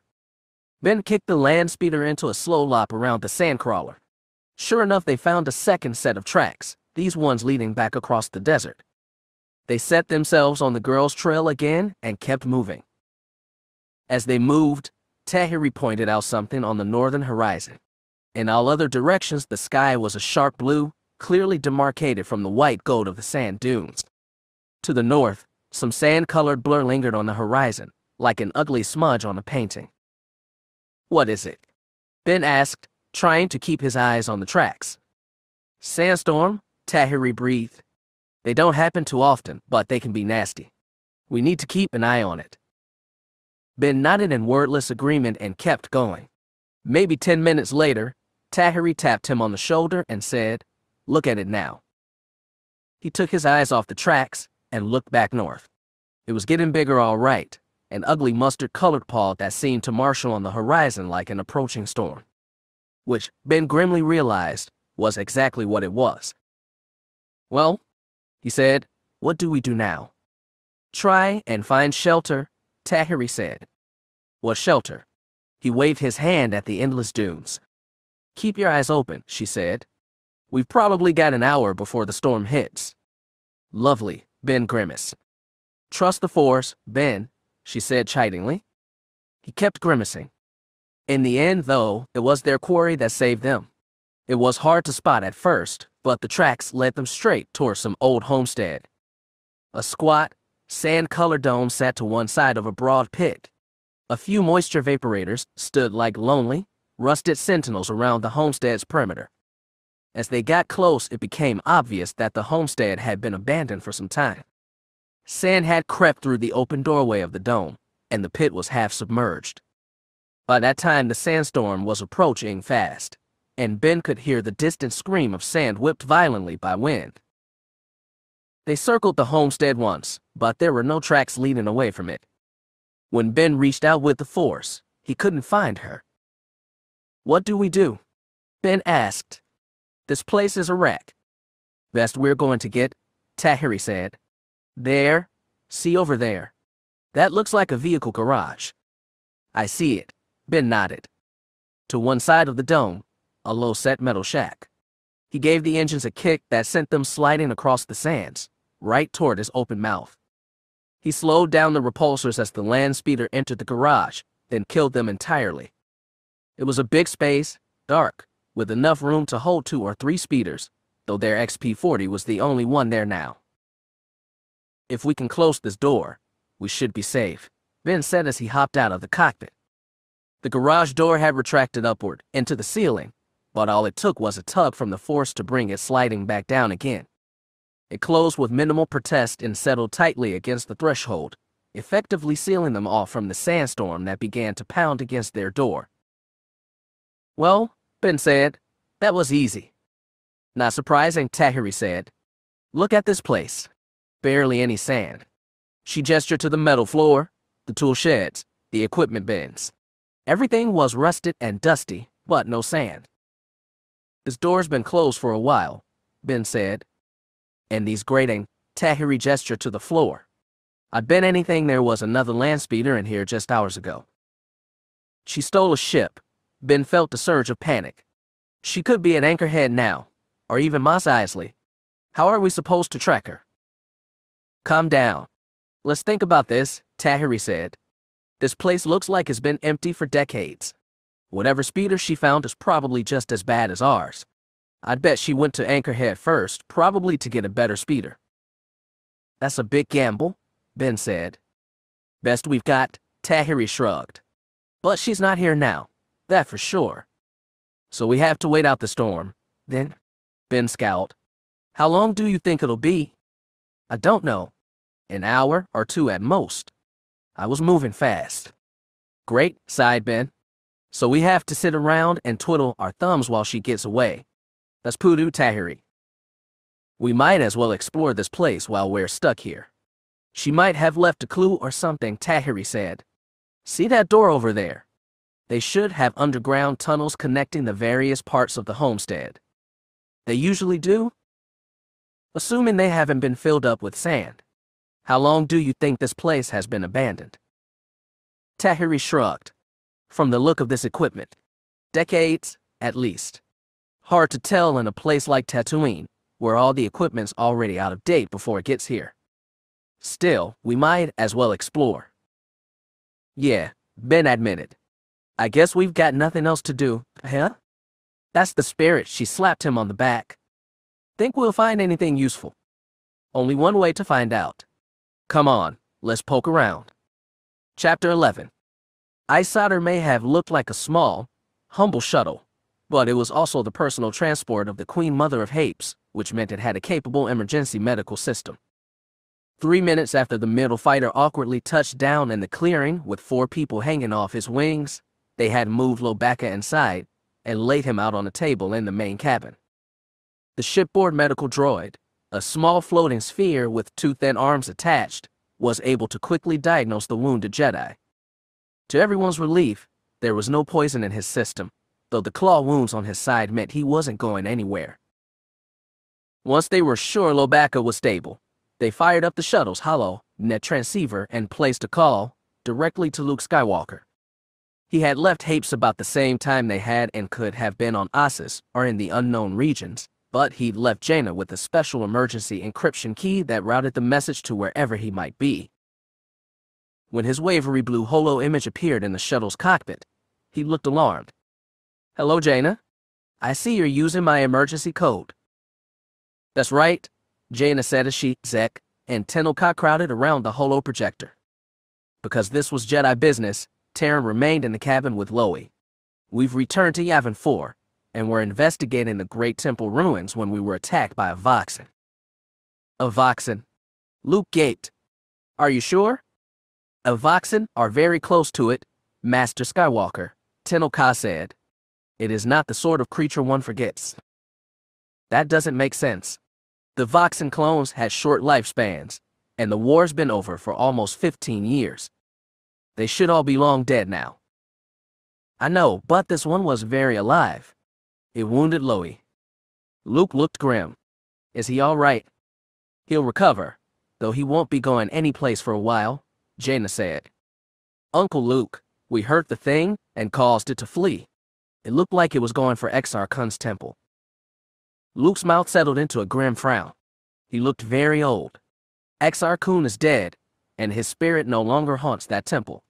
His spirit was exorcised and destroyed, and Corran Horn blasted the temple decades ago. There still might be some kind of dark side energy, or some reason the Voxen might have been drawn there, Jaina said. Uncle Luke, there may be a nest, or maybe even worse. This Voxen looked pretty hale, and if somebody's growing new ones, well, I don't even want to think about what that might mean. Luke nodded grimly. The very thought of another U.S. and Vong invasion was terrifying to anyone. Master Skywalker, Zek said, I have to ask. Do you know where Zana Maseket is? Has anyone been in contact with it in the past decade? Do we have any idea what the Vong have been up to at all?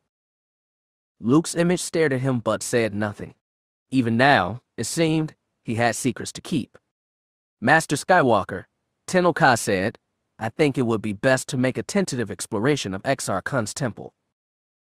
Luke's blue gaze shifted to her, like he was trying to size up her intentions. Then, slowly, he nodded.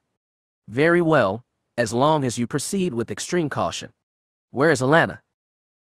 I have sent her back to Hapes, Tenoka said. You should be going back to, Your Majesty, Luke said. And abandon my friends. Tenoka cocked a red eyebrow. If that is your order, Grand Master, I will do so, but only as an order. It was advice. Very well, said Tenoka, and that was all either needed to say. All right, Jaina said, Uncle Luke, we'll keep in touch. I planned on hanging out with Tenel Ka, Zek, and Terran. We'll leave Loey on the ship, under guard, and keep a comlink open at all times. Very good. I'll dispatch a team to assist you. Jaina didn't know if that would be necessary, and she didn't know if it would get there in time, but she didn't argue. It certainly couldn't hurt.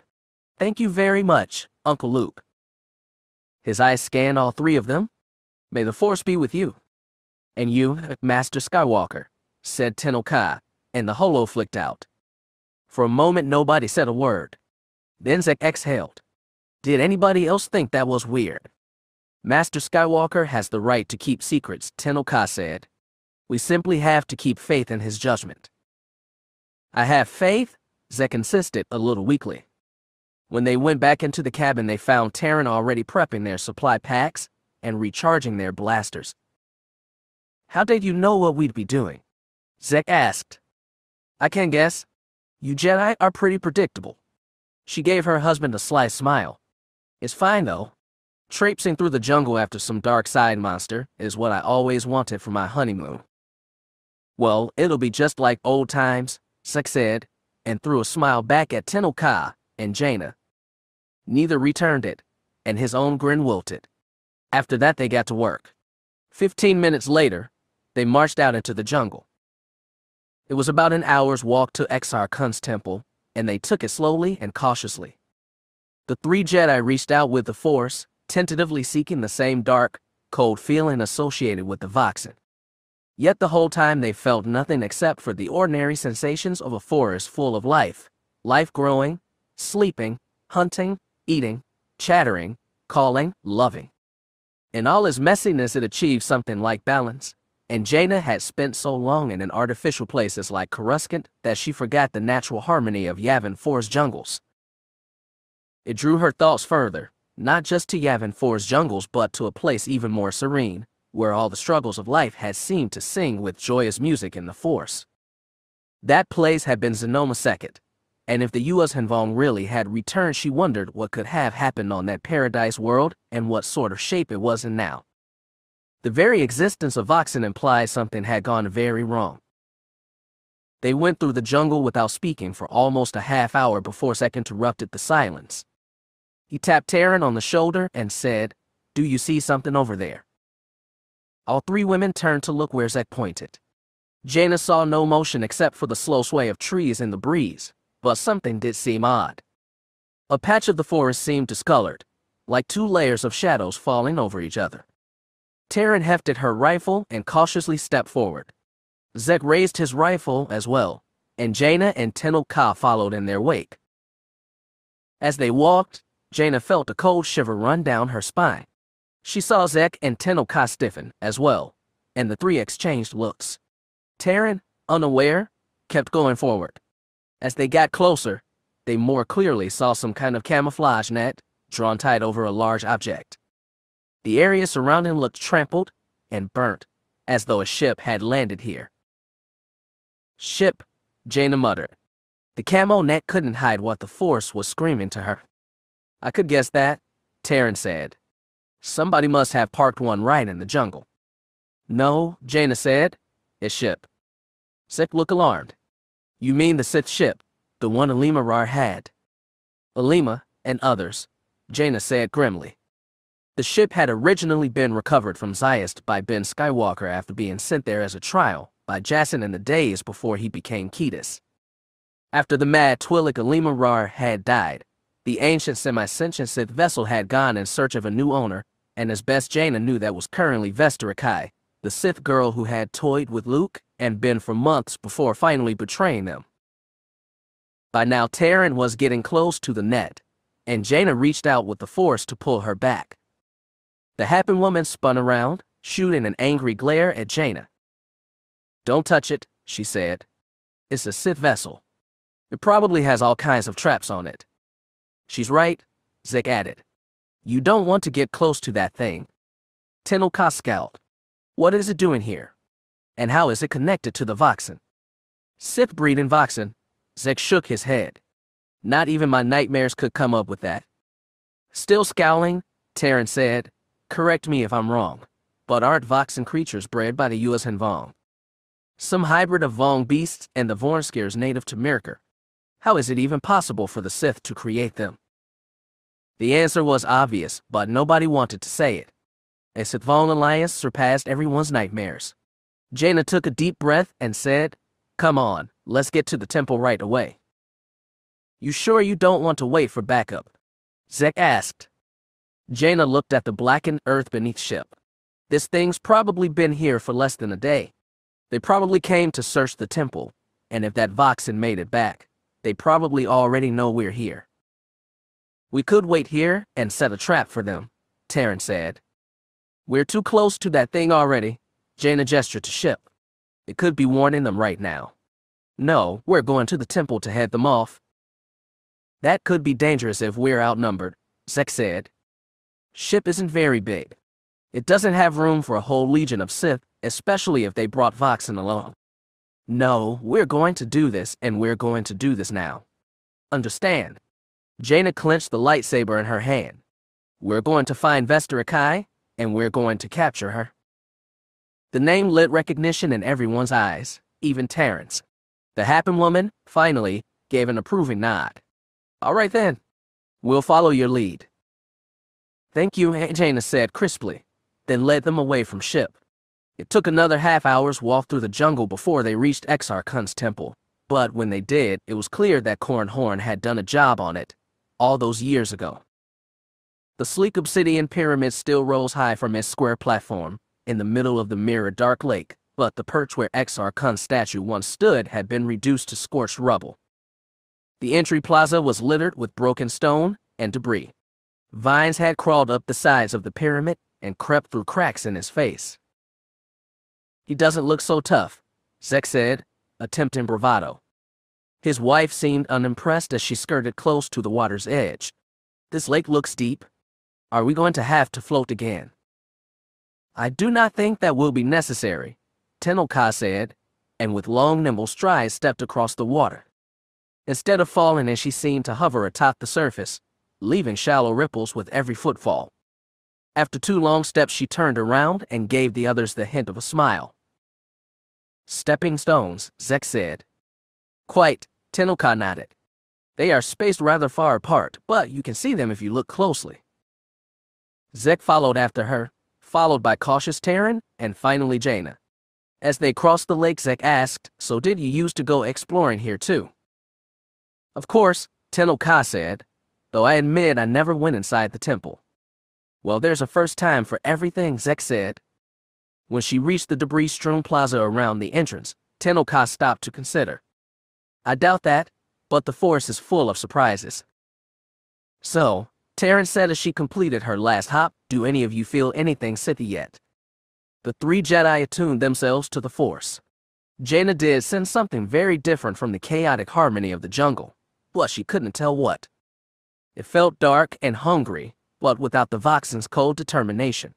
It felt frantic almost, confused and desperate and angry. It might have been Vester. "Something is in there," Zek said. "We all feel it." Jaina stepped into the temple's entryway. She held her lightsaber forward and thumbed the blade. Violet energy lanced out into the darkness.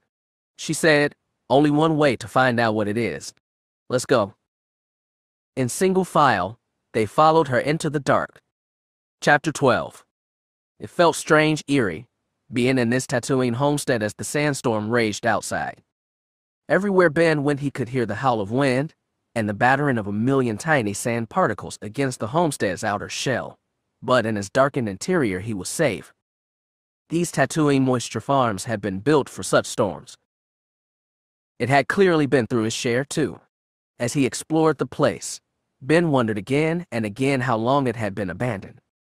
Sand had crept into most places, usually forming a soft carpet across the floor and sometimes clinging to the walls and other crannies and nooks.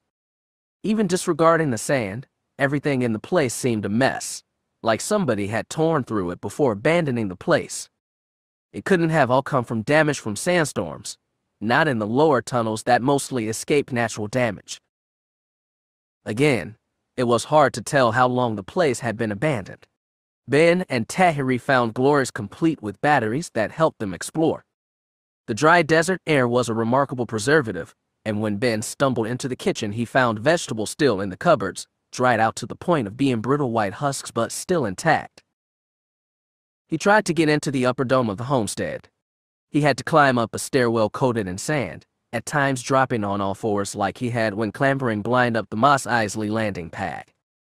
Most of the upper room had been coated in sand as well, and Ben had to stuff a cloth over his mouth to keep from breathing in the dust he disturbed with every step.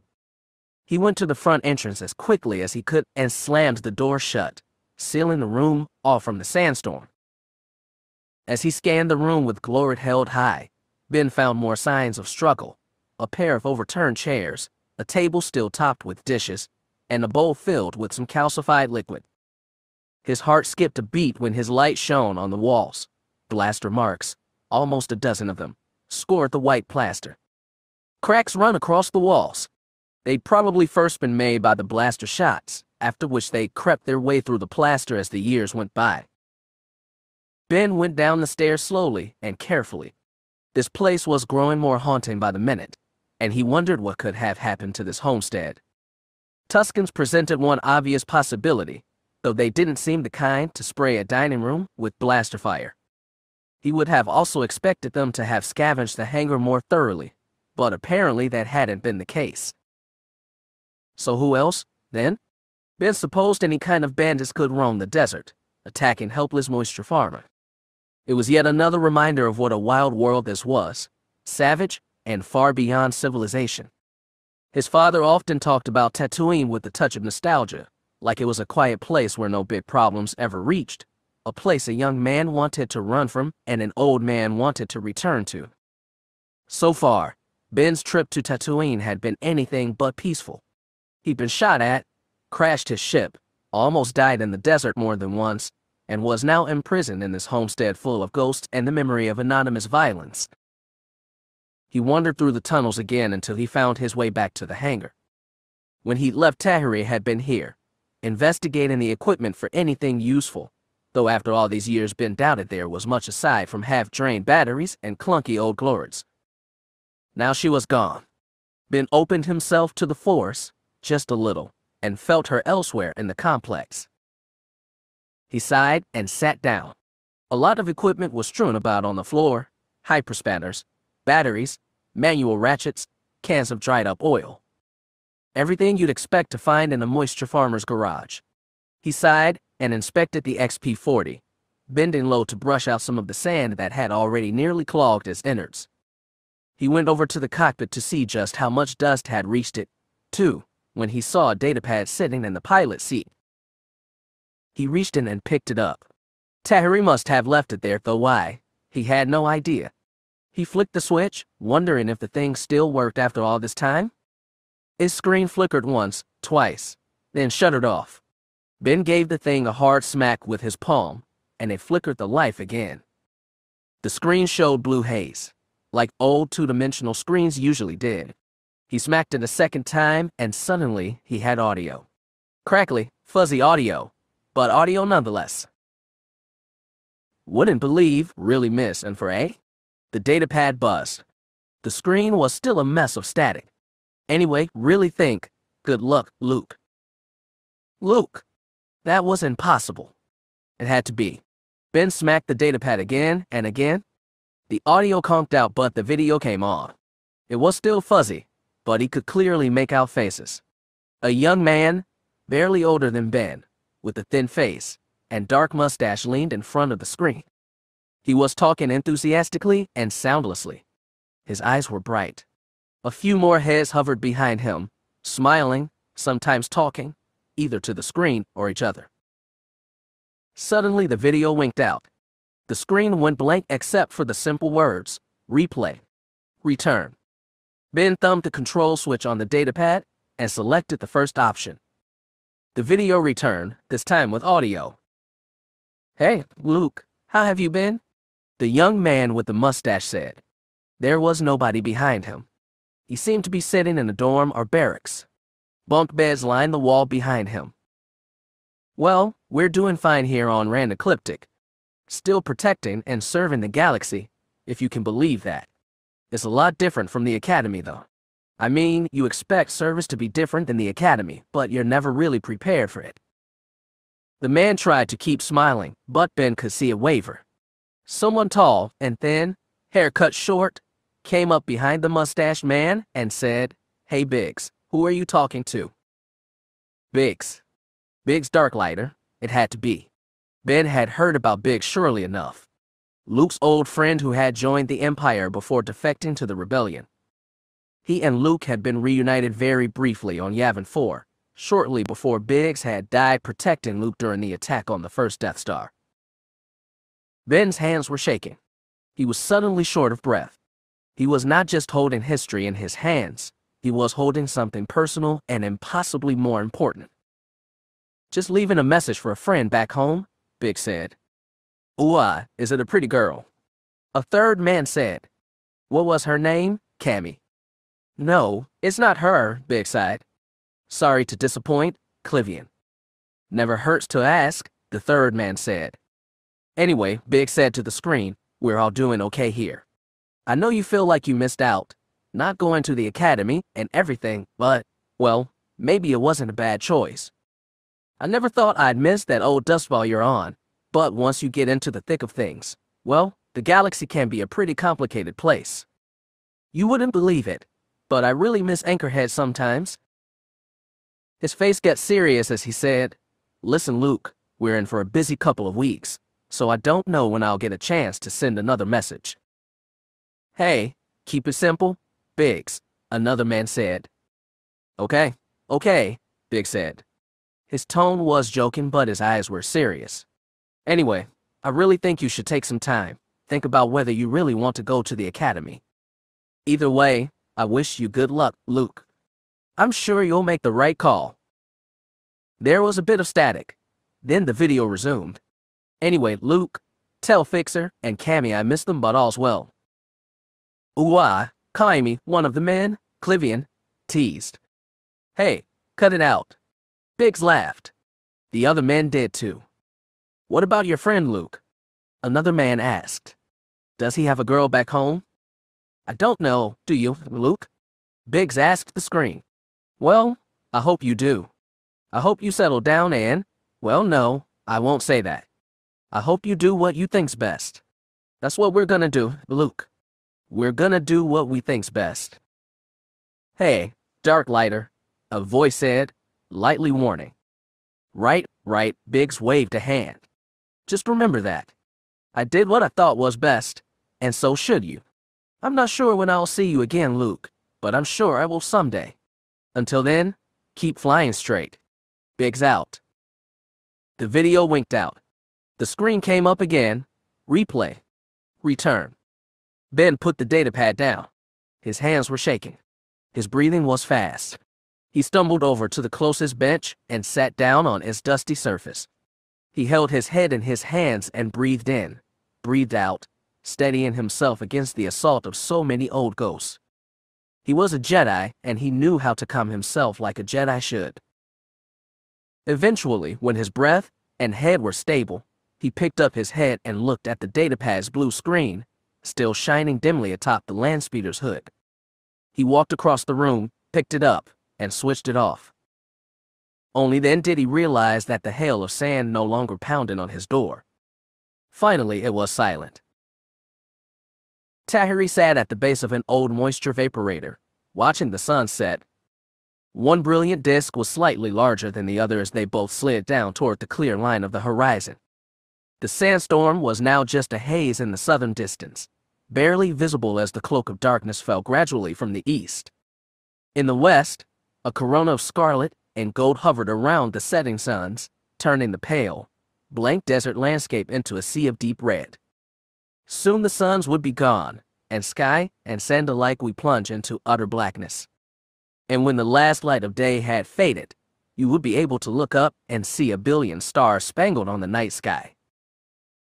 Tahiri had almost forgotten the beauty of Tatooine. Almost. She remained seated as she heard the sound of footsteps. She waited until Ben sat down next to her to ask, "Pretty, isn't it?" Ben said nothing. He sat with his butt in the sand, resting his elbows on his knees. He watched the desert shift colors and transform before his very eyes. Tahiri didn't press him. When the first sun started to slip beneath the horizon line, he finally said, "This was my father's home." "I know." "This sunset," he said, and trailed off. "I know. There's signs of violence all over. Dad said the stormtroopers came and killed Uncle Owen and Aunt Beru. That was when he decided to join Obi-Wan Kenobi and go to Mos Eisley, and that was where he met Uncle Han, and then they flew to Alderaan and got captured by the Death Star and met Aunt Leia and Aunt..." He trailed off. The suns were setting fast. The first one was already half eclipsed by darkening land. "Everything started here," he said. They watched the first sun slide into the horizon. The second one began to disappear as well. Soon it would be fully dark, and then it would get cold. The hour after sundown was precious to the Tuskens for its fleeting comfortable temperature. It was the time when anything could be done. Ben and Tahiri couldn't afford to waste it, but they could linger here for a few minutes, she thought. This was a twilight that deserved to be savored. Still watching the horizon, she said, "I found some old maps. They give us the route to Anchorhead. Normally this isn't the place to go driving in the dark, but I think it'd be okay. We won't be going too fast, and we want to try and head her off before she can go to Mos Eisley." Ben didn't respond. He kept staring ahead at the last glimmers of day. "We shouldn't wait long," she said. The rim of the second sun seemed to linger for a long time on the horizon before, finally, it slipped beneath the division line and disappeared. The sun's red glow lingered in the western sky, slowly turning to violet and then to black, while the sky grew deeper and deeper with stars. "That was beautiful," Ben said. "Harsh, but beautiful." "I know," Tahiri said. "But there's a whole big galaxy out there, and a lot of things we need to do." "Yeah," said Ben, and sniffed back a tear. "You're right." "Of course I am," said Tahiri. "I'm old and wise. Sometimes, anyway." She got to her feet and dusted off her bottom. She offered Ben a hand and helped the teenager to his feet. They lingered for a minute, wordlessly watching twilight fade, before they walked back to the homestead. Chapter 13. Two X-Wings hung, barely visible, in the blackness of space. The starfighters had been fitting with the most sophisticated sensor equipment before the battle, with range and detail capacity far beyond what was normal for a T-65. If there was anyone in the system, they wouldn't know they were being observed. It was either their 12th or 13th recon since the mission began. Scott couldn't remember. He and his Claudite partner, Termindura, had been jumping in and out of systems for days, running intensive sensor sweeps of every planet, moon, asteroid, or space rock, hoping for some signs of activity. Most of these systems didn't have names, only alphanumeric designations assigned by Old Republic researchers decades ago. Missions like these reminded Scott just how immense the galaxy really was and how much of it was filled with nothing except lifeless rocks and gases drifting through the vacuum. In a way, though, he was glad of it. If someone did find U.S. involved ships lurking in the unknown regions, he didn't want to be the one to do it. It wasn't that he was afraid of fighting members of his own race. He was more afraid of letting down his peers in Wraith Squadron, or just as bad, appearing weak or indecisive in front of them. He and Termin drifted at sublight speed toward the X-3B R-19 system's largest planet, a silvery gas giant with a dozen moons and a broad ring. As agreed, Termin ran sensor sweeps for unusual minerals or energy signatures, while Scott searched for life signs.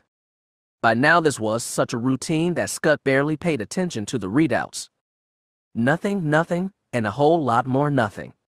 The only thing that kept him from falling asleep on these missions was that nagging worry that maybe, just maybe, they'd run into the U.S. Henvong somewhere. "Hey, Scott," Termin's voice crackled over his comlink. "I'm picking up water on the third moon." "Ice, you mean?" Scott asked lazily. "Not sure. Looks like ice, plus geyser eruptions on the surface." "Does not sound relevant," Scott said, but intensified his own sensor sweep on the moon anyway. "Temperature readings are patchy too. Probably denotes tectonic instability beneath the moon's surface." Are you sure that's our business, Shifter? Scott asked. Then something lit up on his screen and his heart beat faster. Hey, I'm getting organic residue readings from the moon. Let's swing by for a closer look, Terman said, and the two X-Wings veered onto a direct course for the moon. Its surface seemed to glimmer in the reflected light of the system's primary, and this in turn reflected on the ice particles in the planet's ring. Pretty thing, ain't she? Said Terman, and Scott reluctantly grunted agreement. As they drew closer, Scott's sensor scans became slightly clearer. It looked like there was some organic material floating in low orbit over the moon, which was strange.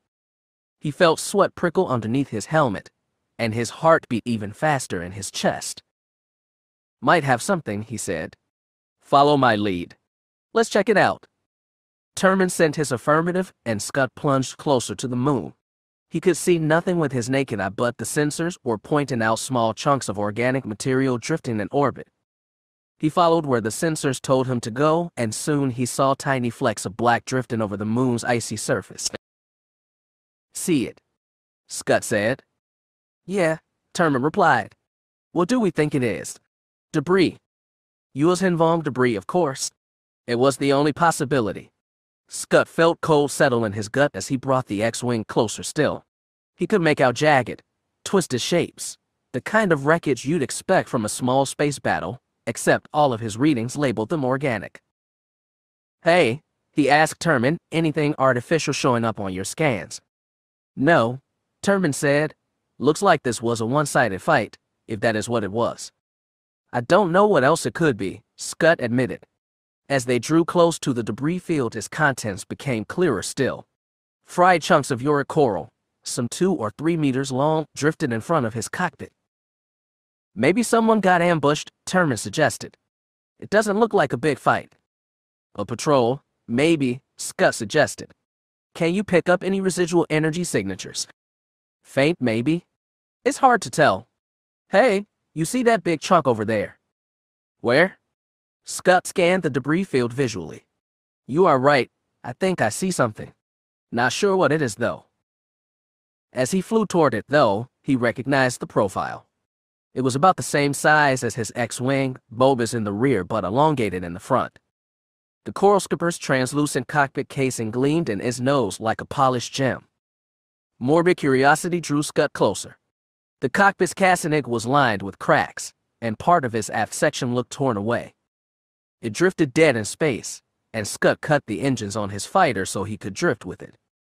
He flipped his fighter so he hovered above the dead coral skipper, aligning his cockpit over the dead ships. Part of his broken casing reflected the moon's silvery glow, but he tried to peer beyond that and see into the cockpit. He thought he saw the head and shoulders of the pilot, still strapped to his vessel, staring dead ahead. Then the U.S. Hinvom pilot shifted, lifted his head, and stared up at Scott. Fear effect, Terman shouted. Watch out. Scott barely had time to jerk his fighter away before the coral skipper fired his diving basils to life. The vessel jerked away, pitched upward, and began shooting fiery bursts toward Scott's X-Wing. The pilot swore and wrestled with his fighter, pulling away from the debris field. A little help here, he shouted. I'm on it, Terman reported, and on his sensor Scott could see his wingmate trying to vector in on the coral skipper. Neither of them had ever faced the U.S. Hinvom in combat, but they'd seen recordings and played simulations. They knew coral skippers could be far more nimble than any Alliance or Imperial ship, using their diving basils to slip and slide in all sorts of crazy directions regardless of thrust and momentum. Scott pulled his X-Wing into a sharp dive, hoping to give Terman a shot at his broadside. The skipper followed all right, but it kept weaving from side to side, evading Terman's sprays of laser fire. Scott veered toward the planet's rings. He remembered that the best way to break a skipper's defenses was to overwhelm his diving basils, and the countless tiny rocks and ice particles of the planet's ring might just be a good way to do that, assuming his own shields held, which was a decent-sized assumption. Hey, Terman barked, are you doing what I think you're doing? You have a better idea? Scott grunted, still bobbing and weaving to keep from being hit. If he holds still for a second, I can get him? If he holds still, that means he's already killed me. Scud snapped. Hold on, I'm going to try something stupid. Scud threw his X-wing into a corkscrew and plunged into the planet's ring. His shields flared around the cockpit and he slowed his engine to prevent a high-speed collision, though he knew his ship was going to get knocked up regardless.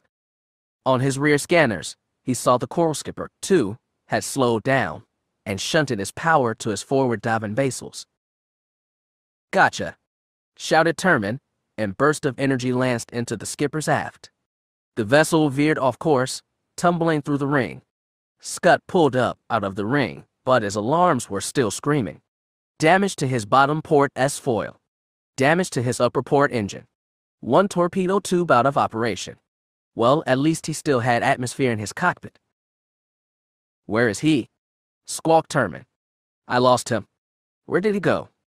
Scud pointed himself back toward the ring and ran scans for organic materials. Nothing came up, but the planet's rings might have been messing with his sensors. Did you kill it? He asked Terman. I don't know. I couldn't see. He's just gone. Could he have jumped to hyperspace? I don't know. Can these things even do that? I don't remember, Scud admitted. He'd been studying the U.S. Hanvong for years, but in his panic he couldn't remember if Coral Skippers could fly into Criffin hyperspace. Suddenly, he spotted the flare of incoming projectiles. Scud jerked hard, but one exploded just beneath his fighter, rocking him in his cockpit. He spotted the Coral Skipper's forward profile, its cracked cockpit gleaming like a gemstone in the planet's silver light. It was heading right for him. Break off, shouted Terman. No, I have this. Scud wrestled with his fighter and brought his nose level with the skipper's. I have this. No, you don't. Break off. I have this. Scud shouted and tapped out 2 torpedoes from his starboard tube. His fighter shuddered as it fired off both torps. One collided with the skipper's own projectile, creating a flower blossom of fire and debris. The second burst through the explosion and hit the Coral Skipper like a punch to the face, shattered the cockpit and nose before exploding the belly of the craft. Scud soared through one explosion, then another, leaving the skipper's burnt-out hull in his wake. What? Shouted Terman. Nice flying. Scud looked behind him at the burnt-out remains of the Coral Skipper.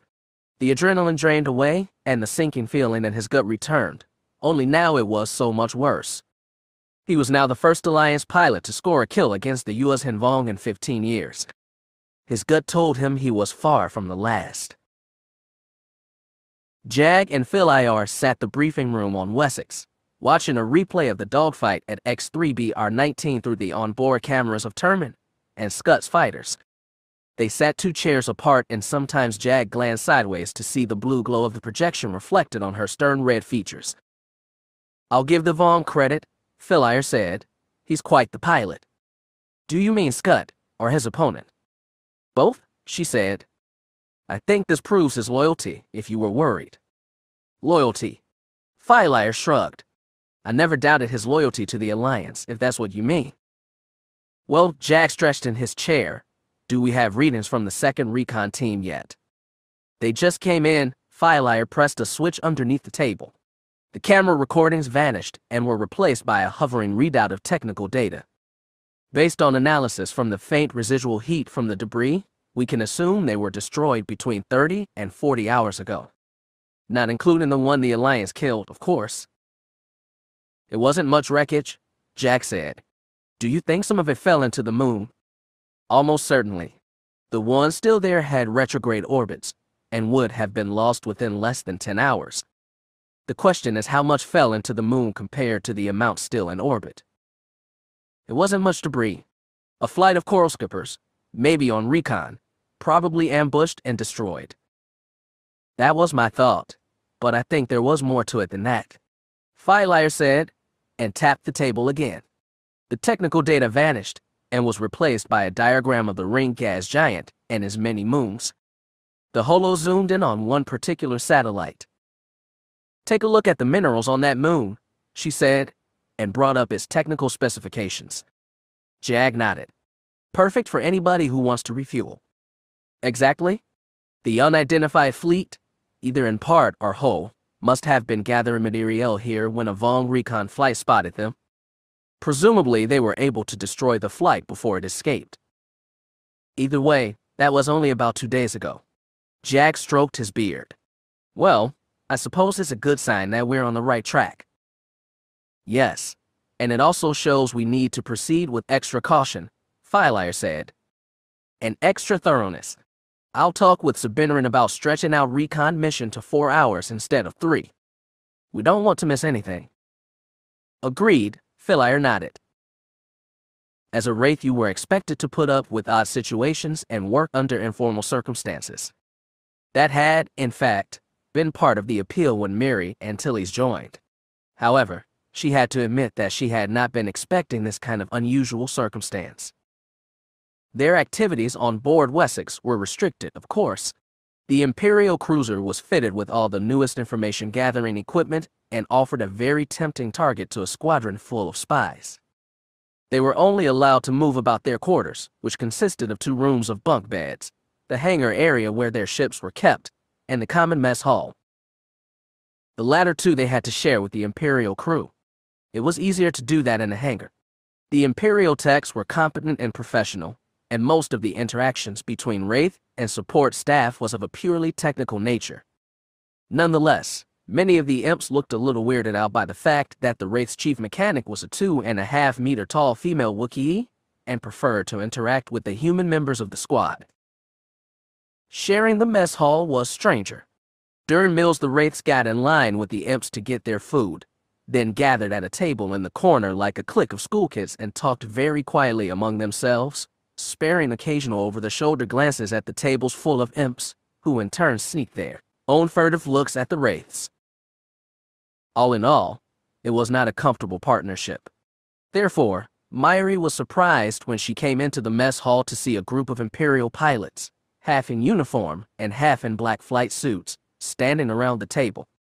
She felt a spike of alarm and wondered if somebody might be picking a fight, but they didn't look or sound tense. When she got closer, she saw that they were listening to Scut and Termin. The 2 pilots were describing their tangle with the Coral Skipper, demonstrating maneuvers with their hands, and answering questions from the Imperial pilots. Mary sat down at the other end of the table, where Charlotte and Jessamine Tainer were watching. This looks civil, she said in a low voice. Yeah, who'd have thought? Jessamine agreed. Mary had known the tall blonde woman since they were children, and like Mary, Wraith Squadron was in her family. So was the Force. Jessamine's mother Tyria had become a Jedi Knight after her stint as a pilot, and her older brother was one as well. Jessamine had some Jedi training, but hadn't been as strong in the Force as her mother or Dorn. She often carried around a lightsaber, which was useful for all sorts of things, but on Wessex she left it in her quarters, lest it rouse up anti-Jedi sentiment common among the imps. It's a good thing they don't know, muttered Shar. The Wraith's executive officer was the second oldest in the group after Piggy, and had fought in the U.S. Hinvong War. His hair had been white since Mary could remember, and his tanned, dry skin gave his face a curiously ageless quality. For a second, Mary wondered what Shar meant. Then it clicked. None of the imps knew there was a U.S. Hinvong under Scott's masker, and it was a good thing, too. How's he holding up? Mary asked softly. Jessamine shrugged. Shar said, seems fine to me. That's good. But, you know. Jessamine shrugged again. Shar said nothing. The 3 of them watched as Termin and Scott finished their demonstration. The Imperial pilots thanked them politely and went back to their table. Now that the event was over, the 3 of them scooted to the other end of the table to join the stars of the show. Well, you kids got popular, Shar said. I'm envious. They're in awe of our superior flying skills, Termin grinned. Now we'll get the rest we deserve. Technically, we don't exist, so we'll never get the respect we deserve, Shar reminded him. Damn. Guess we'll have to make up for it by being extra cheerful. So do we have any idea what it was you ran into? Jessamine asked. I already went over it with Vort, Shar said. Fell and the captain think it was the remnants of a Vong patrol that met up with the larger fleet by accident. So the renegades, in other words. Presumably, though there wasn't enough non-Vong debris to make sure. Either way, it was a minor skirmish, not like the battle the imps detected before. I guess that made us a clean-up crew, Termin said. Which is fine. If I'm going to get my first taste of fighting the Vong, I'd like to have them outnumbered 2-1. I know that feeling, Jesmyn said. Miri did too? She was not looking forward to going against them herself. She was a decent pilot, but nowhere near as good as her father or Syol, back when Syol had been a pilot instead of a deck pounder or a desk jockey. She asked Scud, "How are you hanging in there?" "I'm fine," he said, though his tone didn't invite further conversation. In truth, Miri had no idea what he must have been thinking. She didn't doubt Scud's loyalty to the Alliance, but she also knew he was fascinated as well as repulsed by the U.S. and Vong. He'd always insisted that his admiration for their biotechnology was matched by his disdain for the rest of their culture, but she'd always wondered if you could really separate the two so easily. Since Scud didn't want to talk anymore, Shar said, "Well, we're all going to be on longer patrols now, if you haven't heard. 4 hours instead of 3. Jesmyn moaned. "I get antsy enough sitting in that cockpit for 1 hour." "Well, you need to stop being antsy, Ranger," Shar admonished. "It's time you learn commitment." Jesmyn scowled. He was hitting on a sore spot. He added, specifically, commit your butt to a chair and let it stay there. It's actually pretty comfortable. Those pilot seats were designed for long-term sitting, after all. I liked it better when I got to run around and cut things with my lightsaber. Those were simpler times, Shar said with an air of false sagacity. Maybe we'll get back to simpler times once this mission is over, Termin said. Maybe, said Miri, but in her gut she knew, just like the rest of them, that this one mission was probably just the opening volley in a much bigger conflict. The best they could hope for was to keep the conflict from getting too big and spilling into known space. Miri had already been through one war in her adult life, and it had cost a lot of people dearly, especially her sister. In a way, the Wraith's mission now was nothing more ambitious than damage control. Chapter 14. It was hard to believe there was anything left inside Exar Kun's temple, but Jaina could feel something.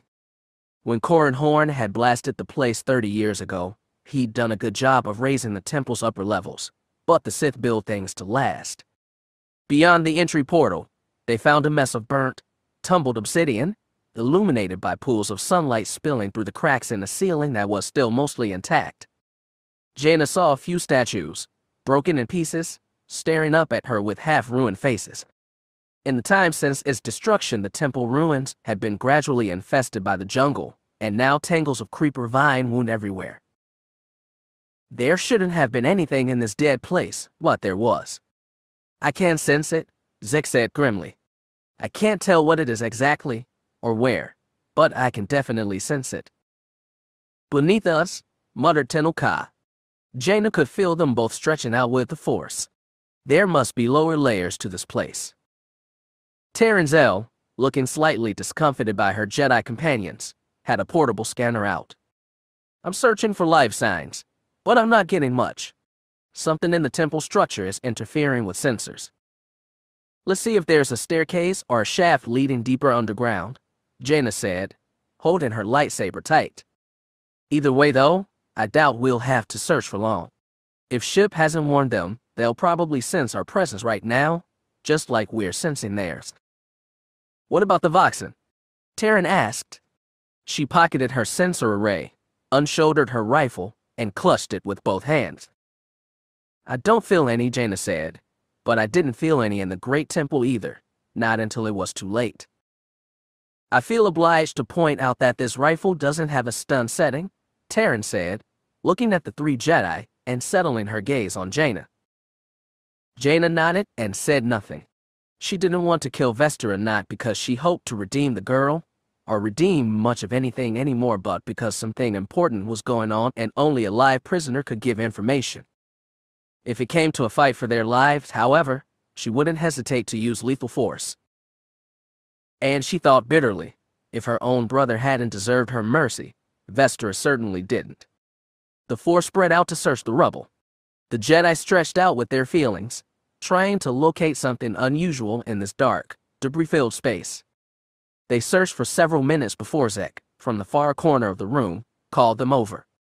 He had uncovered a hole in the floor, revealing a very narrow staircase that spiraled down into darkness. "Well," Taryn breathed, "who goes first?" "I'll go," Jaina said. Her mouth felt dry and her voice cracked. No one objected to the sword of the Jedi leading the way. The stairwell was barely wide enough for one person to squeeze down, and Jaina was lucky to have a small body and nimble step. Likely Lobaka wouldn't have been able to fit at all. She kept her lightsaber ignited, filling the surrounding area with a dim violet glow, while her other hand gently touched the inner wall for stability. The others followed, but the staircase was so narrow that they had to walk at staggered distances. Jaina wasn't sure how long it took to get to the bottom of the stairwell, but it felt like it took forever.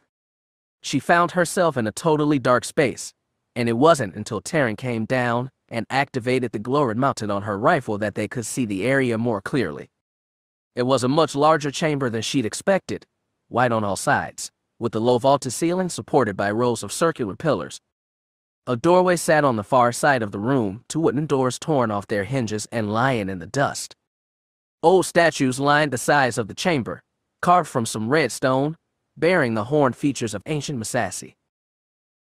"Well," Taryn asked, "what do your Jedi senses tell you?" "There's something up ahead, all right," Jaina said. "What is it?" "Vesta Rakai. Voxen." "I don't know." Jaina shook her head. "I feel something very, very cold," Zek said. His voice trembled with a shiver. He was right, Jaina thought. Not the mix of anger and confusion she associated with Vesta Rakai, nor the animal hunger of the Voxen. She felt the force aura of someone or something else. "We should go forward," Tenno Ka pointed her silver lightsaber toward the door. "If they are waiting for us, there's no sense in delaying." "If they're waiting for us, we might as well call out and attempt a parley," Taryn said. "Unless we don't expect that to work with Sith." "I wouldn't count on it," Zek said. Jaina was about to agree when she heard the snap hiss of an igniting lightsaber. A warm red glow filled the distant doorway, and a large, dark shape filled the space. Too large for Vestera, it had to be a male. The glow of his saber underlit a dark-robed figure, cowl hung lower over his face. Jaina could make out a human-shaped jaw streaked with black wall paint or tattoos. "Surrender now, and we won't harm you," Jaina said. It was a formal offer of leniency, nothing more, and they both knew it. The dark-robed figure remained the doorway, red blade held to the side. He said nothing. Jaina still couldn't see his face. "If you fight us here, you will not leave Yavin alive," Tenno Ka said in her most commanding voice. Finally, just as Jaina started to think he might be some statue, the man shook his head. He shifted his stance, gripping the lightsaber in both hands and pointing it toward them. That was when Jaina felt a stab of energy in the Force, cold and hungry. "Voxen!" She screamed, just as the wall to their left exploded. Dust and old stone gushed into the chamber, and above the crashing rumble was the horrible nightmare wail of a wounded Voxen. The creature slammed into Tenno Ka, swiping at the queen with his massive claws. Tenno Ka rolled to the side while Taryn dropped to one knee and fired a volley of shots from her rifle. The laser blast left smoking wounds in the Voxen's tough hide, and the creature wailed once more as Zek force pushed Tenno Ka out of the way of its flailing tail, skinning the happen queen across the dusty room. Then he leaped forward, trying to stab his saber into the Voxen's belly. His lightsaber seemed to hiss as it pierced the animal's rough hide, but again the Voxen flailed, tossing Zek to the floor. Its tail lashed like a whip against the old stone floor. Zek tried to move out of the way but was too slow. The tail cracked down on his left leg, breaking bone. His scream was drowned out by the Voxens as Taryn's blast caught it in the throat. Jaina barely saw any of it. She was fighting the Sith. His lightsaber was a red whirl, a constant volley of blows. Jaina kept on raising her blade to parry, but never managed to strike out with a thrust of her own. The Sith kept on forcing her back, closer to the place where her friends were battling the Voxen. As the fought the Sith, his hood fell back, and she could see a bit of his face. The sickly red gold eyes of a dark side user, the streaks of black that covered his face in ornate patterns, the needle-like teeth that grinned in his mouth. He exuded a ferocious energy she hadn't felt since she fought and killed her own brother. Whatever kind of Sith this was, he didn't belong to the lost tribe. Behind her, the Voxen thrashed in pain and gasped for breath. Tenno Ka had stumbled to her feet, and this time it was she who pushed Zek out of the way of the rampaging animal. The Voxen charged for Terran, and Tenno Ka frantically reached out through the Force, trying to find her lightsaber in the dark and rubble-strewn room. Terran, still clutching her rifle, rolled out of the way of the charging beast, giving rein for it to skid to a halt, spin around, and come at her again. Terran, lying prone on the ground, hefted her rifle and began firing again and again, pumping smoking laser blasts into the animal's face and heavy shoulders, causing it to stumble but not halt. Then a silver lightsaber snapped to life, pinwheeled through the air, and lodged itself blade first into the Voxen's left eye. The creature fell almost immediately. It was dead before it had to change to cry out. As it collapsed to the floor, Terran looked to the fight still taking place in the other side of the room, where a hell of red was constantly crashing against Jaina's violet blade. In the darkness, it was impossible to tell where either body was, Jedi or Sith, but Terran didn't hesitate to heft her weapon and fire. The Sith attacking Jaina suddenly stumbled, grunted. His saber dropped, and Jaina finally got her opening. She raised her lightsaber and brought it down for the killing blow.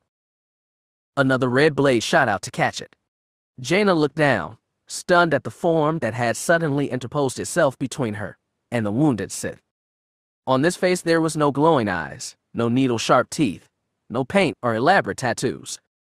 She looked down into the pretty white face and violet eyes of a teenage girl. "Sorry I'm late, Master." Vestra Kai gritted her teeth and pushed Jaina a step back. "Better late than never," grunted the Sith behind her. He jumped to his feet and said, "Come." A second later, they were gone, racing up the narrow stairwell. Jaina looked around, stunned, to see the three others in the room. Terran was crouched over Zek, who groaned as he clasped a wounded leg. Tenno Ka was still on her feet, silver lightsaber in hand. The two women looked at each other through the dust and gloom and nodded.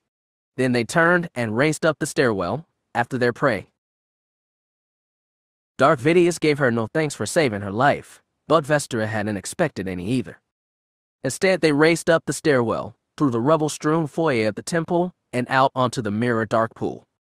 The sun was getting low over the jungle, casting the sky in shades of gold and bloody red. Vestra could feel them behind her, the familiar force aura of Jaina Solo, burning like a bright, determined flame. And beside her, an aura just as bright, driven not by Jaina's feelings of determination but by something else, something deeper, more intimate. If so, then Vestra had seen correctly in that dark crypt. She was being chased by Tenno Ka, Queen Mother of Hapes, whose daughter Vestra had betrayed to the lost tribe of the Sith. Darth Vidius was not of the lost tribe. Even wounded, he moved faster, with more agility and rage than any saber that Vestra had known. He plunged into the forest, head low, lightsaber held ahead to clear out the foliage. Vestra followed in his wake, clutching the satchel to her chest, looking over her shoulders into the shadow-streaked forest. She saw the bob of lightsabers, silver and violet, approaching from behind. Vestra didn't know if they could make it to ship in time. She didn't know a lot of things.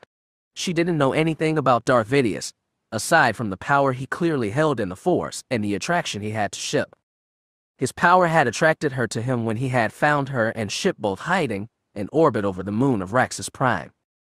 She wondered if he might be connected to the hidden Sith presence she'd felt when she, Jaina Solo, Luke Skywalker, and Ben had investigated Corbin 3 years ago. But he didn't answer. He just promised to tell her more if she helped him retrieve the lost Sith holocrons of Exar Kun and Naga Sato from Yavin 4. Maybe he was lying, maybe not. Vestra didn't care. She had no one else in the galaxy now. Not that she blamed anyone but herself for that. The time spent traveling with Luke Skywalker, and Ben had made her weak and drawn her away from everything she'd known as part of the Sith.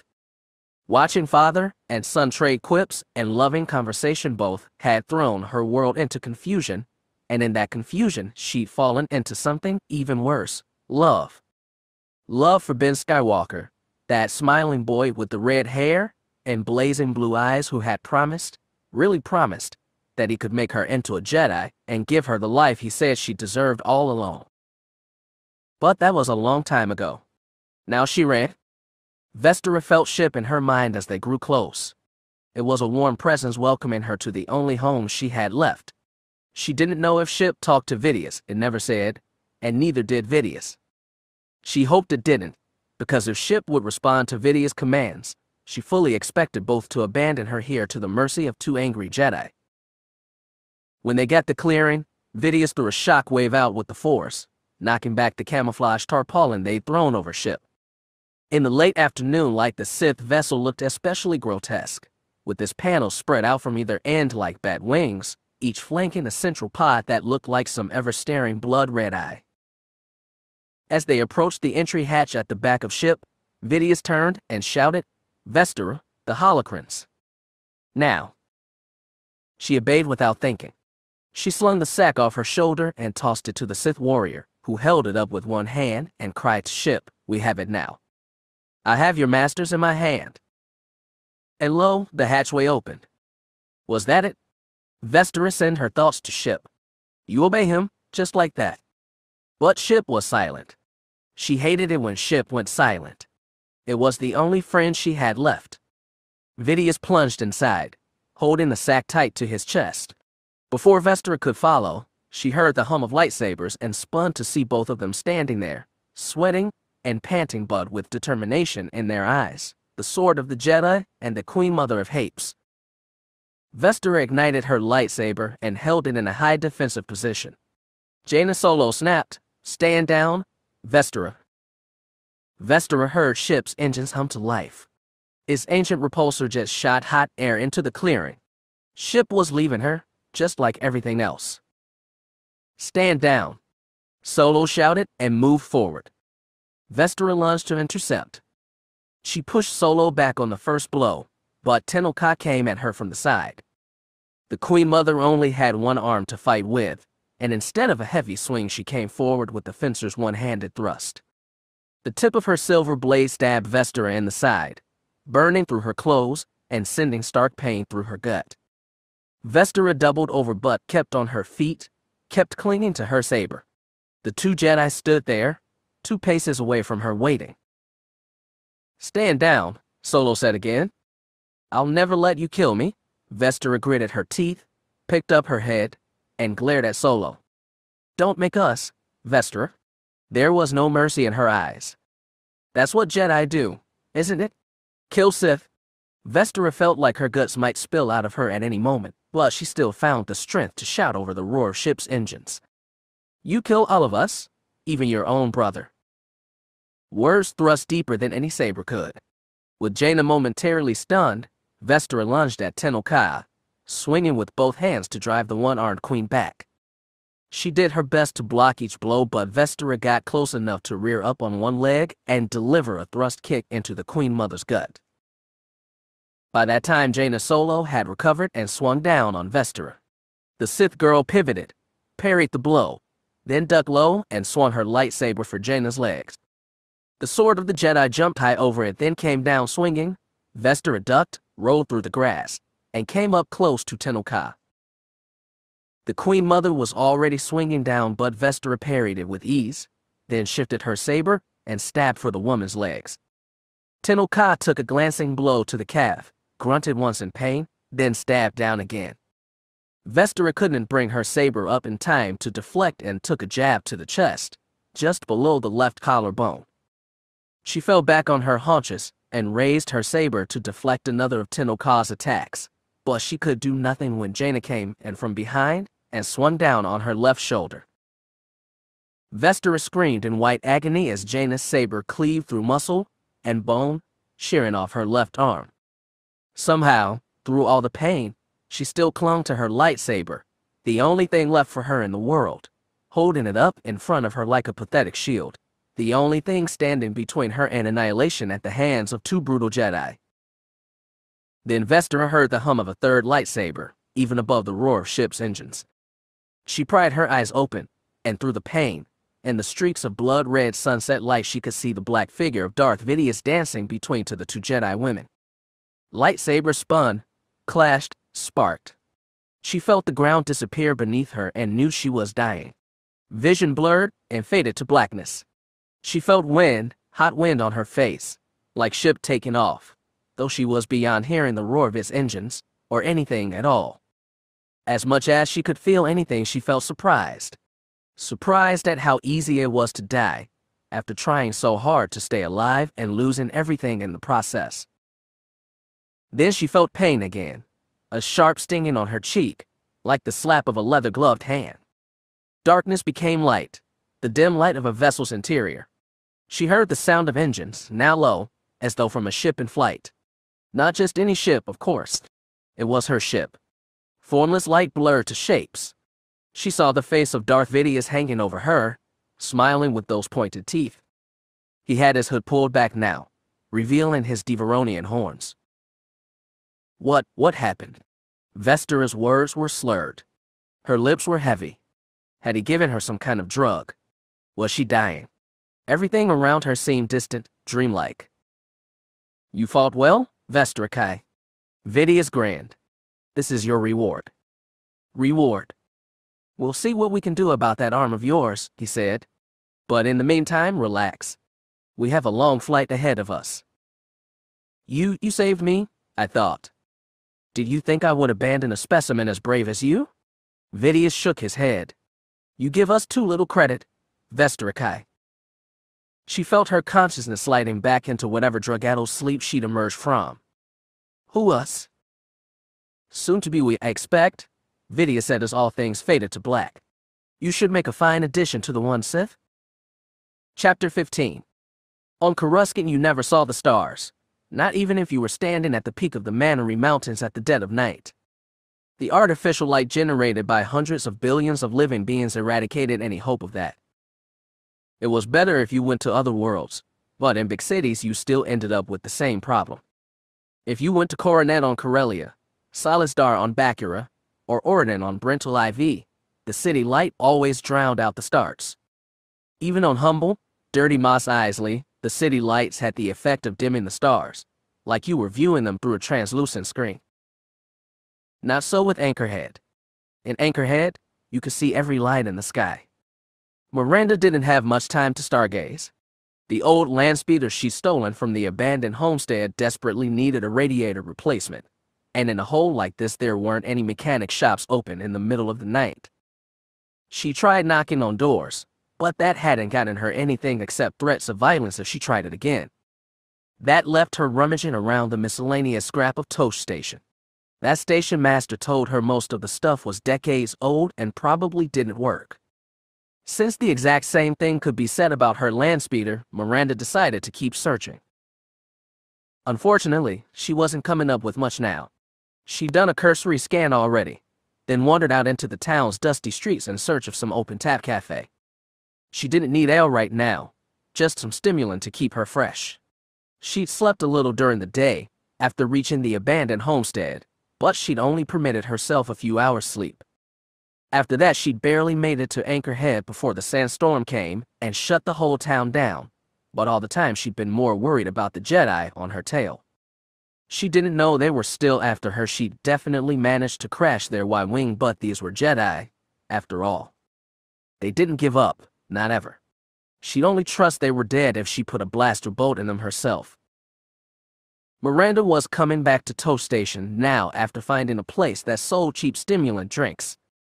After shaking off the drunken affections of a moisture farmer old enough to be her grandfather, she was full of energy. She walked fast and didn't look up at the myriad stars. Last night, trekking across the open desert, she felt like they were ready to swallow her up. It was strange, coming home for the first time. Not home, of course. Tatooine had never been home, never would. Her father's home? Yes, but her father was long dead, her mother dead longer, and Miranda was alone. She'd come to Tatooine expecting it to be full of other people's ghosts, and she'd been right.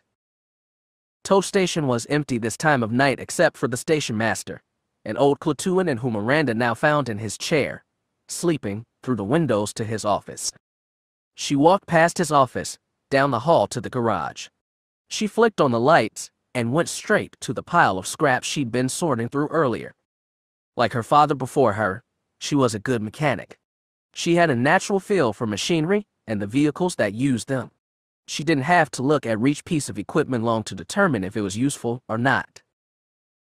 They were all useless. Now she was just double-checking.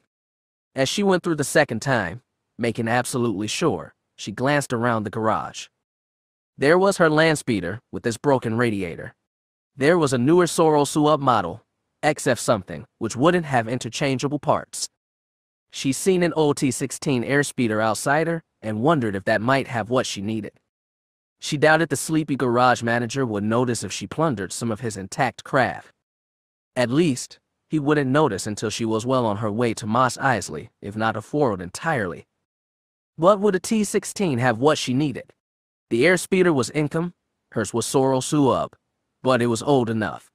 She might be able to figure something out. Miranda got to her feet, tossing an old flux capacitor to the floor.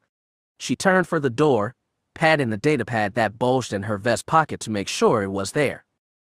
She would have noticed it falling out, of course, but she needed to reassure herself it was there. She'd come too far for the damn thing and almost lost her life. She was terrified of losing it now. Then something smacked into her, like an invisible wall. Miranda took 2 steps back, wincing in pain. She tried to bring her hand up to her face, but she couldn't move it. She tried the other hand too, but nothing. It was like binders had clamped down on her limbs, holding them in the air. Jedi. She realized, just before she heard the snap-hiss hum of a lightsaber. She could turn her head, just barely. She saw the glow of the blade spread softly across the dim garage. Footsteps approached from behind, and she felt something clamp down on her wrists, something metal, flexible but firm. The force grip on her body did not relax, even as the metal cord pinned her wrists behind her back. If Miranda could have reached her blaster, she would have shot herself through the heart. Better death than capture by the Jedi. Better death than failure. Finally, the invisible grip on her body released. She almost collapsed to the ground, but another grip, this one firm flesh, took her by the shoulders and sat her on a bench in the middle of the garage. Finally, she could see her attackers. The same ones as in the Mos Eisley alley, the teenage Jedi, with the red hair, and behind him, lightsaber ignited, the short blonde woman. "Kill me," Miranda insisted, eyes on the lightsaber. "Do it. Do it now." The blonde woman shook her head and shut off her blade. The garage was dark again, and quiet. "We're not here to kill you," the young man said. "Do it anyway," she hissed. "I'll never talk." "We don't need you to," he said. He squatted in front of her and carefully reached for her vest. He pulled the datapad out of his inner flap and turned it on. He couldn't have understood what he saw. Miranda took some comfort in that, though he'd figure it out eventually. The boy walked over to the blonde woman. 3 distinctive scars carved lines down the center of her forehead.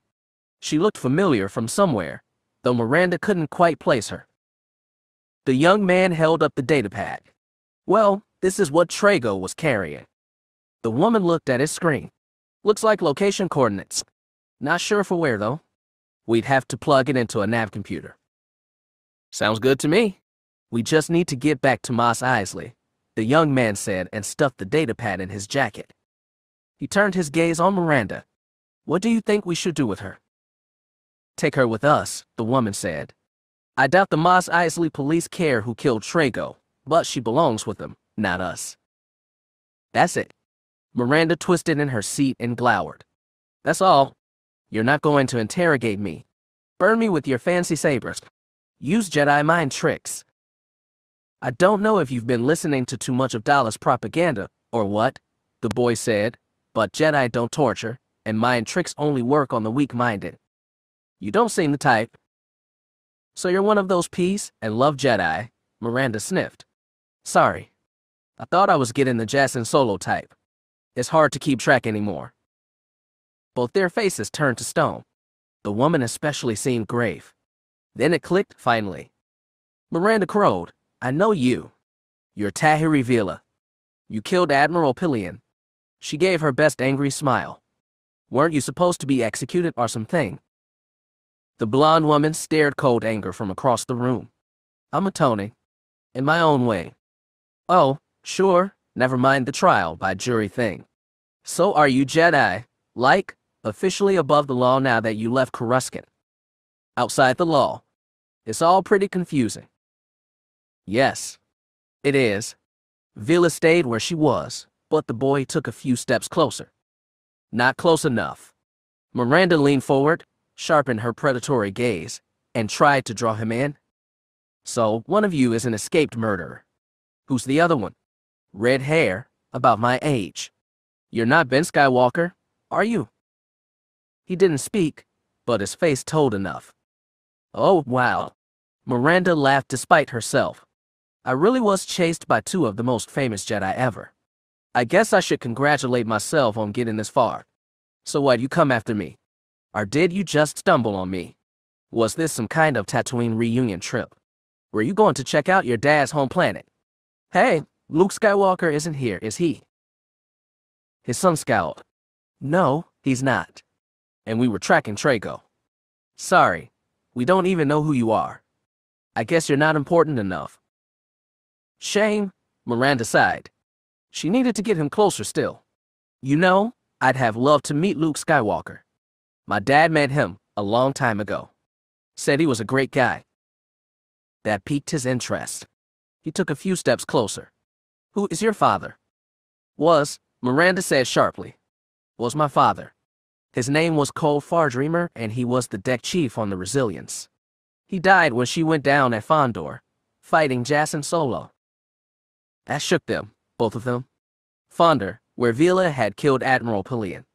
Fondor, where another costly battle had been fought 15 years back. Fondor, where Miranda had lived almost all her life, and where Tatooine was only a word and foreign memory. Fondor, which wasn't home anymore because no place was. That name sounds familiar, Skywalker said. He took a step closer. Cole Fardreamer. He helped your father once, Miranda said softly. He stepped closer. During the crisis on Alamania. You remember Cooler? Another of your dad's students tried to play tyrant. He was putting bombs into droids and blew up the Senate Hall, plus other places. My dad was just a deck scrubber then, but he went all the way to the droid factories on Telti to help your dad stop the plot. I remember that story, Skywalker said. Another step closer. He was just a kid from Tatooine then. Right, Miranda said, but meeting Luke Skywalker, helping him to save the galaxy, that was the high point of my father's life. He told that story again and again. He always insisted Skywalker's Jedi could do no wrong. Even when Jaina Solo went crazy. Even when they killed his wife. Your mother. Skywalker took another step. So close now. One more should do it, but somehow, Miranda didn't want to stop talking. She wanted him to know. She wanted to share her pain. He married another deckhand, she said. She died at Fondor too, way back, during the Vong War. She died because one of your peace and love Jedi refused to fire Cinderpoint and wipe out the Vong fleet. So some clown did it instead and wiped out half the Republic shipyards. That was months after she gave birth to me. I never knew her. His name was Anakin, Veila said. Her voice trembled. It was one of the hardest choices he ever had to make. He regretted it, you know. He was angry at his brother. Jason was the one who convinced him not to fire. Miranda snorted. So Jason was peace and love then. Staying, what happened to him? Neither of them spoke. They looked very, very sad. You want to know something else? Miranda said. Tears gathered at the corners of her eyes. She didn't have to fake them. Tell me, Skywalker said. He scooted close, so very close. Do you really want to? Miranda lowered her voice. Tell me, Skywalker repeated. He leaned in close enough to hear a whisper. Beyond the red corona of his hair, Miranda saw Veila tense. "You Criffin Jedi need to mind your own business," Miranda choked. Then she sprung. She rocked back and brought both legs up, wrapped around Skywalker's torso in a tight lock. He was bigger than her, but she was able to take him by surprise and knock him off balance. She flipped backward, right off the stool, tucking her head forward so she could roll. Skywalker planted headfirst onto the cold floor, and Miranda twisted her slim body enough to pluck the lightsaber hanging off his belt.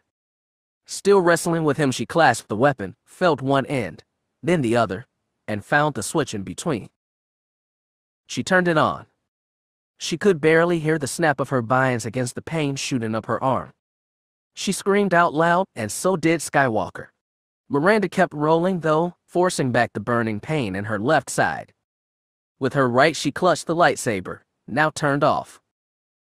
She forced herself to her feet, hauling Skywalker up with her. She could see it now, the black scorch mark in his flank. She had no idea how deep. She could see the long graze across her lower arm, too, the black streak of scorched cloth, synth fibers, and human flesh that still smoked. Miranda held Skywalker between her and Veila. She pressed the business tip of his lightsaber against the boy's own temple and said, "Don't try it. Don't try anything." "You don't want to do this," Veila insisted, holding one hand out while the other still clutched her saber. "You want to put that saber down." She certainly did. She wanted to get away from his whole mess as quickly as possible. She didn't want to hurt Skywalker either, or Veila. Not really, despite their hounding her for the better part of 2 days, despite their pompous obsession with thwarting the very justice she'd been seeking for so long. Miranda shook her head as if to knock the foreign thoughts out. "Nice try, Jedi, but I'm not weak-minded, remember." "I can't see that," Veila said. She kept her feet planted where they were. Miranda started backing toward the door, even though it was getting increasingly hard to drag Skywalker with her. "Where do you think you'll go?" Veila asked. "As far as I can get on your speeder." With her free hand, she fished around in Skywalker's jacket until she found her datapad. She gave it a quick check, saw her precious data rot inside, then adjusted her grip. She held Skywalker up with the other arm, keeping the saber blade angled upward as if to stab him in the chin. With her other hand, she tucked the datapad into her vest, pressing tight against her chest. Her hands reached out, found what she wanted right next to it. "You can't win," Veila said. Miranda found herself smiling. She wished she could pull her goggles on, but oh well. "I already have." She threw down her last flash grenade at the same time as she threw down Skywalker. She squeezed her eyes shut and ran.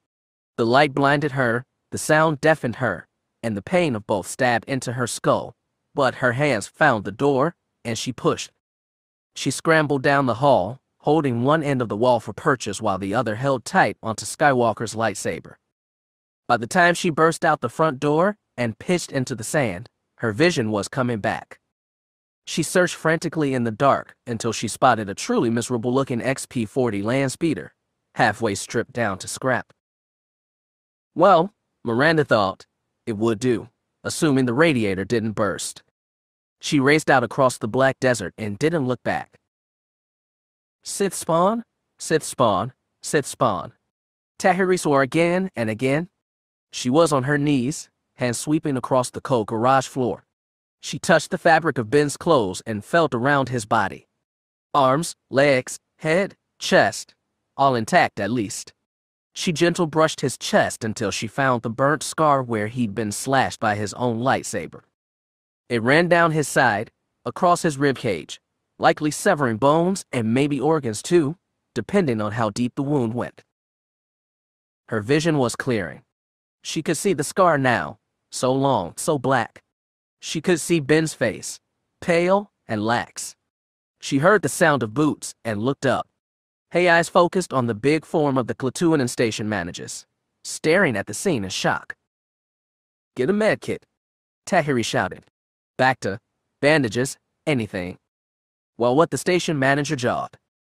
"Med kit," Tahiri shouted, throwing a forced command with it. "Now." "Right? Med kit." The station manager scurried off. Tahiri put her hand on Ben's chest, trying to feel how deep the wound went. Not too deep, she didn't think, but she was never a healer. She wished to the Force Tekli or Silga were here, that she didn't have to rely on the cheap medical supplies of a backwater town on a backwater planet. Tahiri, she heard a whisper, and saw Ben's lips twitching. She reached up, cupped his head with both hands, and crouched low over his face. "It's okay, Ben," she said. "You're gonna be okay?" Did she get it?" he asked. His eyes flickered, tried to open, then shut tight. "She got the datapad," Tahiri said. "Took your saber too. I'm so sorry, Ben." "My fault," he muttered. "So stupid, but did she get it?" "I told you, Ben, she took the datapad," Tahiri told him again. Maybe she should be chasing Miranda Fardreamer across the desert right now, but she couldn't abandon Ben. She couldn't go back to Master Skywalker and tell him she'd left her son to die while she chased a mystery data rod. "Jagged," Ben muttered. "Check." Switched it. Tahiri felt the torn side of his jacket, then the other. On the intact side she found one slim data rod, tucked away in his pocket. Switched it. Ben's lips almost smiled. "Just in case." "Ben, is this it? Is this Trago's data rod?" "Sleight, hand, gag trick," he coughed. Tahiri was relieved to see no blood. "Switched with, wanted to. Give." Tahiri understood now. Ben had switched out Trago's data rod and put the old one from the Skywalker homestead in his place, just in case Miranda tried something, which she obviously had. "Good job, Ben." She patted his face lightly. "You did good. You did real good." Of course. His lips just managed to smile. Then they went flat. His head rolled to the side. Tahiri felt a spike of panic, but his breathing was still regular. At that point, the station managed to return holding a white case of medical supplies. He crouched next to Tahiri and said, "I called the town doc. But what happened?" Tahiri sighed. She didn't know where to begin. Chapter 16. The phantom blue blur of hyperspace whipped past Isildur's cockpit, casting everything inside with an eerie glow. All 5 of them were crammed in this time, Zek and Loie in the pilot and co-pilot seats, wounded but on their way to recovery, while the women stood behind them. All leaned in close toward the flickering holo of Grand Master Skywalker. Once again, they did not know where he was speaking from. "I was afraid something like this would happen," he said sternly. "When you discovered ship, you should have waited for backup to arrive. Going into a temple you knew to contain Sith and Voxen was extremely reckless." "I'm sorry, Master Skywalker, but that was my decision," Jaina said. "It was going to be at least a day before backup arrived, and I thought ship would be gone by then. We were lucky to catch the Sith when we did. They were on their way out when we found them." "Jaina made the correct decision under the circumstances, Master Skywalker," Tenoka said. "Whenever the Sith had recovered from the temple, they had already found him when we arrived. I saw Vestera toss a sack of something to the other Sith as they were boarding ship." "I understand you had to make a difficult choice," Luke said without taking back his earlier accusation. He gave a long sigh and said, "To be honest, I'm surprised. Years ago I sent a survey team to check the ruins of Exar Kun's temple, but they found nothing. Clearly they should have looked harder." That took everyone by surprise. Loie growled the question that was on everyone's minds. "I'm sorry I didn't tell you, but I've been trying to keep this very secret." Uncle Luke's holo looked over all 5 of them. His gaze settled on Taranzel. The young woman stiffened.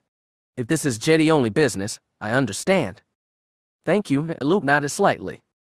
Taran slipped quietly out the door, leaving the 4 Jedi with a little more space.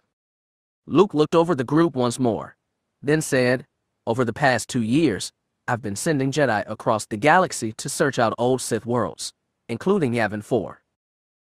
Like when we searched Zayast and Korriban," Jaina said. "You're looking for what's left of the lost tribe."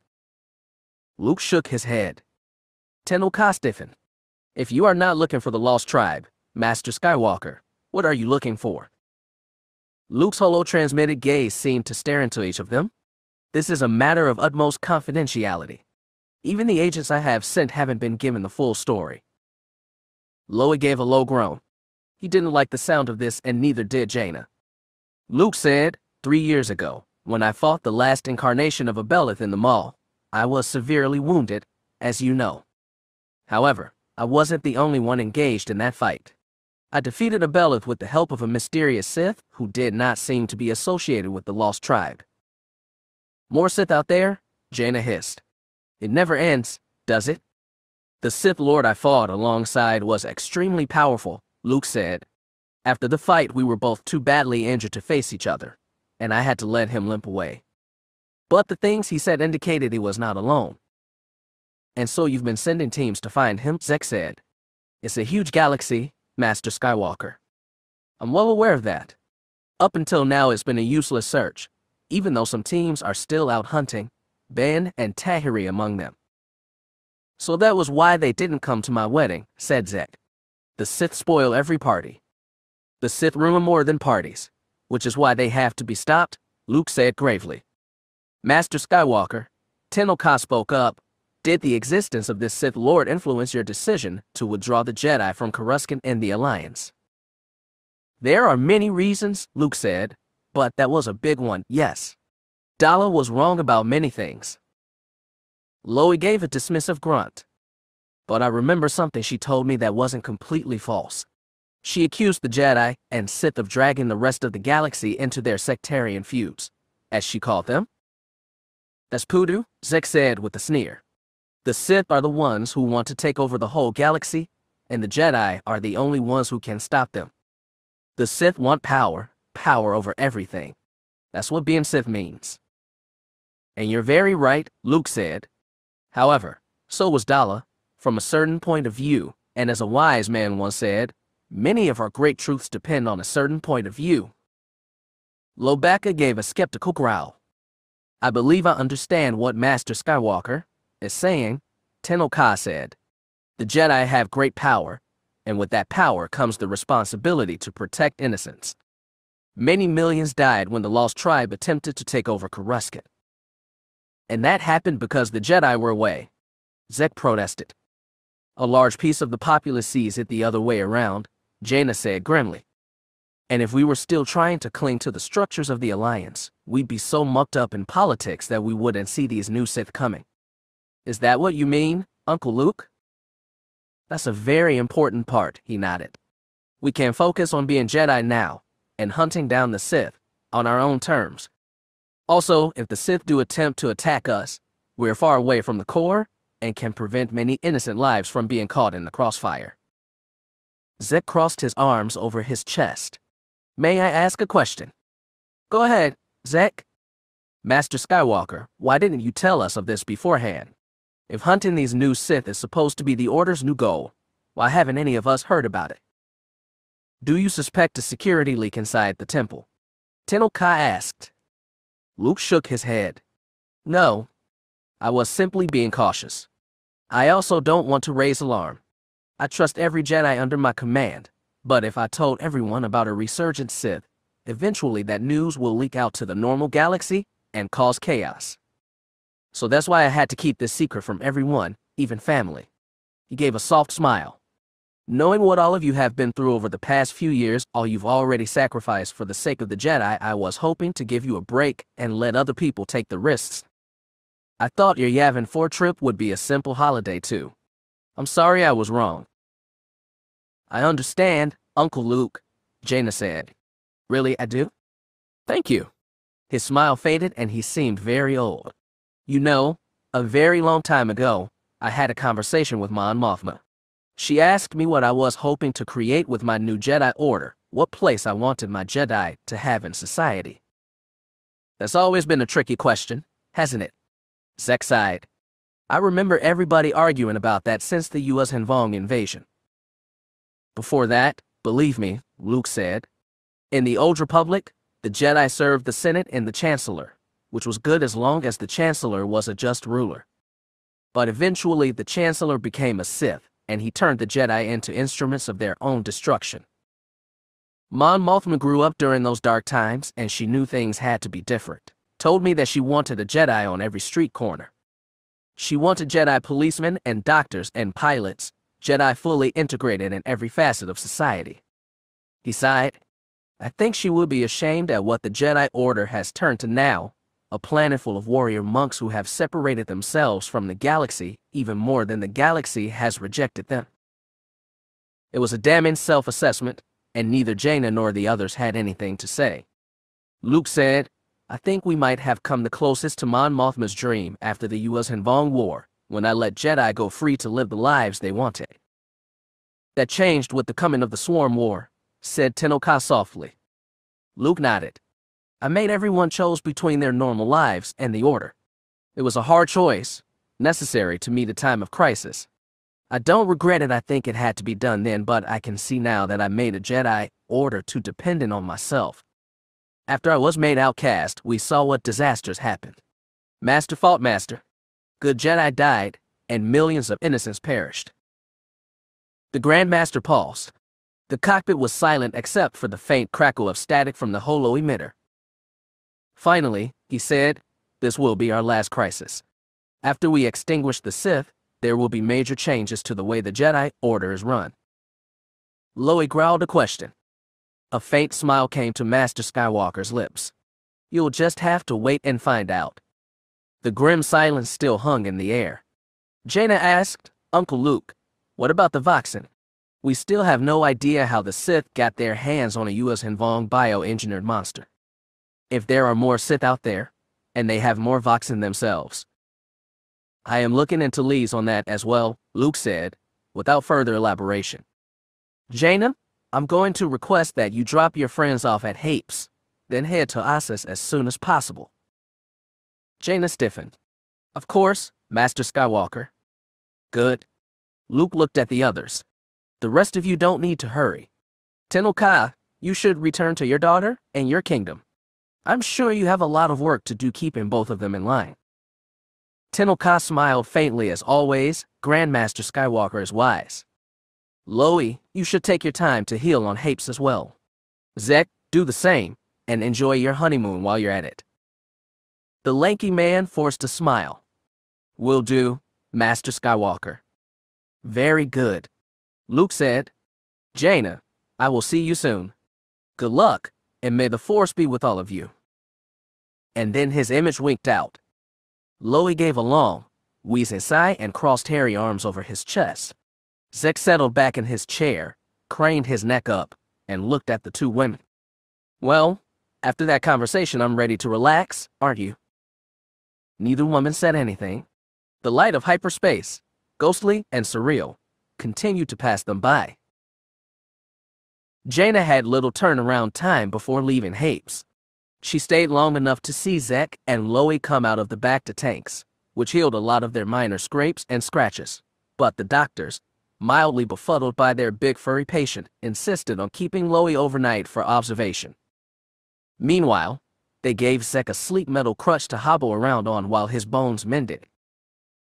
I feel like an old man, he groused as Terran helped him limp out of the hospital to the hovercar where Jaina, Tenno-Ka, Alana, and Trista were waiting. Don't worry, dear, you're still as handsome as ever. Terran chided her husband as they slid into the back seat next to the Queen Mother and Princess. Trista brought the engines back online, and soon the vehicle was soaring upward through Hape's pearly skies, hopping over its islands and making its way for the Queen's personal landing pad, where a middle fighter was waiting. The sky looks really pretty, Alana observed, crawling onto her mother's lap to watch the late afternoon light turn the clouds pastel shades of violet and rose white. Indeed, Tenno-Ka smiled calmly and put a hand on her daughter's shoulder.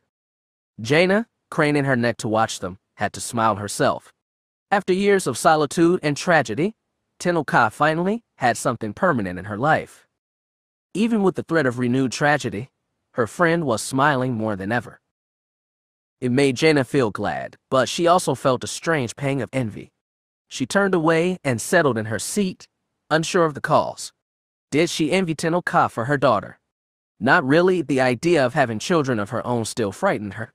For having Zek, Terran, and Trista as loyal friends and companions. A little. But that was silly, wasn't it? She had Jag after all, and 2 parents she could only hope to emulate, and an entire order of Jedi Knights who looked to her for leadership. Not that that wasn't as much a burden as it was a privilege. Still, looking at Tenel Ka and Alana made her feel strangely empty. There was little conversation on the way to the landing pad. When the hovercar settled, Jaina got out onto the platform, as did Tenel Ka and Alana. Zek stayed seated by the door, leaning halfway out to give Jaina's hand a warm shake. "If Master Skywalker needs us for anything, let us know," he said, doing his best to smile, though Jaina could see the worry in his eyes. "Don't worry, I will." She shook back. Terror might have been staring daggers over his shoulder, but it was a little hard to tell, and frankly she didn't care. Jaina walked with Tenel Ka and Alana toward the middle. Alana was saying, "Do you think I'll get to see you again soon?" "It wouldn't surprise me." Jaina crouched down to Alana's level. "Good," the girl smiled. "And Grandma and Grandpa too." "I'll tell Grandma and Grandpa you said that," Jaina said, and held out a hand.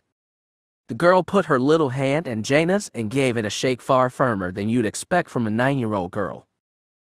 "Go on back to the car, dear." Tenel Ka put a hand on Alana's head. The girl looked up at her mother and pouted. "Is this going to be Jedi talk or something?" "No, a different kind," Tenel Ka said. "You will understand when you're older." Oh, Alana rolled her eyes. "That kind of talk." She looked to Jaina. "Tell Jag I said hello." Jaina had to stifle a laugh as the girl walked back to the car and hopped in next to Zek. "Is it really that kind of a talk?" She looked at Tenel Ka. The red-haired woman shook her head. "Not precisely. Nor Jedi talk either." "Then what kind?" Jaina asked as she retrieved the flight helmet sitting on the rim of the middle's cockpit. "Queenly talk, I suppose," Tenel Ka said. "Ah," Jaina sighed, looking over the helmet and adjusting its straps. "Politics, then?" "It is my life now," Tenel Ka said, not regretfully, just matter of fact. Jaina looked at her feet.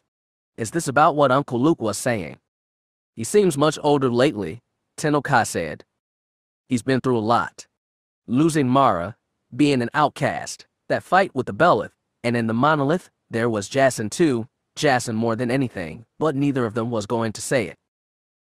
Tenel Ka said, "He looks ready to retire." "Well, knowing Uncle Luke, he'll outlast us all." "Perhaps."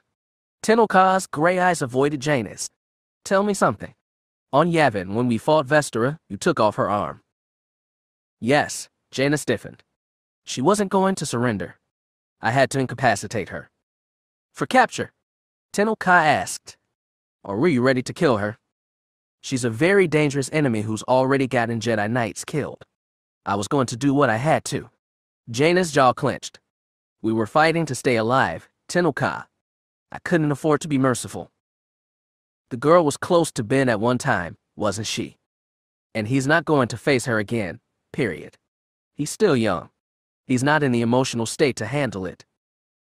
It has been my observation that Ben Skywalker can handle just about anything. He was trained by an errant Sith Lord when he was just 14 years old, but he managed to come clear into the light. A Sith Lord. Never his name? Never the man they'd both loved, the man they'd betrayed, the man Jaina had been forced to murder. Forced to murder, what a thought that was.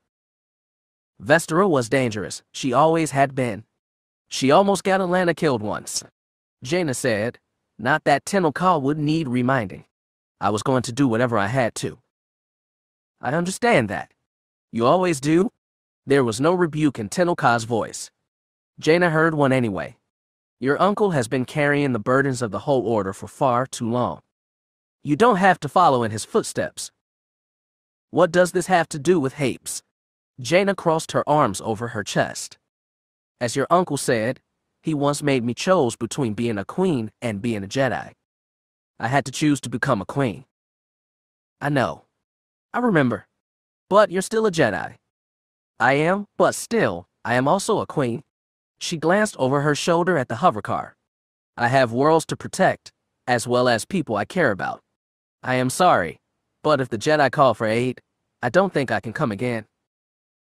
Not even against Sith. Tenoka shook her head.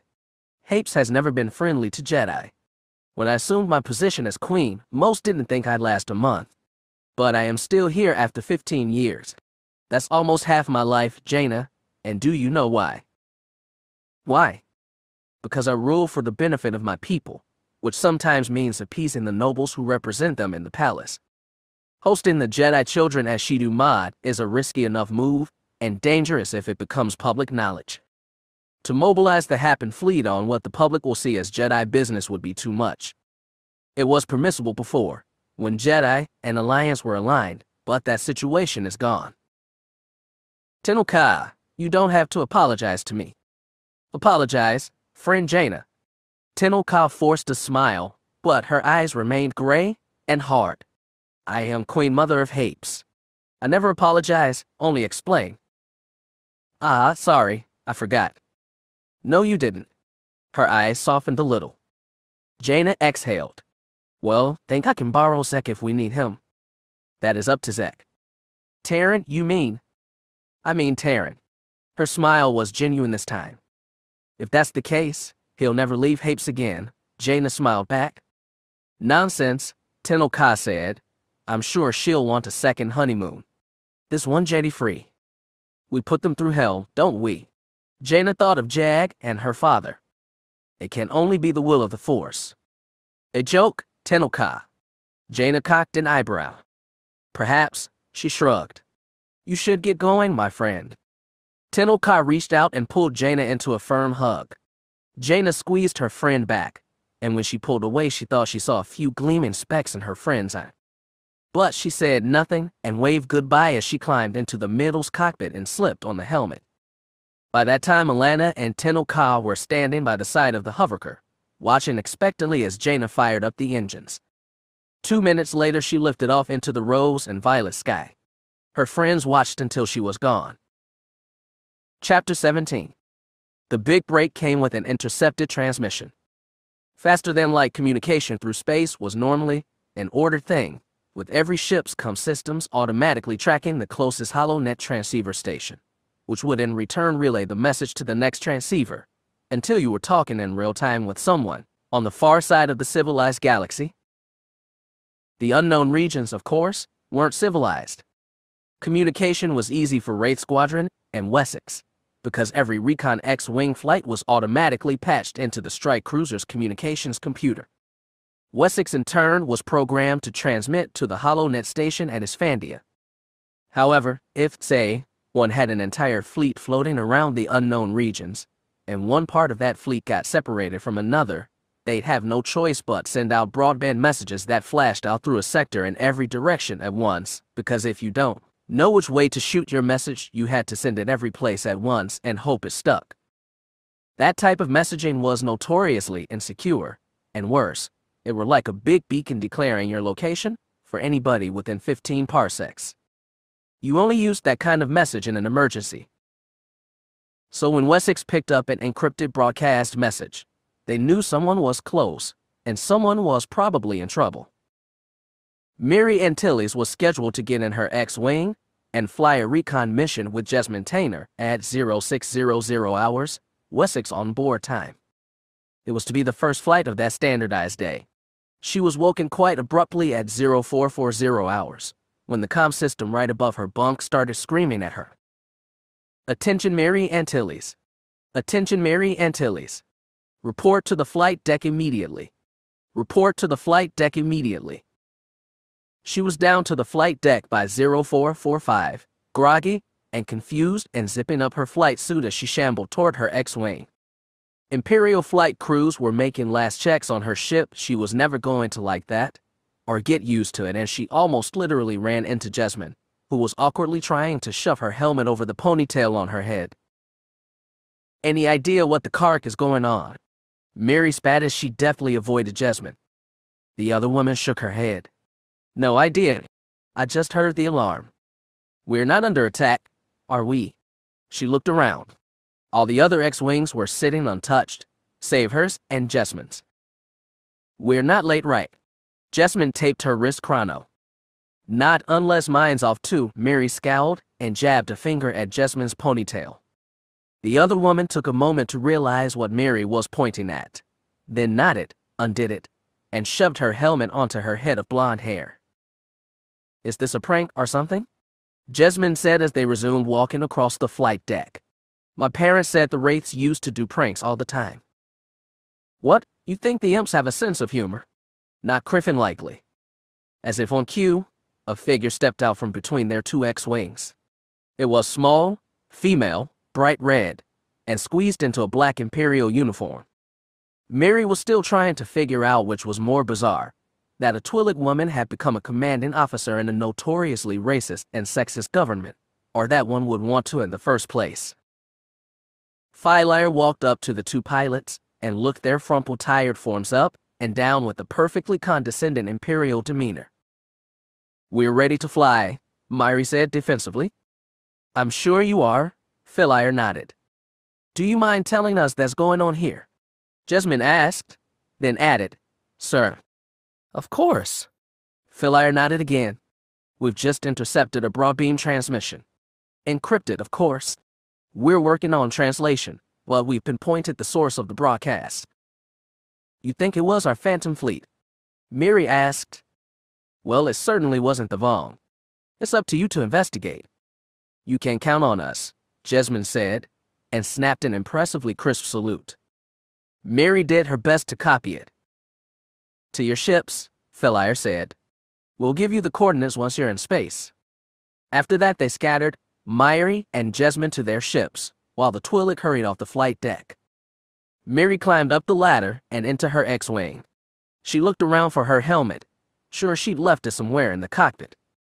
She was surprised when an Imperial crewman popped up over the rim of the ladder, holding up her flight helmet. Here you are, miss. Mary blinked. Thank you. Good flying, miss, said the imp, and clambered down the ladder. Mary sighed as she put on the helmet. If only her father could see her now. They gathered in Philior's private salon, located just aft of the bridge. Wessex was a far smaller craft than an Imperial-class Star Destroyer, but his command deck was laid out similarly, including the crew pits and walkways up front and the captain's personal station to the back. Veila stood in front of her communication station, Jagged to one side, Sabinrin to the other. The Gamorrean must have been 2, maybe even 3 size that of the Twi'lek woman, but she looked unperturbed as Sabinrin lurched closer, listening to the communication from the recon team and watching their relayed data scan by on holoprojector. The X-wings were currently hanging close to the shadow of a moon and entering sensor range of a cluster of capital ships they detected. Getting data now, Mary and Tilly's reported through their tight beam, encrypted communications relay. Data received, Veila confirmed, pressing down on her station's broadcast switch. Getting telemetry now. The holoprojector began scrolling through data on gravitational pull and stellar bodies. Then sensors picked up the ships, 5 of them, sitting in low orbit over a dead planet sitting on the outer rim of a nameless star system. No identification broadcast, but I think we can estimate ship data, Tilly said. Copy, data incoming, Veila confirmed. The data began to scroll in front of them. Confirmed Mon Calamari Shipyards Mc-80 cruiser. Confirmed Mon Calamari Shipyards Mc-80 cruiser. Confirmed Republic Engineering Majestic class cruiser. Undetermined Rendili Star Drive Victory I-class or Victory 2 class. Confirmed Nebulon B-class escort frigate. 2 Mon Calamari cruisers, Sabinrin said, and ships from the new class program. Confirmed Alliance. Then, Veila looked at the Gamorrean. We knew nothing about this, Sabinrin insisted. I believe you didn't. Veila glanced at Jagged, then looked away, but he got the message. She was bragging, because she thought her suspicions were right. Hold on, we don't know their alliance, Jack said. You're telling me they could just lose a couple Mon Cal cruisers and not notice? They were starting to investigate possible missing ships when we left Coruscant, Sabinrin insisted. We have no idea what they found in the meantime. So you lost a whole task force by accident. Veila scowled. The Empire would never be that sloppy. You did, the Gamorrean growled. It was called the Black Sword Fleet, and a bunch of mad Yvetha used it to kill millions of people. "I'm picking up comm traffic," came the voice of Jessamine Tainer over the comm system, cutting off Eilyre's surely nasty rebuttal. It was a one-way connection, so the recon pilots, thankfully, hadn't heard the argument. "What kind of comm traffic?" Jagged thumbed the comlink on, thankful for a distraction. "Not sure yet," Antilles said. "Looks like tight beam communications between all ships. Short bursts. Can't intercept. Could be doing status checks before jump to hyperspace." Jag looked to the others. "Agreed," Eilyre said, and pressed the broadcast switch. "Try to get tracking information on those ships, and fast. Don't let them see you, but see if you can plot possible destinations of their jump to hyperspace based on current trajectory."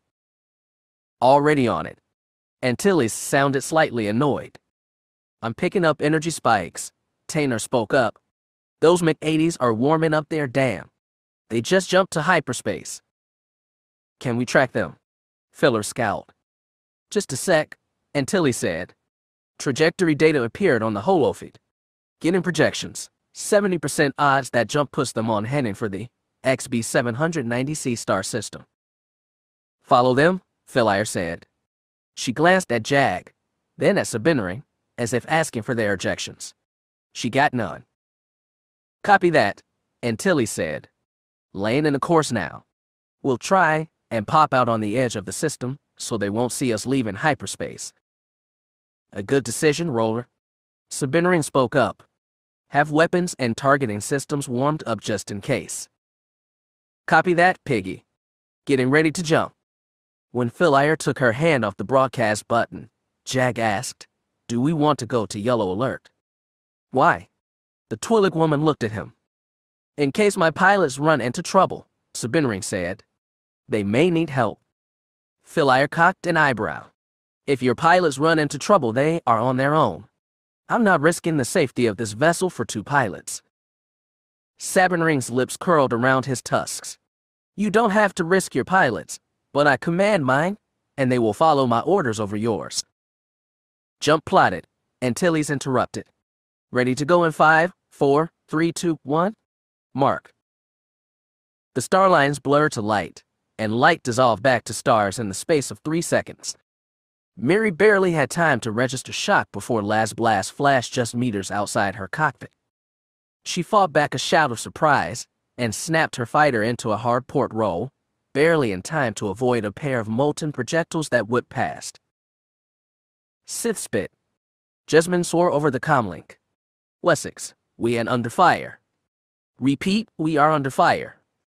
"Locking as foils in attack position." Mary reported.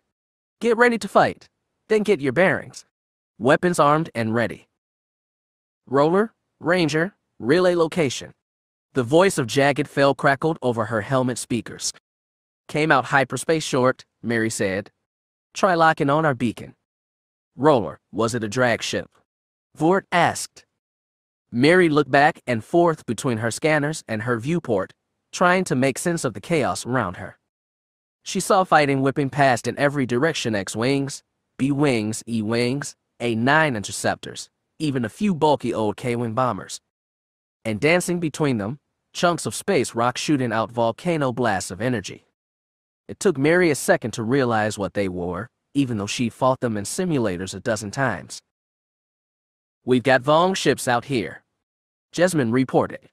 "I'm picking up capital ships, including an interdictor analog." "What about the Moncal ships?" Red's voice crackled over her headset. "I'm picking up Kriv."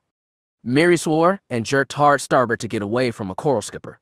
"Ranger, I've got one on me." "Coming after you, hold on," Jessamine said. Mary pulled hard port now, but the skipper hung on her tight. She looked at her status screen, a swarm of yellow unidentified fighters, and just one speck of Jessamine's green. She looked out her cockpit and began the tangle of dogfights. She saw the sleek silver forms of a trio of Bothan assault cruisers.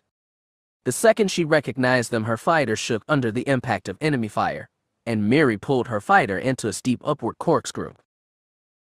"Anytime, Jazzy," she shouted. "Tracking, hold on," Jessamine said. A pair of torpedoes slammed into the nose of the Coral skipper just as it turned to pursue Myri, shearing off his cockpit.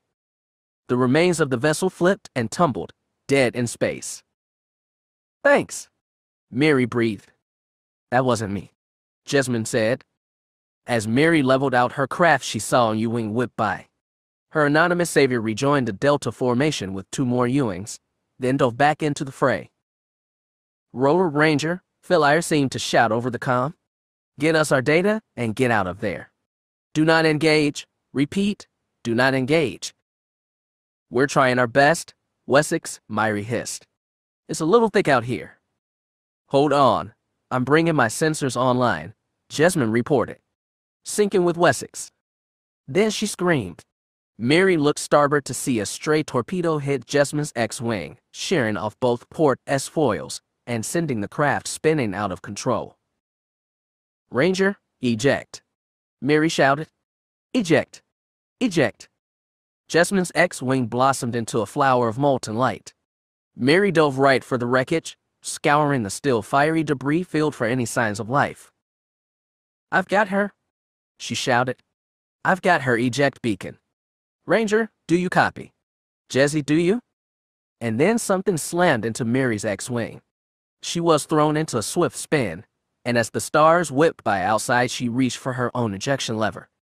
Her hand found the level just as an energy blast slammed into the nose of her X-wing. She pulled it hard right before her proton torpedo magazine detonated. Myri trailed fire and light as she shot into space, blazing with death.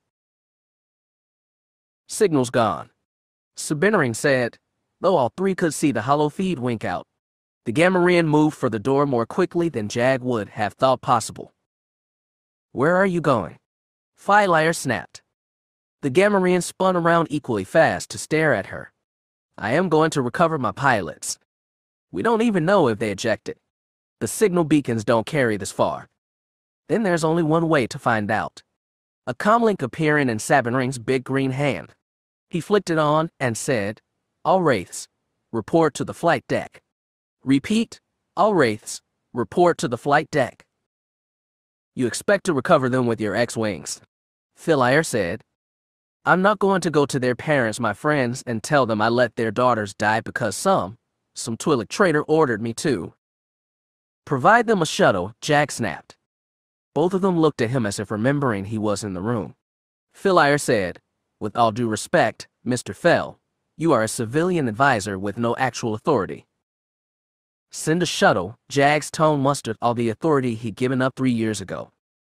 "Even if we can't recover the pilots, we need to monitor that battle. We can't let this opportunity pass." Philire scowled but nodded. She plucked out her comlink, dialed the flight deck, and said, "Prepare a shuttle for recovery mission. X-wings will escort. I'll send you the flight plan."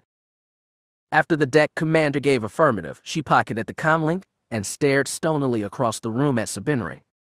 She said, "I was born in the Empire, Mr. Sabinering. My parents were slaves, but I was freed under Pelian's reforms. The Empire did horrible things to non-humans, but that was in the past. Some of us can look to the future." The Gamorrean gave no grunt of acknowledgement, no nod of thanks. He just turned and walked out of the room. Only when the door hissed shut did Philire seem to deflate. Her stiff military pose sagged as she went over to the transmissions console and began punching in the coordinates for flight control. Jack said, "You're letting your distrust of them get in the way of your duty, Lieutenant Colonel." Philire scowled. "There are Mon Cal and Bothan ships out there right now, fighting the U.S. Hinvong. Either they are a top-secret fleet, sent by Alliance government without informing us, or they are the biggest rogue operation we've seen since the Black Fleet crisis. Either way, Alliance personnel are involved. That's no reason to let 2 pilots die. Your cousin is irrelevant." "You're right.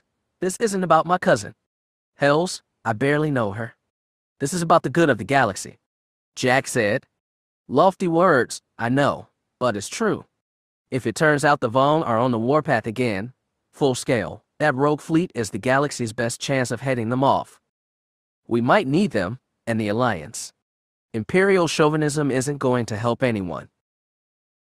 Filire regarded him carefully. Is that where your loyalties are, Jagged fell? Not the Empire, not the Alliance, not the Chiss or the Jedi, but the galaxy as a whole. He nodded. It was a question he'd asked himself many times, and it was the best one he could come up with. Very well, she said. I'm going to the bridge, Mr. Fell. Feel free to follow. I'd be glad to, Jack said, so long as I don't get in the way. As long as you don't touch anything, I'm sure we'll be fine, she said, almost with a smile. Chapter 18. The recovery team leaped right into a maelstrom. As soon as they hit the interdiction field, Scott found laser blasts and energy bursts crisscrossing dead in front of him. Starfighters and coral skippers of every variety danced a frenzied, lethal dance. Beyond, two sleek Bothan assault cruisers exchanged broadsides with the U.S. Hinvong ship, while a Nebulan B frigate, looking terribly fragile with its thin spine connecting the forward body with the aft engines, was fighting a wide-bodied vessel the likes of which Scud had never seen, not in all the years he'd studied his people's military capabilities. Look alive, silly squadron, Vort barked over his headset. Lead and Hugh Hunter were aboard the Boxy Gamma-class assault shuttle the Imperials had so kindly loaned them for the rescue operation, while 8 X-Wings flew escort. Scan for eject beacons, Charlotte said. You all have the frequencies. Scud clicked his affirmative, then wrestled his craft hard to port to avoid a flight of Ewings. Even knowing the frequency on which Myri and Jessamine were broadcasting their distress signals, it would be nigh impossible to find them in the middle of the battle, where so many comm signals and energy bursts played havoc with their sensors.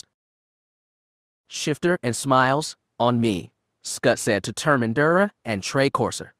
We form trios, cover at all times. The 2 pilots signaled their affirmatives, and the 3 X-Wings formed up with Scud in 4, Termin rear port, and Corsair rear starboard.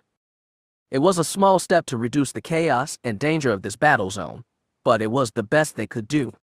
Scud counted them lucky, at least, that the Republic fighters, or whatever they were, seemed to automatically assume them friendly. That left only the U.S. Hinvong to deal with. Sith spawn, look at that, Trey said. Cut the chatter, Smiles, Scud snapped. Look port 40 degrees. Scud followed the other pilot's directions. Sitting there to the side of the battle zone, protected by 2 feisty little Corellian gunships and another Bothan cruiser, was a sleek Nebula-class Star Destroyer. 1/3 smaller than the original Imperial model but just as potent, the Nebula-class featured a curved bow that swelled downward, while the superstructure on the top half of the ship, including its command tower, was kept low to avoid enemy fire. It was one of the best capital ships produced by the Alliance, and somehow it was here in the unknown regions, battling the U.S. Hinvong. Check above, said Termin. We've got incoming. Scud looked up to see a flight of coral skippers heading for them, guns blazing. Behind it, barely visibly against the black stars, was some kind of U.S. Hinvong vessel, maybe the size of one of those Corellian gunships guarding the Nebula class.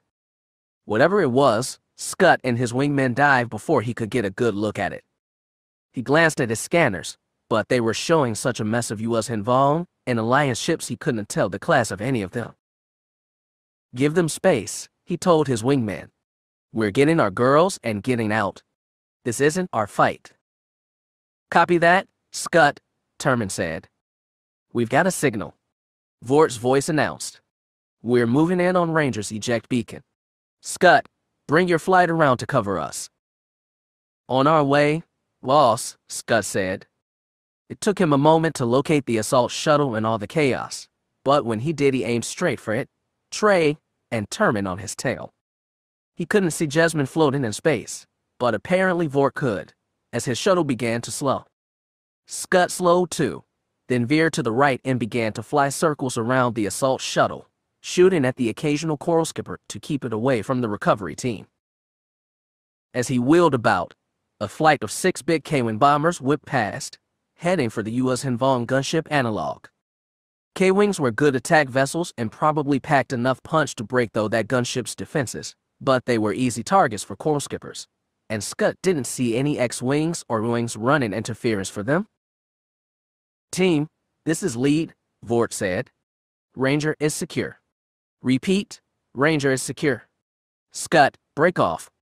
As Trey whooped over the comlink, Scud said, copy lead. He almost asked permission to fly defense for the K-Wings, but held his tongue. He was the one who just told his wingmen not to get involved. All three of them pulled up, away from the shuttle as it veered toward the edge of the battle zone. Scud craned his neck to see the gunship and spotted it just as one of the K-Wings burst under its defensive fire. He saw 4 engine trails left. Another must have already gone down. He saw more thrusters flare, this time 2 heavy torpedoes each detaching from their underwing hardpoints.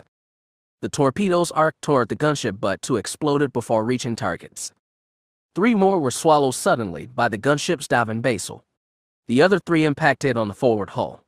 Yorick coral shattered and internal atmosphere ignited. Fire burst out into space. The K-Wings, victorious, executing a steep climb right into a flight of coral skippers. 2 bombers collided and vanished into flames. Another smashed into a coral skipper, destroying both. The last one clipped a skipper on the wing, sending both wheeling in opposite directions. The skipper exploded first, then the K-Wing. Scud checking his sensors for eject signals, but there was no way to tell. No beacon, Terman said over the headset. I still can't find her. It took Scud a second to realize he was talking about Mary. Scud watched the U.S. Hanvong gunship smolder in space. He had no reply to give. To Mary it looked like a dream. The U.S. Hanvong gunship seemed to smolder in the black, while oxygen and flame, corpses and chunks of debris shot out into space. K-Wing bombers and coral skippers collided, flared, turned into chunks of debris invisible against the vacuum. When the fire died out, everything went black. She felt sleepy and light. She was losing oxygen fast and knew it. The manual thrusters on her ejection seat were already out. Stars drifted past slowly as she spun in space. Then light came back. Mary kept spinning back to face the battle. From the edge of it, when the coral skippers and X-Wings weren't whipping past, it was beautiful. 2 Bothan assault cruisers poured fire onto a U.S. Hanvong vessel, squeezing it from either side until it popped. The escort frigate snapped in 2, venting flame from either end of its broken spine. Another U.S. Hanvong cruiser was pulling close to a Mon Cal counterpart and exchanging broadsides. Or maybe it was the Mon Cal engaging the Vong ship. Her vision was blurry, and they were far away. She never realized how similar they looked. She spun back around, facing darkness. She was sleepy, so sleepy. She could sleep forever here, floating in black space. It would be so easy, so easy. She closed her eyes. They felt too heavy to open. Light flared. Mary opened her eyes to see a B-wing explode. She kept spinning back to face the battle. The Mon Cal and Vong cruiser were still going at it. She still couldn't tell which was which. She couldn't see the escort frigate anymore. Maybe they'd torn up the pieces. As she watched an old Victory-class Star Destroyer engage another gunship analog, Myri wondered what her parents would think. They'd been lucky not to lose her or Syol so far, but then, her parents had gone through more danger than any sane person would think possible, and they'd come out all right. Oh, they'd lost people they'd loved. Mom's first husband. All those dead wraiths and rogues she'd heard about and never known. The original Jesmond. Ibtisum, Tun Fannin, Lou Jane Forge. Taldura. Asir Sealer. Bindi Drayson. Piggy's friend Runt. Syol's fiancé, Tiem. Oh, Syol had lost so much already. Anyone could see it in her eyes. She looked so old. She shouldn't have to lose a sister, too. Mary wished she could apologize to Syol, but there was nothing she could do. She spun away from the battle again. Just empty space now, and the pinpoint lights of a million nameless stars. Darkness and cold. She closed her eyes. She slept. The remains of the escort frigate, smoldering, was constantly gnawed by U.S. Hanvong warheads. The Majestic-class cruiser had pulled up close to grab its escape pods. The 2 Bothan assault cruisers had raked the pined-down enemy cruiser analog between them with a constant barrage of turbolaser blasts, until that vessel was left a dead hulk drifting in space, The area between was a flurry of darting fighters and energy blasts. The two Mon Cal cruisers seemed to be vectoring in on the same U.S. Hanvong vessel, one of unusual design, perhaps the source of the interdiction field. The Victory-class Star Destroyer was in trouble, with a hostile cruiser on either side. And between the fighting giants, starfighters and coral skippers buzzed like angry gnats, lacing the vacuum with energy bursts. There's no beacon. Charlotte's voice crackled over Scott's headset. Like the rest of his squadron, he kept his fighter flitting about on the edge of the battle zone, not daring to engage the battle, no matter how much he wanted to. Copy that, Smarty, Vort sounded exasperated, even on the comlink. Scott felt his own despair at being unable to rescue Myri, but knew it would be even worse for Vort, who'd known her parents for almost 30 years. Should we pull out? Char asked. His tone pleaded yes. Negative, said Vort. We give it one more go. Use visual if you have to. There's so much debris floating around, Terman said. Even if she ejected, there's almost no way. Shut it, Shifter, Vort growled. We do one more pass. Then we head back home. Clear. Copy, lead, said Scott. Do we leave anybody behind to watch the fight? I'll take 2 volunteers, Vort said.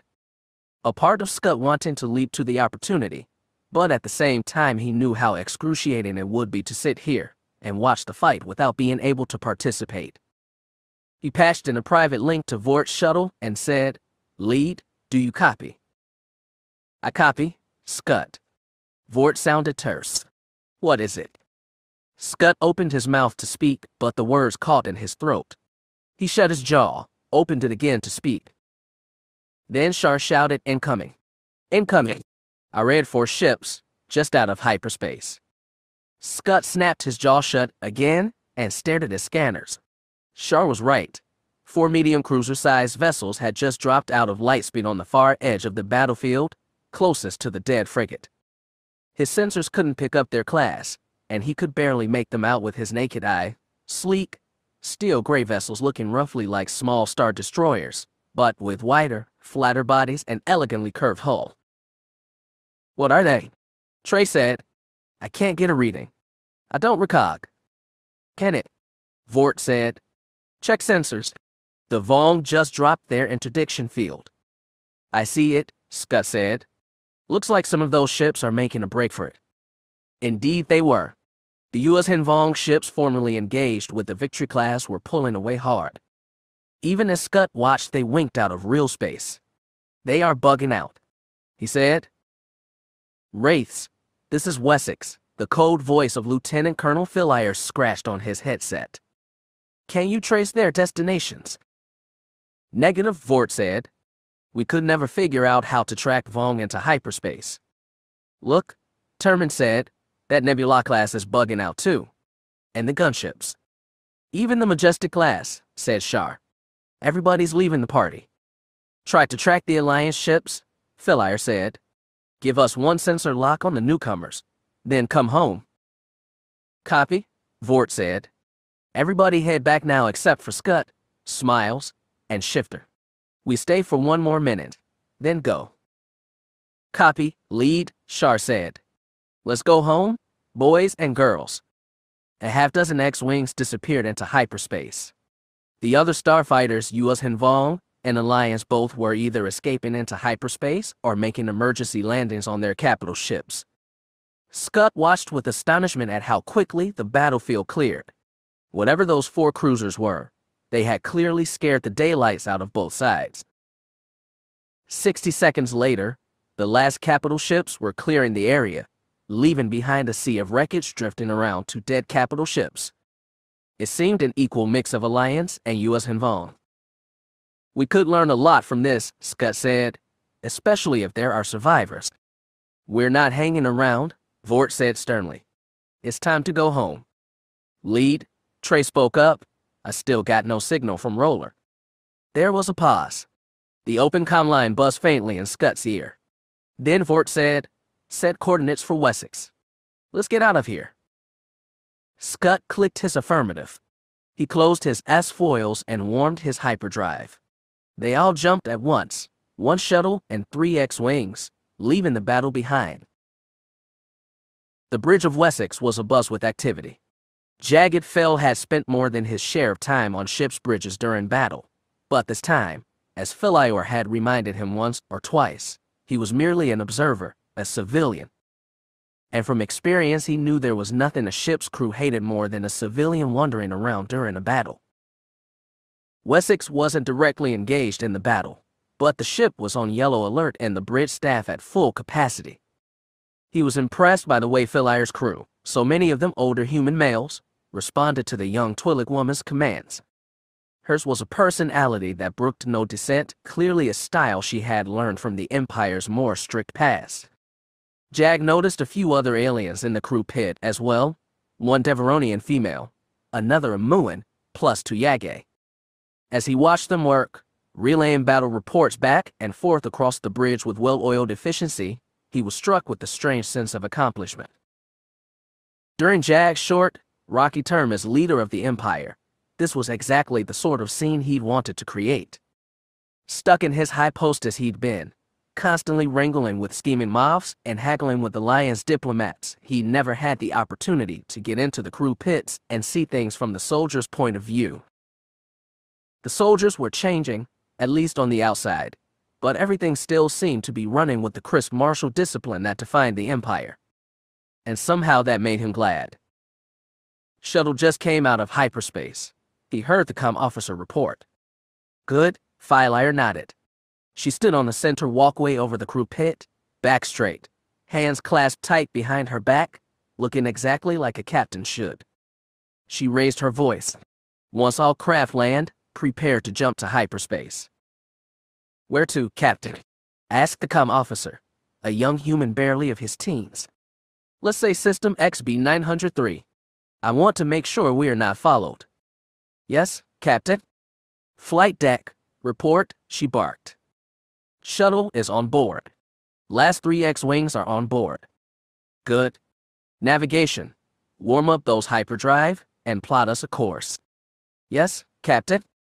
Jagged watched Philior as she watched her crew buzz around. Whatever else you could say about the woman, she ran a tight, efficient ship.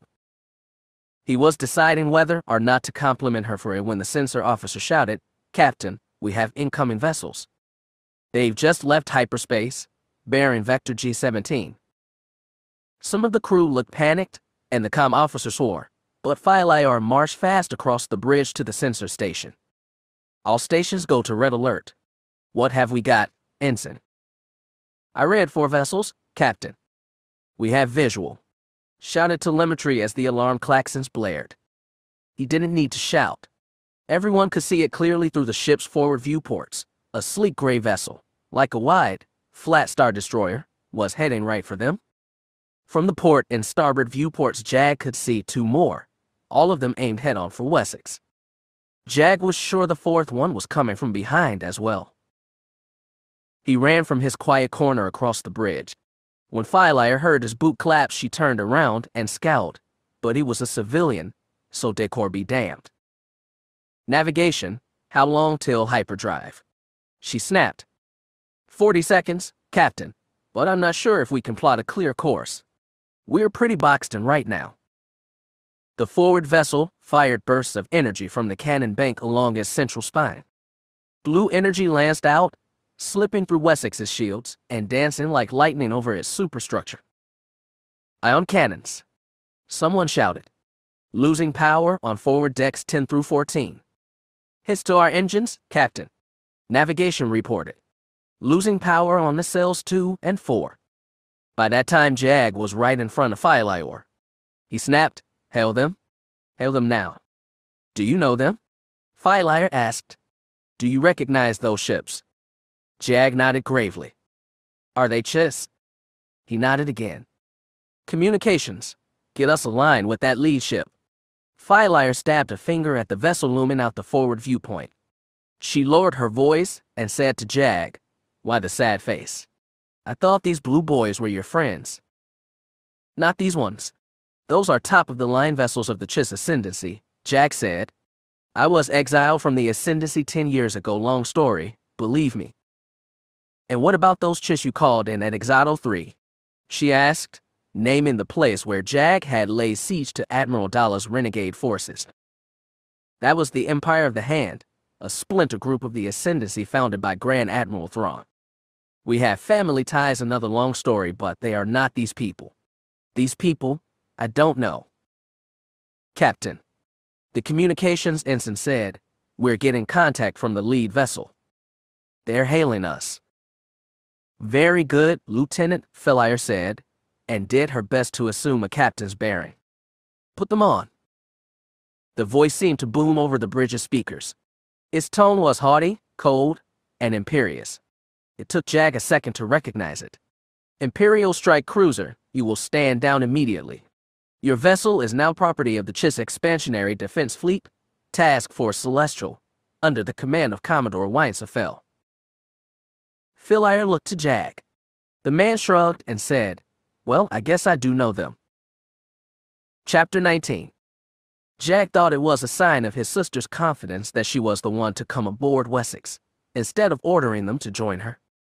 It could have been a gesture of trust, too, an affirmation that no Imperial captain would try anything as mad as taking a Chiss officer hostage when her ship was surrounded. Veila wasn't going to do anything like that. As she, Jagged, and Sabinring stood on the flight deck with an honor guard of a dozen stormtroopers, watching the Chiss shuttlecraft enter the bay, Jagged watched her out of the corner of his eye. Her posture was perfect, her jaw clenched tight. Her hands were at her sides, balled into red fists. Her pride, as a person and as an Imperial officer, had been sharply wounded, but she wasn't going to do anything mad. Jagged also glanced at the Gamorrean who towered over her. His porcine face was harder to read, but he didn't think Sabinring would cause problems either. As for Jagged himself, well, if simple legality didn't get them off, he was dead certain they were currently outside Ascendancy territory. He was hoping familial ties would do the trick. He'd have felt better if he'd seen his sister any time in the past 10 years. She was unmistakable regardless. When the shuttle's belly opened, a procession of Chiss guards marched out onto the flight deck, clutching rifles to their chests. When they had arranged into 2 lines of 10, stretched out from the shuttle to the 3 captive delegates, Weinsafel finally stepped out of the shuttle. She was taller than he'd last remembered, and thinner. All the softness of youth had been cut away. She had her blonde hair pulled back and tied at the nape of her neck, so a slim ponytail dangled over the shoulders of her matte black uniform. She approached the delegate slowly. She must have recognized Jagged, though from that distance he couldn't discern her expression. Weinsafel stopped 2 meters away from the delegates. Her eyes were dead ahead on Veila. The 2 women's gazes, both stern and icy, met. They lingered for what seemed like forever before the Twi'lek said, "Lieutenant Colonel Veila, Imperial Intelligence. These are Mr. Vort Sabinring of the Galactic Alliance and Mr. Jagged fell." "An interesting crew," Weinsafel said, passing them once over with her eyes. Hers met Jagged's for just a second before she looked back to Veila. The Twi'lek woman said, "With all due respect, Commodore Fel, we are outside the borders of the Chiss Ascendancy. You have no authority to detain and board this ship." Weinsafel gestured to her guards. "If I wanted to take over your ship, I'd have brought more than this. I simply wanted to talk." "Well, you clearly have us at attention," Veila said. "We were observing the battle between the U.S. and Vol and Alliance fleets for some time," Weinsafel explained. "When we finally decided to intervene, we noticed a handful of Alliance ships behaving strangely, and which jumped in the opposite direction of the rest of the fleet." "And so you followed us here?" Veila said. "May I ask which side you plan to intervene on behalf of?" "Neither," Weinsafel stiffened. "We were going to destroy them all." That took Veila aback. She said, "With all due respect, you only have 4 ships." Weinsafel smiled tightly but said nothing. It was Sabinring who cleared his throat and said, "Maybe we should take this conversation someplace else." "Agreed." Weinsafel glanced at the Gamorrean. If she was surprised he could talk, she didn't show it. "Lieutenant Colonel, I trust you can find us a place to sit down." "Of course, Commodore," Veila said, with the hint of a bitter smile. Jagged didn't know which woman would win a fight, but it would be a most interesting match to watch. 5 minutes later, They were seated in the main briefing room, Philior on one end of the oval table, Weinsa on the other, Jagged and Sabinring seated at the midsection. 2 stormtroopers stood silent behind Philior. 2 Chiss troops were behind Weinsa. What the scene lacked in warmth, Jagged thought it made up for in symmetry. Weinsa leaned forward, clasping her hands on the table. I suppose I should start. The Chiss Ascendancy recently observed unidentified fleet movements outside its borders, as well as indications of conflict. Naturally, they sent a fleet to investigate. I suspect the Empire noticed the same.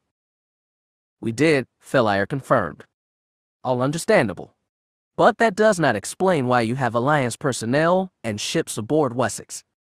Her eyes shifted to Sabinring. The Gamorrean stared at her with his dark beady eyes. We came on invitations. It was decided that the Empire and the Alliance would benefit by sharing information, as a possibility of a U.S. Hinvong return would threaten the galaxy as a whole. And what of Zanima II, the mysterious traveling world where all the U.S. Hinvong should have been exiled to? What became of it? Sabinring stared at her but didn't respond. If you knew where it was, you would have set course for it immediately, Weinsa reasoned. So you either found it, and it was heavily damaged or destroyed, or you didn't find the planet, and have been out of contact with it for some time. Given all the instability the Alliance has been having lately, I wouldn't be surprised at all if you misplaced a planet. Sabinring didn't rise to the bait. He just stared with those little black eyes. Weinsa continued, let's operate on the assumption that Zanima II is missing in action, and this U.S. Hinvong fleet is a rogue operation. That begs the question of what the other rogue fleet is. The vessels are almost entirely of Alliance manufacture, some of them top-of-the-line models, others not. Any rational being would assume that the Alliance has sent this fleet into the unknown regions to hunt down and exterminate the U.S. Hinvong in secret. She looked to Philior. Do you agree? That is my assumption, the Twi'lek allowed. Then why did you allow an Alliance agent on your ship? Weinsa looked to Sabinring again. You're one-strike cruiser, alone in a dangerous territory. It would be easy for his compatriots to sabotage the ship and escape with their cohorts, leaving the Empire none the wiser. I assure you, I have taken all precautions against betrayal, and this ship I is far from insecure. Philior said. Her tone brooked no conflict. So what are you, Mr. Sabinring? Weinsa asked. Are you a double agent, or do you honestly not know anything about this so-called rogue Alliance fleet? I know nothing, Sabinring said immediately, and neither does Alliance intelligence. Are you certain? Weinsa cocked a blonde eyebrow. Absolutely. They would not send my people on a dangerous mission as part of some elaborate ploy. You trust your superiors that much? I do, Sabinring said. His big lips curled upward, revealing a few extra inches of tusk. Do you? Weinsa leaned back in her chair and looked at Philior. Lieutenant Colonel, we currently have people sifting through the wreckage of the battle, looking for survivors or debris that might prove of interest. I'd be willing to share that information with you on a few conditions. Name them, Philior said. Weinsa held up a finger. Any survivors, U.S. Hinvong or otherwise, will be kept as prisoners of war by the Chiss Ascendancy and interrogated. We will permit Imperial personnel to observe these interrogations but not conduct them. Any prisoners will remain in Ascendancy custody. Jagged expected Philior to object, but she nodded. Weinsa held up a second finger. We also reserve right to investigate the wreckage of any U.S. Hinvong vessels. We have experience with U.S. Hinvong biotechnology and would be very interested in learning how that technology has or hasn't changed since the last war. Philior shook her head. No, not unless Imperial scientists have access to the same information. I assure you that, in all modesty, Chiss scientists would do a much better job analyzing U.S. Hinvong biotech. I'd also like to remind you that we can take whatever we want and leave Wessex crippled in unknown territory. We're speaking at all because it would be to our mutual benefit to cooperate. You don't sound modest at all, Philior gave a tight smile. But I suspect you may be correct. However, I reserve the right to take readings and tissue samples from all biotechnology before giving them over to the Chiss Ascendancy. Agreed, Weinsa said. And that leaves the debris of Alliance vessels. I'm thinking of that destroyed escort frigate, for a start. In this case, we admit that the Empire's knowledge of Alliance technology and ships is superior to ours. You can't have them after we perform preliminary scans. Agreed, Philaire nodded. And that leaves the last issue. Weinsa looked back to Sabinring. His face was as hard to read as ever, but Jagged could feel his frustration from across the table. Weinsa said, "We will not permit the sharing of intelligence data with the Alliance." Jagged opened his mouth to object, but Sabinring beat him to it. "That's outrageous. That is a violation of our initial terms with the Empire. The Lieutenant Colonel and I both agree that your government is too closely involved with the Mystery Fleet to be trustworthy," Weinsa said. "Either your superiors are lying to you or your intelligence and asset tracking are a mess. Either way, it doesn't bode well for a partnership. The only way we'll be able to improve intelligence is to analyze that debris," Sabinring insisted, slamming a heavy hand on the table. Both of them looked to Philaire. The woman sat back in her chair, hands folded in front of her. She said calmly, "We have already made an agreement with the Alliance." "That's right," Jagged spoke up for the first time. "And breaking that agreement would be a disaster in Imperial Alliance ties." However, Philaire said, still looking at Weinsa, given the clandestine nature of this mission, the Alliance could never announce the reason for the rift publicly. "That will not stop them," Sabinring growled. "If we go back empty-handed, or if we don't come back at all, the Alliance will come down hard on you. Even if they have to find a pretext, you can expect sanctions and a cut to military and intelligence cooperation. All that for your handful of operatives."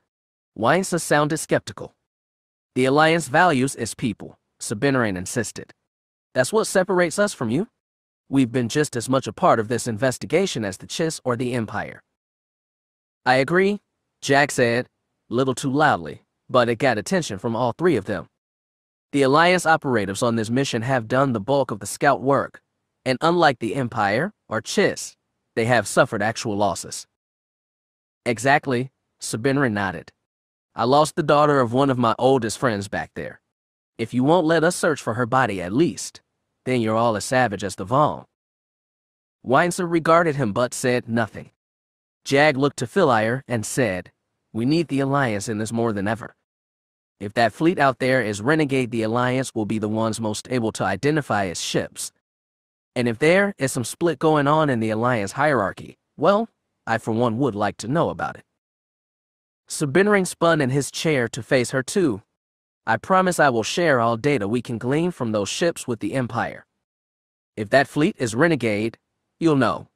If it's on some secret mission, you'll know that too?" "That's a matter of your word, isn't it?" Philaire said. "It's always been about that." Jagged looked across the table. "This has always been about trust. The fact that all of us are sitting here, right now, is a sign of trust. We just have to trust a little further." Sabinring nodded. Philaire looked down in thought. Weinsa regarded her brother carefully and did not flinch from his eyes, though he could read nothing in hers. Eventually she nodded and said, "Agreed. We will share all data on recovered U.S. and Vaughn and Alliance war material." "Thank you," Jack said. She only nodded. It took them a good hour to lay out specific provisions for their mutual cooperation, and while toes and claws were stepped on, the outright hostility seemed to have abated. Once the hour was up, all four of them rose to leave. "Hold up, Commodore," Jack said. Weinsa, already at the door with the Chiss bodyguard on either side, spun to look at him. "Would you like a word in private?" she asked. "I would, yes." "Very well." She gestured to her bodyguards, and they stepped out into the hall.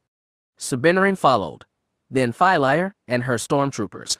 And then, finally, brother and sister were left standing in the empty conference room. He tried to run through his memories and picture the last time he and Weinsa had been together. It had been before his exile, before his crash on Tenuk, before the swarm war that had severed him from his old life with the Chiss for good and left him drifting and rootless for years until he was pulled back into Jaina Solo's orbit. She looked at him, saying nothing, like she was expecting him to talk first. He fumbled with his words, saying, "So, are mother and father well?" "They are," Weinstein nodded. "Father's retired from active service, but he still serves the CEDF in an advisory capacity." "I heard about Sim," Jack said. His Chiss aide, Asakaji, had brought him the news 3 years ago. Their younger brother had been killed by a Vagary ambush while guarding a convoy on the outer edge of Chiss space. He died heroically, joining Chak, Davin, and Cheris on the roll of martyred fell children. It was just the two of them now. "You seem to have done well," he told her. "You're a Commodore now." "Not half as well as you," she said. "You were Emperor." "Not Emperor, Head of State," he corrected. "I didn't want that job, and in the end I gave it up." "Father was unhappy about that," she said. "He thought the Empire needs strong leadership to keep the Moffs in line." "He may be right," Jack said. "But Vitor Reyes is no slouch." "Perhaps." "I got married," Jack said, "but I suspect you heard." "To your Jedi wife," Weinstein said coolly. "I remember when you came back after the war, and how much you missed her. And I think I knew, even then, that you wouldn't stay with us forever. You'd seen too much of the galaxy to stay on Chilla." "Maybe you're right," Jack said. "But exile was my mistake, not my choice." "It was your choice to side with your Jedi friends against the Chiss," she said. "I guess it still is." "I'm not siding with anyone," Jack said. "I don't have a side." Weinstein shook her head. "If you don't have a side, Jagged, it's because you refuse to stick with one. Do you remember, when we were young, how determined you were? You swore to yourself you'd be the best pilot in the CEDF, even if you were handicapped by being human. You knew exactly what you wanted and you went for it." Her voice wavered for the first time. "I admired you so much for that." Weinstein's eyes dropped from his, and he understood now. He knew, dead certain, that he would be standing in Weinstein's place right now, a CEDF Commodore ready to take down any enemy of the Chiss if it hadn't been for Jaina Solo. Before the U.S. Hinvong War, before he'd met her that fateful time on the Rawroos during the Siege of Aether, all he thought about was duty. No, not just duty, but his own pride, and his adolescent drive to prove himself to an entire civilization that saw him as alien and inferior. Jaina Solo had changed all that and led his life down twisted paths and periods of wandering in the dark, only to come to the light at the end. But his sister had never seen that light or wandered in the dark. Her life had been an arrow flying straight and true. Jack suddenly felt sad for her. Maybe it showed on his face. She stiffened and said, "I got married too. But I don't think you heard that." "No," Jack said. "When was this?" "Not long after you did, coincidentally," Weinstein paused. "I haven't heard about any children." "No," Jack shook his head. "Not yet." "You." Weinstein shook hers. "I've been busy." "Your husband, is he CEDF?" "Diplomatic Corps," she said. "Sometimes I envy him his quiet desk job. I'm sure it's much calmer than being married to a Jedi." "I'm sure it is." She smiled, just a little. "Weinstein," he said, "do you know more about what's going on here? More than you're telling." She frowned. It was all he could have expected, really. "I'm sorry I asked," he sighed. "It's just, I fought the U.S. Hinvong before. I've seen what they can do up close. I don't want that to happen again.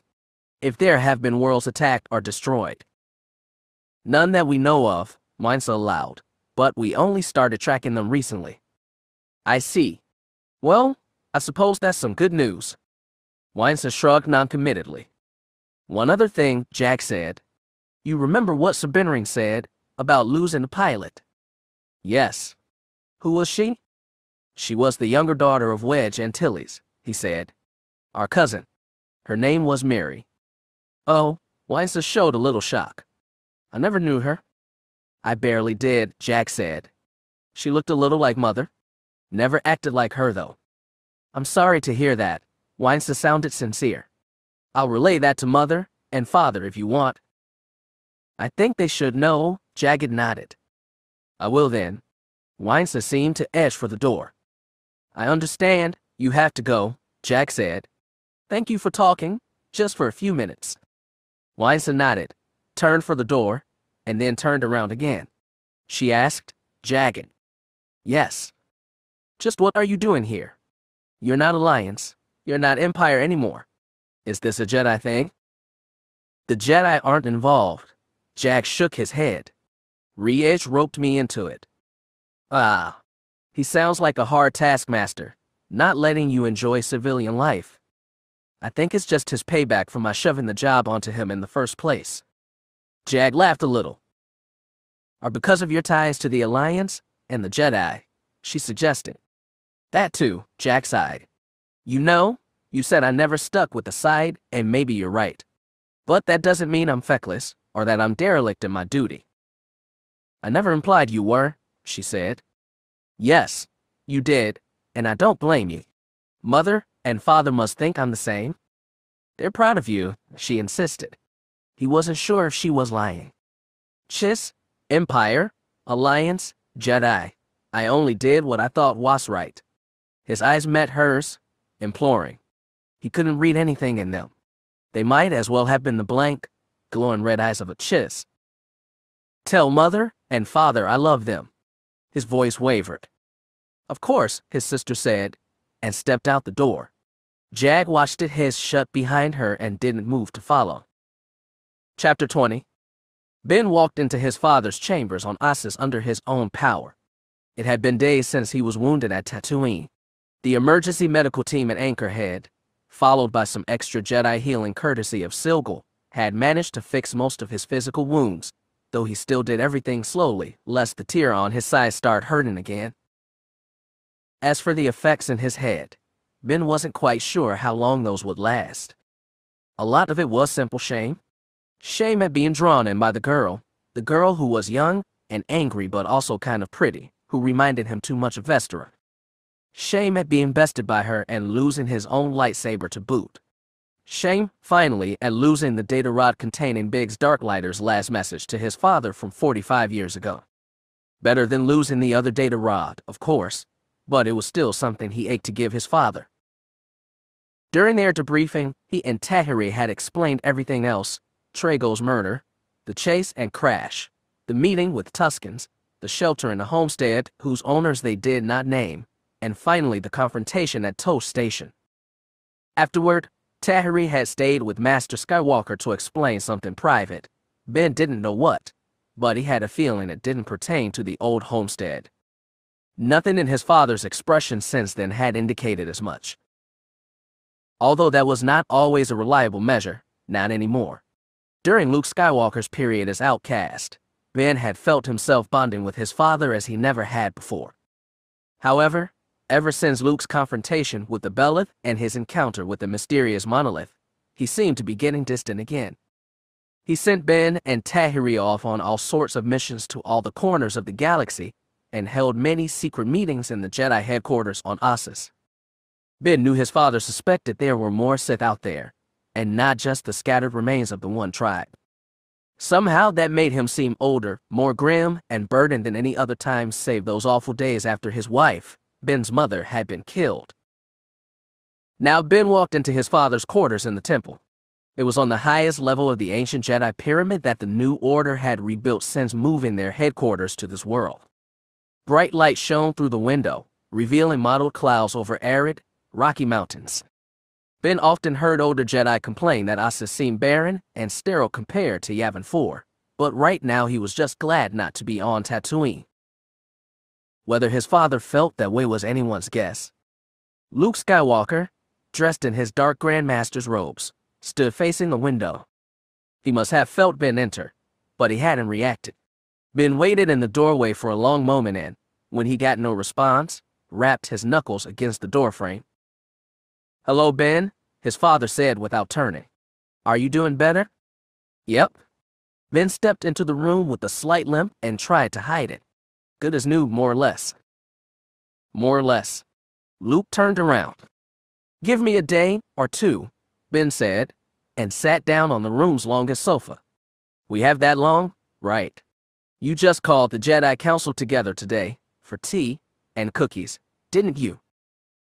I wish I had. Luke smiled gently. He stepped away from the window, robes swishing behind him, and sat down next to Ben. He leaned forward, folding his hands and resting his elbows on his knees. We've been running several missions lately, yours included, that all seem to point in a single direction, though we are still not entirely sure what that direction is. You mean those coordinates? Ben asked. We checked them in the Shadow's nav computer. It looked like they were someplace in the unknown regions. No idea if it's a star system, or just empty space. We'll get to that in the meeting, Luke said. Don't I get a preview? Ben faked his best pout. Sorry, no spoilers, Luke patted his son on the knee. I just wanted to make sure you're okay. You won't leave right away, but there's a mission in the offing. Of course I'll be ready, Ben said, especially if it gives me the chance to get my lightsaber back. Yes, that. His father gave a sly smile. Smart, doesn't it, losing something that important? You bet it does, Ben scowled. Humiliating is what it is. I'll let her play me. Maybe, Luke said, though you might be interested to know that I did some checking. Cole Fardreamer was the deck chief on the Resilient. He was killed at Fonder. His wife, Trina Varsong, died at the other Battle of Fonder, before you were born. Shortly before she died, she gave birth to one daughter, named Miranda. Miranda? Ben repeated. Miranda Fardreamer, so she wasn't making it up. What did you feel in the Force? If she got you to drop your guard, you must have felt something. I felt sadness, Ben said, and anger. There was cunning underneath that too, but I guess I didn't pick that part up until it was too late. Just like Vestera, he thought. Maybe his dad thought so too, but neither of them said it. She was very bitter about the Jedi. She blamed Jedi for both her parents dying. One time for making war, the other time for trying to stop it. If only we'd been consistent, she'd have only lost one parent, Luke observed. Ben looked at his father. Was that a joke?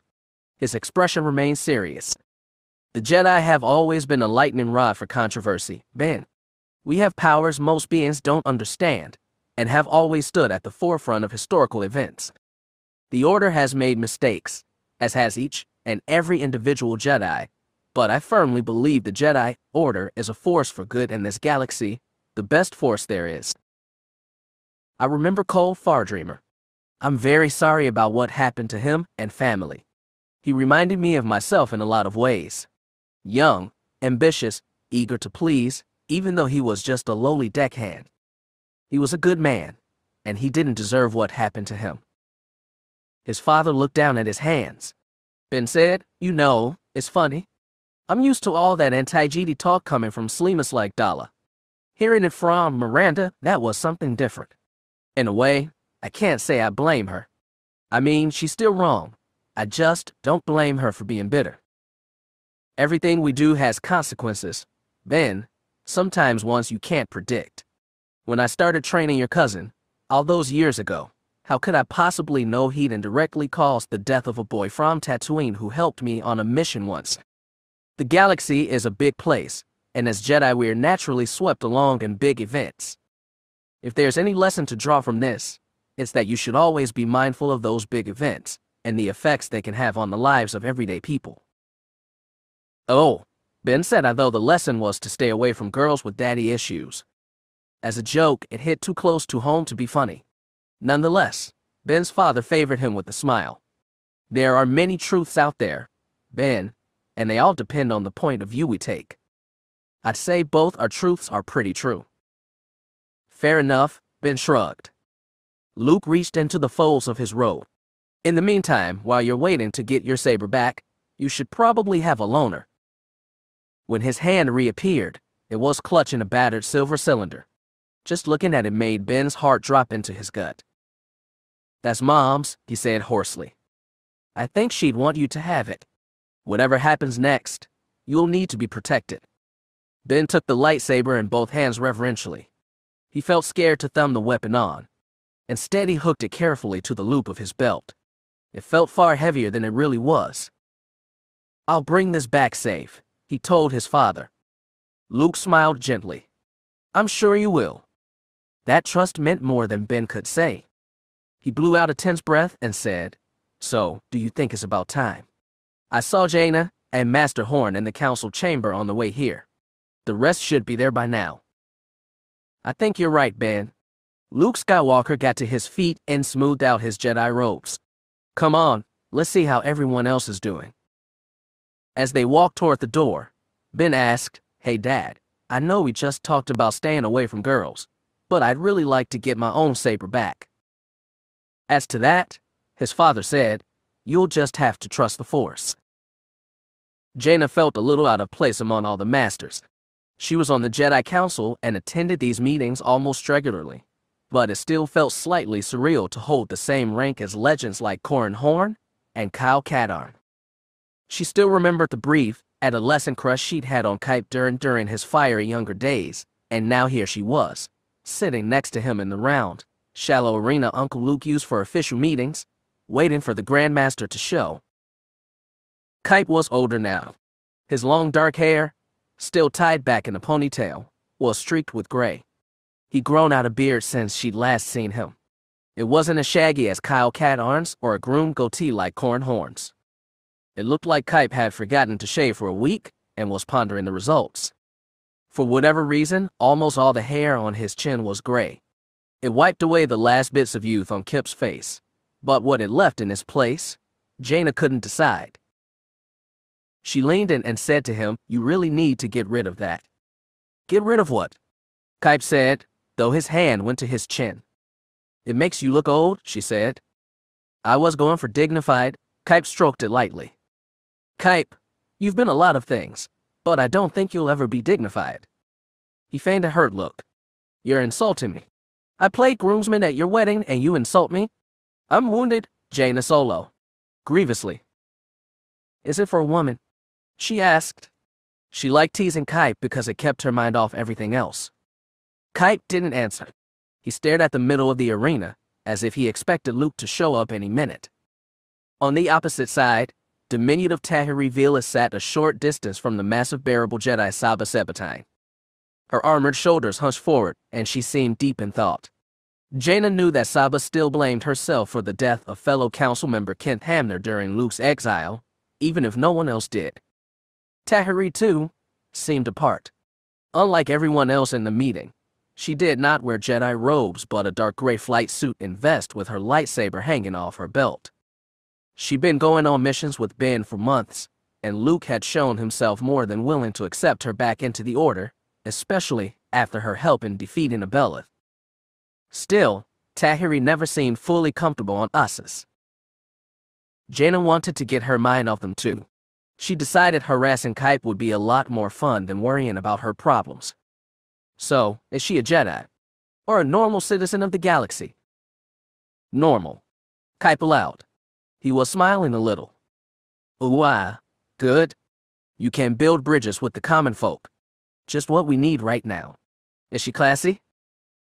"More than me?" Kype allowed. "Anyone I know?" "No," said Kype. "At least, I hope not." "Playing it close to the chest now, huh?" He shook his head. "When did you get like this? Aren't I supposed to be the one baiting a young kid like you?"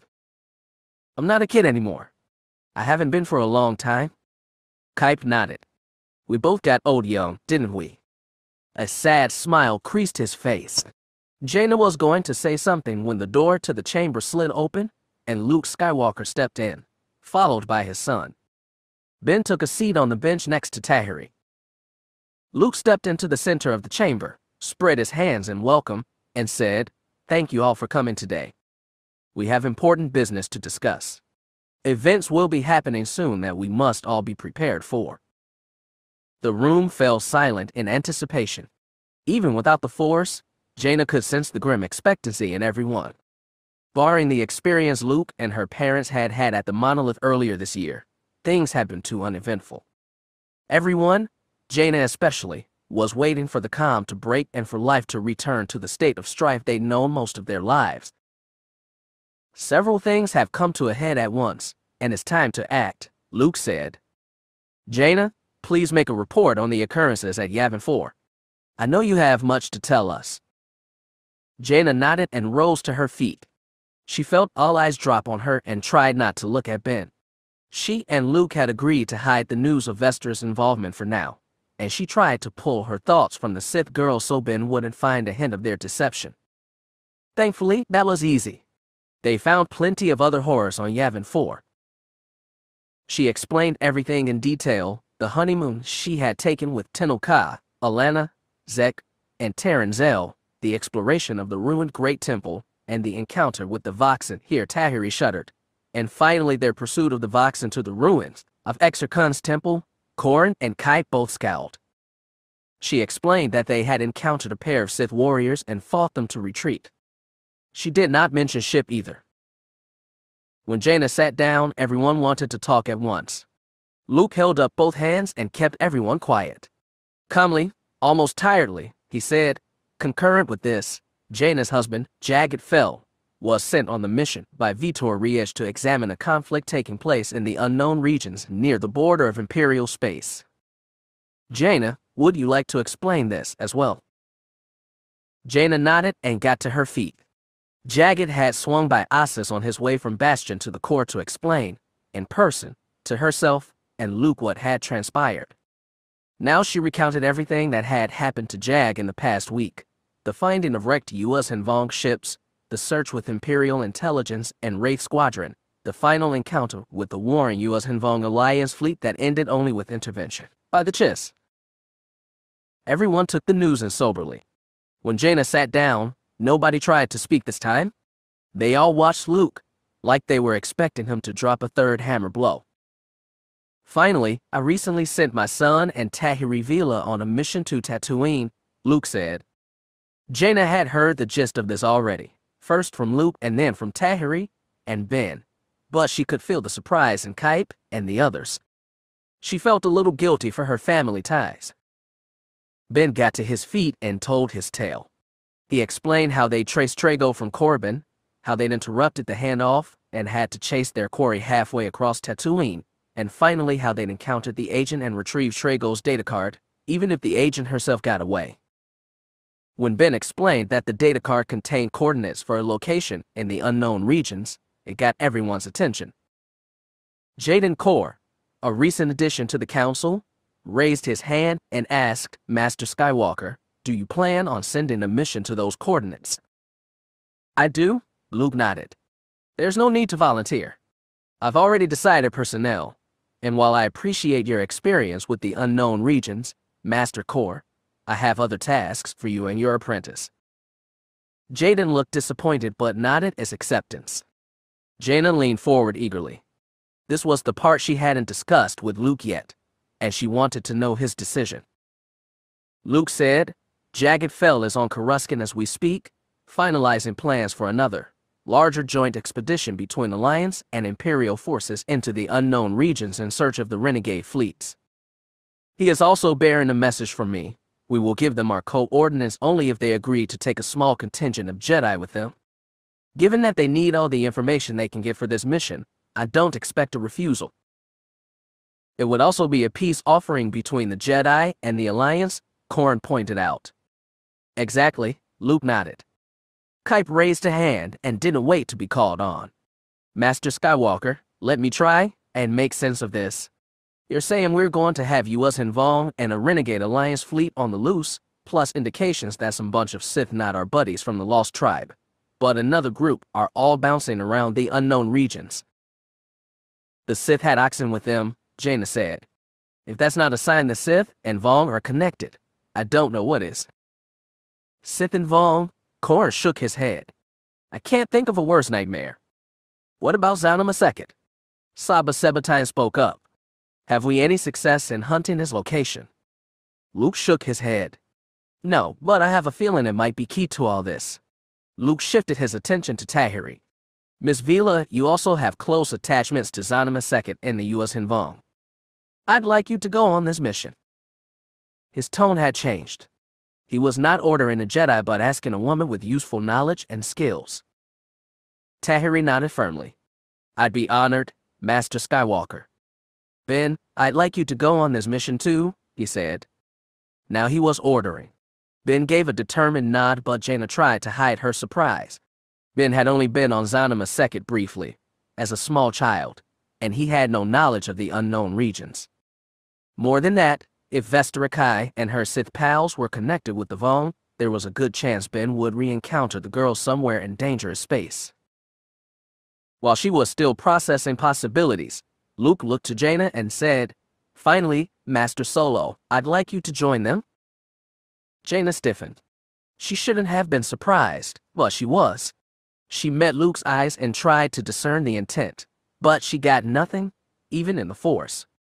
Did he want her to be the sword of the Jedi, cutting down Vong and Sith like she spent most of your youth and adulthood doing? Did he want her to guide Tahiri, protect Ben? She got nothing from him, nothing at all, except a nudge of encouragement. He was getting more cryptically Yoda-like by the day. As usual, Kype said what was on everyone's minds. "Master Skywalker, what will you be doing while the three of them go chasing phantoms? What will the rest of us be doing?" "Chasing the phantoms." Luke set his lips in a grim line. "We're going to send teams to Corbin, Zyast, Ambria, Onderon, VJUN, Zakuul, and every other planet known to harbor Sith in the past. We're going to find them and get rid of them." A chill settled over the group. Jaden Core asked, "Master Skywalker, does that mean?" "We're going to end it," Luke said firmly. "We're going to end everything." He glanced at Jaina, Tahiri, and Ben all on the line. "I'll be needed to command and coordinate the hunting parties. But the Force is telling me that the most important tasks will fall with you three." "We won't fail you," Ben said firmly. He seemed to believe it. "I believe in all of you," Luke said, and though he didn't speak it aloud, all three of them felt his message clear in the Force. "I need you to believe in yourselves." Jaina felt shaken somewhere, deep inside. She suddenly felt like crying, but she held in tears and stifled the regret. She'd gotten good at that.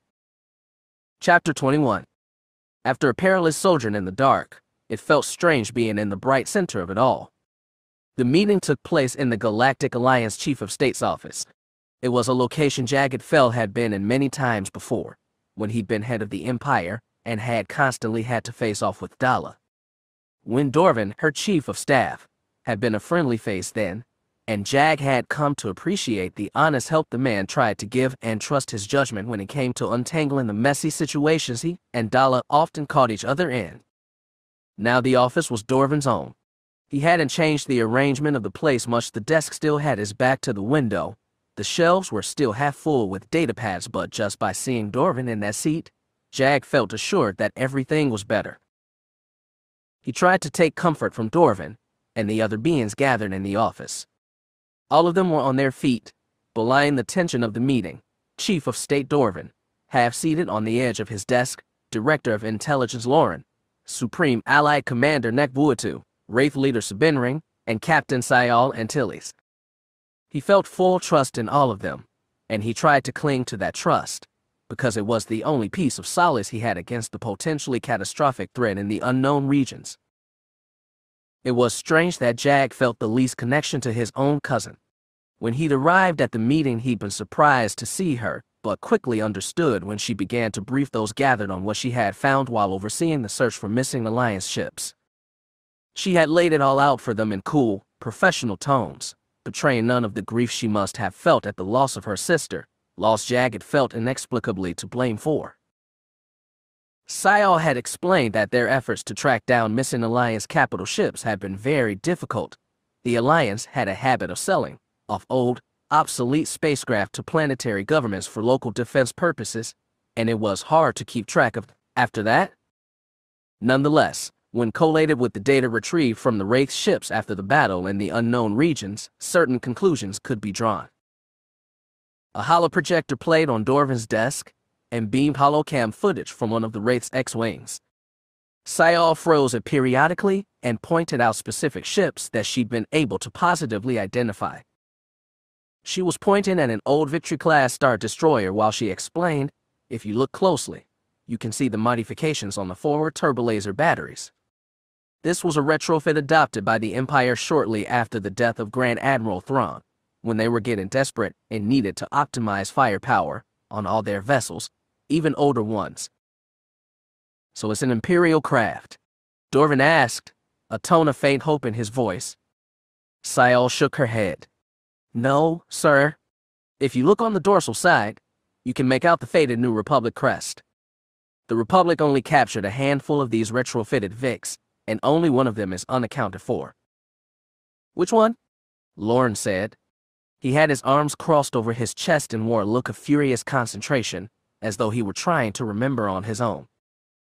Most likely, this ship is the Revolutionary belonging to Captain Calla Auburn. I remember him, Lorne said. Vaguely? Imperial defected to the Republic shortly before the treaty, which was odd timing. He defected to be with his wife, a local senator on Nubia. Buatu shook his head. She died in the Vong War, then. Sayal nodded. Jagged knew she had lost a lover in Jaina Solo's war, and probably everyone else did too. They avoided her loss-haunted eyes even as they listened to her words. It stands to reason that these are going to be old ships, led by commanders who fought in the Vong War, Sabinring said dryly. People who lost something important. Sayal made a slight adjustment on the holoprojector. It played for 2 more seconds, then froze. She zoomed in on the image of an old Majestic-class cruiser. New class warship, Buatu said. There was a very limited run of those, and most went to the 5th Fleet, though they're all scuttled from service by now. Sayal nodded. We've identified that one as belonging to Terra Vatrum. Buatu, once the Chief Admiral of the 5th, looked thoughtful. Human from Renal, I believe. By now she must be quite old. She started as a sub-commander in the Black Fleet Crisis, Sayal explained, then got promoted by personal request of General Abad after the Battle of Enzoth. She saw plenty of combat against the Vong, especially during the early, bloody stages of the conflict. She commanded a battle group that lost most of its ships at the Battle of Fonder, though the Sunbeam survived. What did she do after the Vong War? Retirement, Sayal said. She stayed out of the recent war also. Sunbeam was sold to the local defense fleet at Essels about 15 months ago. Clearly, someone convinced her to re-enlist, Dorvin said. If he was expecting Sayal to offer a name, he got nothing. An awkward silence settled over the room, as though each of them were left to stew in their own ignorance. Finally, Jagged spoke up. I must point out that there are 3 Bothan assault cruisers in this fleet. That should be indicative of something. We haven't been able to identify them, Sayal said, quickly, to draw attention away from an awkward-looking neck Buatu. We've contacted the Bothan government, but so far we have not worked out an intelligence sharing agreement. Buatu sighed. My people's government has officially sworn off the Arkway policy of total war against the Vong, but it was extremely controversial at home. As you know, my predecessor, Traz Creefy, was forced into retirement due to pressure from Arkway elements in Drevstar. No one has questioned your Revi, Admiral, Dorvin said, referring to the Bothan oath of total loyalty. I know, and I thank you, Buatu said. Thankfully, the Bothan government is more unified now than it was 15 years ago. Arkway elements have been pushed to the fringe, which may be why this fleet has appeared now. Captain Antilles, I'll contact the Bothan military personally. I'll also have my uncle Aramuth call in favors with people in the civilian government. We're not exactly popular in Drevstar, but we can exert pressure where it counts. He bared 2 fangs in a Bothan smile. I don't relish games of influence, but I know how to play them. We're glad of that, thank you, Dorvin said. May I ask how long we're willing to wait for the Bothans to comply, Jagged asked. These fleets are still out there fighting. If we're going to intervene, we should do so soon. Buatu cocked his head. As far as I am aware, you're an Imperial citizen without any official rank in their government and certainly not in ours. I've come this far to lend you my skills, Jag said, more harshly than intended. He was getting sick of people questioning his loyalties. I feel my expertise could be of value still. And what value is that, precisely? Lauren asked. If we run into my sister, or any other Chiss fleet, I'll be an essential intermediary. Jag ticked off 1 finger, then another. I have more experience in the unknown regions than anyone in your military or intelligence organizations. I have first-hand knowledge of fighting the U.S. Vong, which even many of your most capable commanders do not. Sayal accepted the compliment with a half-hearted nod. Finally, because of my, as you say, unofficial status, I am ideally placed to liaise between elements of the mission and defuse potential conflicts. What elements? Buatu asked, his tone still hostile but controlled. Alliance. Imperial. Chiss, if they decide to join. Jedi, if you decide to let them. He'd already laid out Luke Skywalker's proposal and gotten a chill reception. This time, when he said the J word, everyone visibly stiffened, even big, broad Sabinring. Jagged didn't believe anyone in the room had anti-Jedi prejudices, but he knew the political situation was very touchy at the moment. I seemed to shift to Dorvin, as though everyone was passing the proverbial credit to the chief of state. The man sighed and said, "This is to be a top-secret mission, so I'm not as concerned about bad press as I would be otherwise.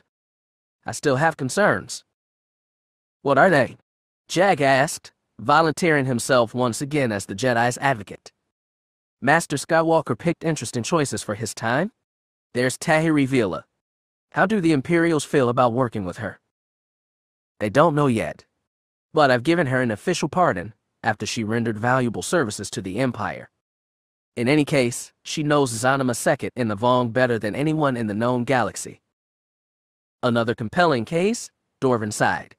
Then there's Skywalker's son, who seems the least experienced, but also the least objectionable. Go on, Jack said. Jaina came last. A slight, wry smile touched Dorvin's lips. As for Master Solo, well, do you think you can keep your wife in line? No one can keep Jaina in line, Jack allowed his own smile. She's too much of her father in her. Well, you're going to have to try, because she'll be answerable to you, just like everyone else. Jack stiffened with a sense of dread. Excuse me, sir. We made the decision before you arrived, Buatu said. Because of what you called your unique position, we'd like you to be commander of the coming mission. Me? Jack's jaw dropped. He'd been willing to offer his service and expertise. Yes. A minute ago he'd been practically begging them to let him come. Actually commanding an entire mission this risky, critical, and frankly unknowable was another matter entirely. But, what about the Empire? I've already talked to Vitor Riej, Dorvin said. He seems to think you're a fine choice. That, or he was looking to punish Jack some more.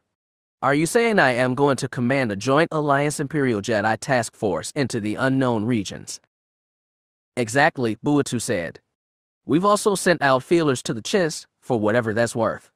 Commander Antilles here will be your strategic operations advisor and captain of your flagship.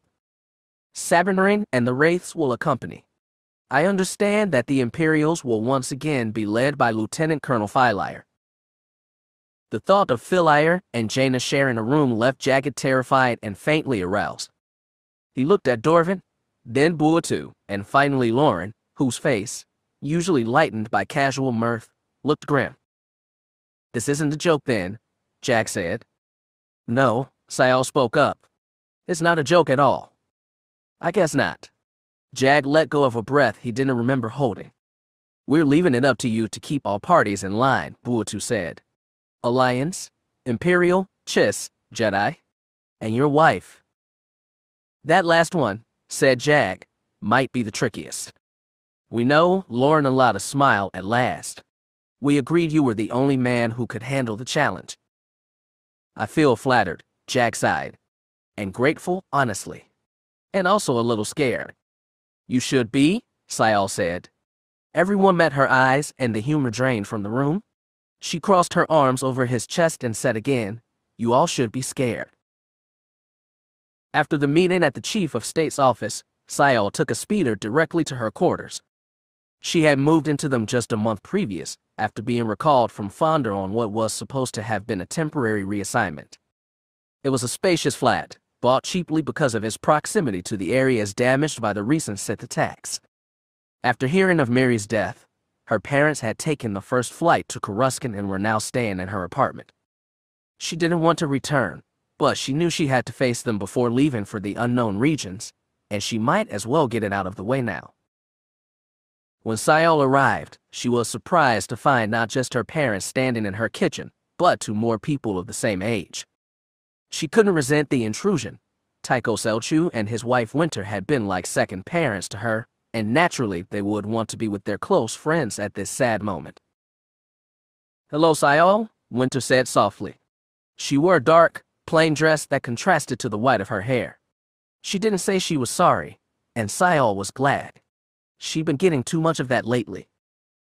"Thank you for coming," she said, though she wanted nothing more than to go into her room and close the door.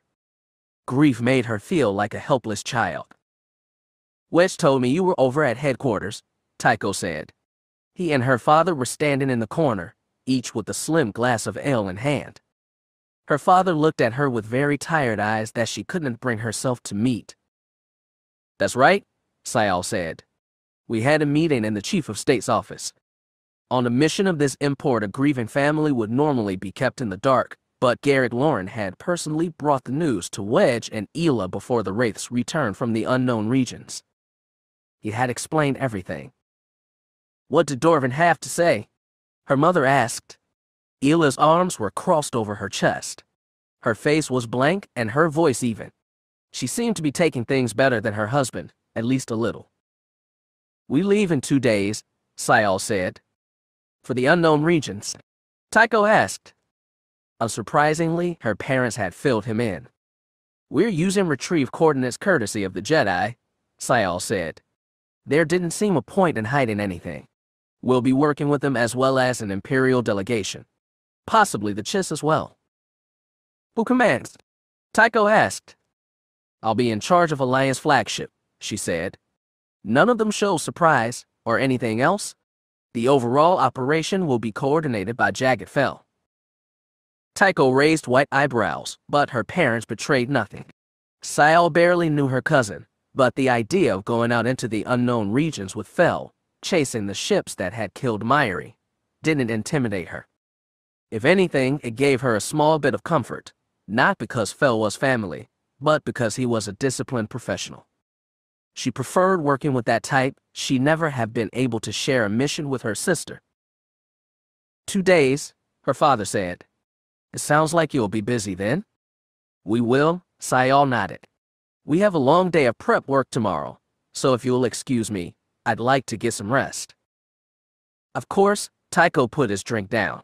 "Winter, and I can." "Stay, please." Sayal tried to smile but didn't have it in her. "It's good seeing you all together again."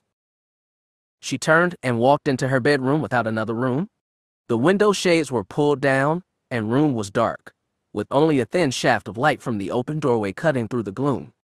Sayal got to the bed and fell onto it. She managed to pull off the polished black boots of her uniform and undo the top 2 buttons around her neck before she collapsed on her bed. Sayal rested face up and stared at the shaft of light that cut across her ceiling. She felt exhausted and empty. She tried to feel something about the mission: anxiety, eagerness, fear, anything, and could not. It had been this way after Tien died too. The entire universe had seemed a black empty thing and her actions inconsequential. There hadn't seemed a point in anything. Sayal felt the same now, maybe worse.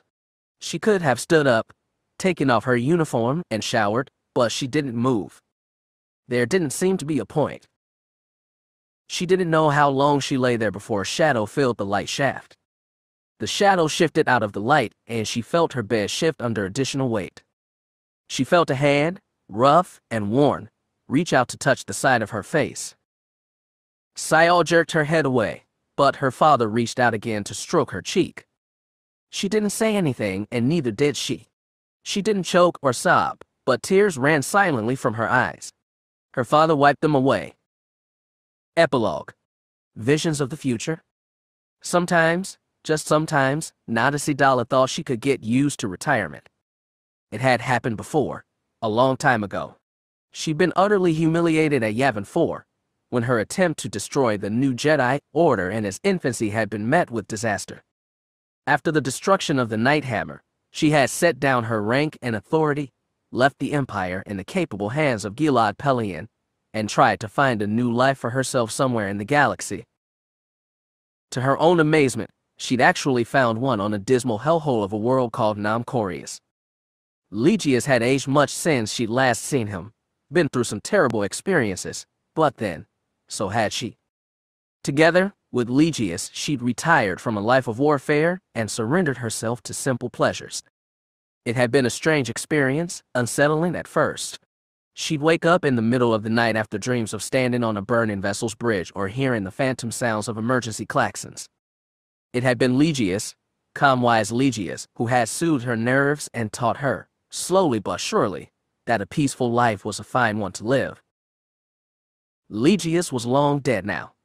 Gil Pelion, right before his own death, had called on Dala again, and when she'd mustered her fleet for counterattack at Fondor, the adrenaline rush had made her feel a decade younger.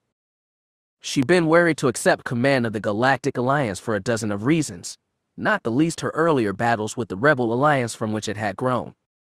But it had been plain to her that some strong hand was needed to hold the galaxy's largest political union together. The Jedi were running amok, declaring themselves dictators and squashing anything that disagreed with their narrow, self-righteous vision of how the galaxy could be run. The Corellians, Bothans, and other independent-minded worlds had wanted their own special privileges, demanding favors without paying their fair due. It hadn't taken long for Dala to loathe having taken the job in the first place. Yet somehow, she didn't regret it. Then, as ever, she had done what was necessary to restore order to a chaotic galaxy and the reign in the Jedi fanatics who could never stop fighting each other over petty religious differences. But now she was retired again. After her abortive attempt to unseat Jagged fell as head of the Empire, Vitor Riech had graciously allowed her to retire quietly to a private estate on Arinda. She had acres of land for her own and a home set halfway into the side of a steep hill. At dawn, the system's rosy sunlight would stretch across the plain below, making the wheat fields glimmer like a million precious jewels. It was the most wonderful view in the Empire. Dala could almost get used to it, but not quite. She had no Legius now, no one to calm her, no one to convince her that peace was a normal and acceptable state for a woman's life. She still dreamed of fiery battleships, and every time when she woke up to peace she felt disappointed. Dala lived alone on Arinda, though she had several droids to help maintain the estate. She'd taken them apart, examined the pieces, and put them together again one by one. She'd scoured every wall, nook, and crevice of her estate, and while she'd found no proof of surveillance devices, she knew they were there somewhere. Vitor Riech wouldn't turn his back on her entirely. If he did, he was a fool. One night, Dala's dreams were more vivid than usual. She was on board a Star Destroyer again. Its bridge was burning. A massive craft loomed ahead of her, long and dagger-like, but jagged and organic-looking, like a lumpy Mon Calamari cruiser, only Moreso. A U.S. Hinvong ship? Perhaps. In the confusion of her dreams, she couldn't be sure. Her destroyer was burning, and the enemy vessel loomed ahead. She shouted to her crew to abandon ship. Everyone but a skeleton crew to the escape pods. In a dream instant, they were all gone except for a handful at weapons and engine stations. She stabbed a finger at the Vong ship and gave the order, ramming speed. Her crew was a good crew. They obeyed without hesitation. Her crippled Star Destroyer lurched as helm control brought the engines back online, almost knocking her off her feet. She braced herself against the forward viewport, pressing both palms flat against the cool transparent steel. She stared at the Vong ship as it grew closer and closer. It brought its weapons to bear, firing volcanic death at her, but nothing could stop her. Debris slammed into the viewport and hairline cracks slithered through the transparent steel, tickling her palm, but she didn't let go. She leaned in closer. She saw the prow of her vessel stab into the heart of the Vong ship, shearing away Yorick coral and durasteel in equal measure.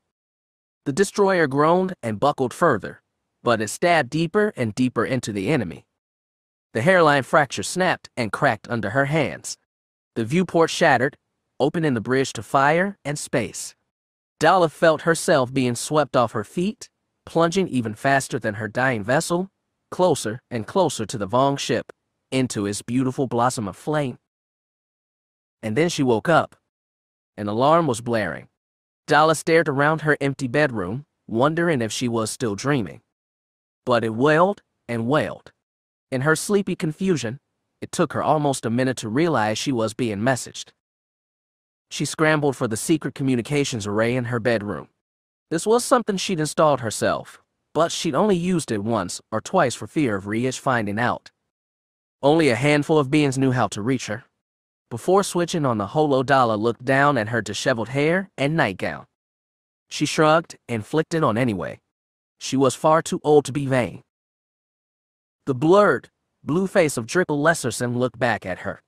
It wasn't a face she'd been especially eager to see, even by Imperial Moff standards. Lesserson was as slimy as a greased Carnova eel. He plotted first against the Happens, then against Jaina Solo, then against Jagged fell, then against Dala herself, though she'd later been able to wrangle an alliance out of him. The fact that he hadn't been killed a half-dozen times already was credit to his cleverness, if little else. Like Dala herself, he'd been stripped of all rank after their failed attempt to wrest control from Jagged fell. If he just wanted to complain about retirement, she wasn't in the mood. "I'm so sorry," Lesserson said. "I forgot what time it was for you." Dala doubted that. "What do you want, Drickle?" "Make it quick. I'm not sure how secure this line is." "Well, Natasi, there's no need to snap. I assure you I've taken all precautions to encrypt this message." "Out with it. Now." "All right. I still have contacts on Yaga, and they've been feeding me some very interesting rumors." "Rumors?" Dala frowned. "Is that what you called me in the middle of the night for? Canteen gossip?" "Hardly. First it was gossip, but now I've got something more substantial." "Such as?" His lips spread to reveal white teeth. "The Yua's Hinvong. They're back." Dala jerked to attention. "What? How do you know?" Lesserson seemed more amused than nervous. "All in good time? The question is, Admiral Dala, do you think you have one more war left in you?" She stared at Lesserson's blurry, blue smile for what seemed like forever, wondering if this was still a dream. When she decided it was not, Dala nodded. Healing was not a Sith skill, but Vestarikai had picked up many useful things during her sojourn with the Skywalkers.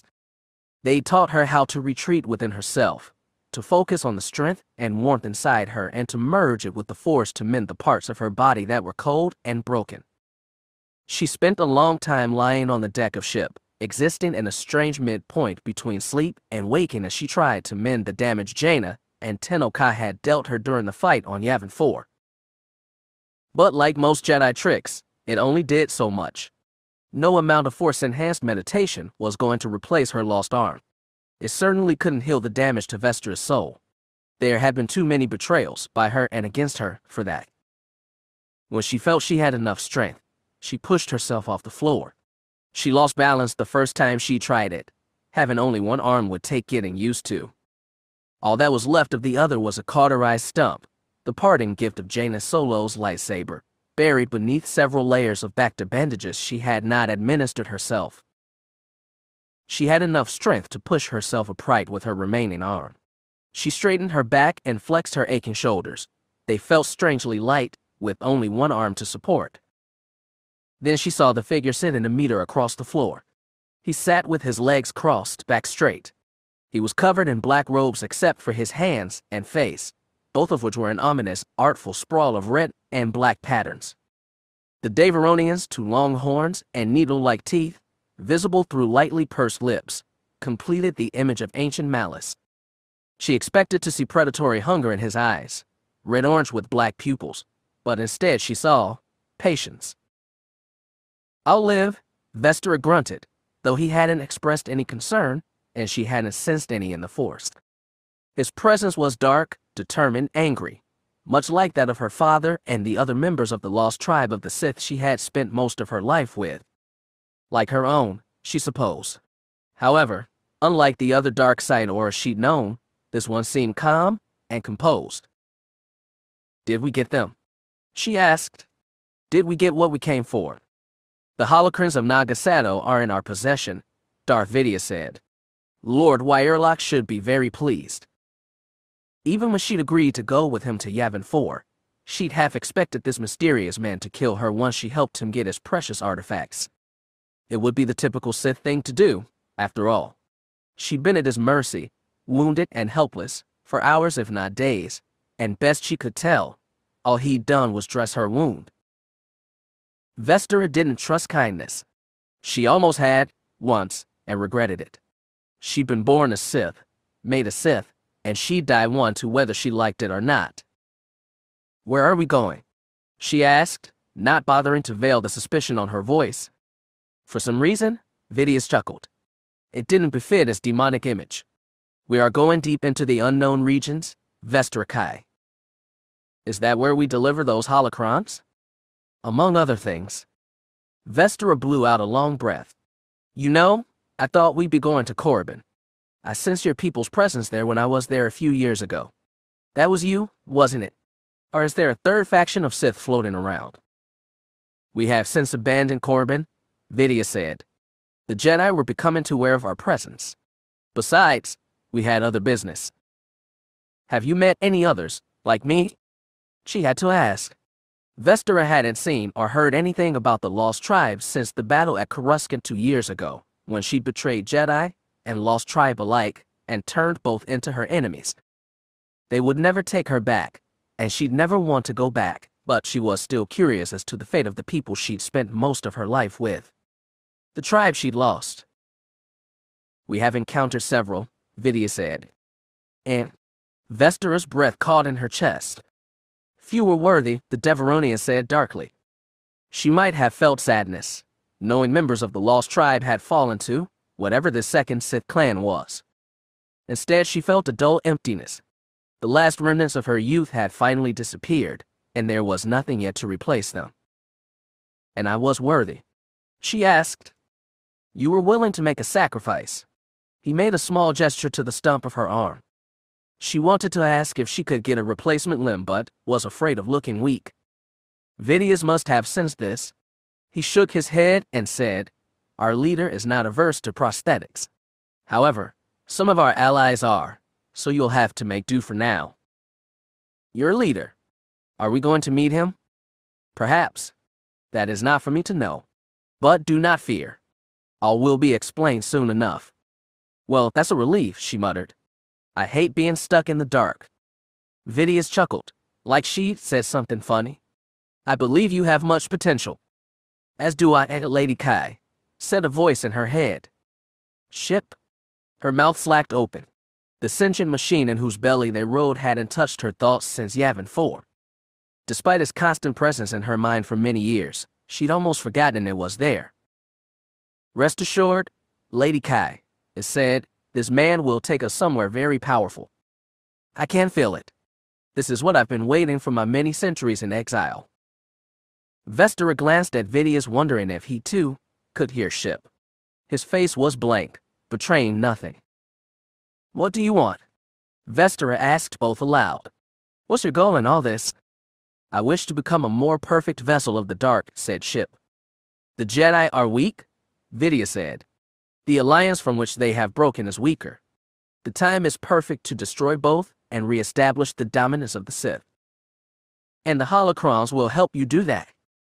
The holocrons will help to heal our master. And when he is ready, for the first time, dark hunger blazed in his eyes.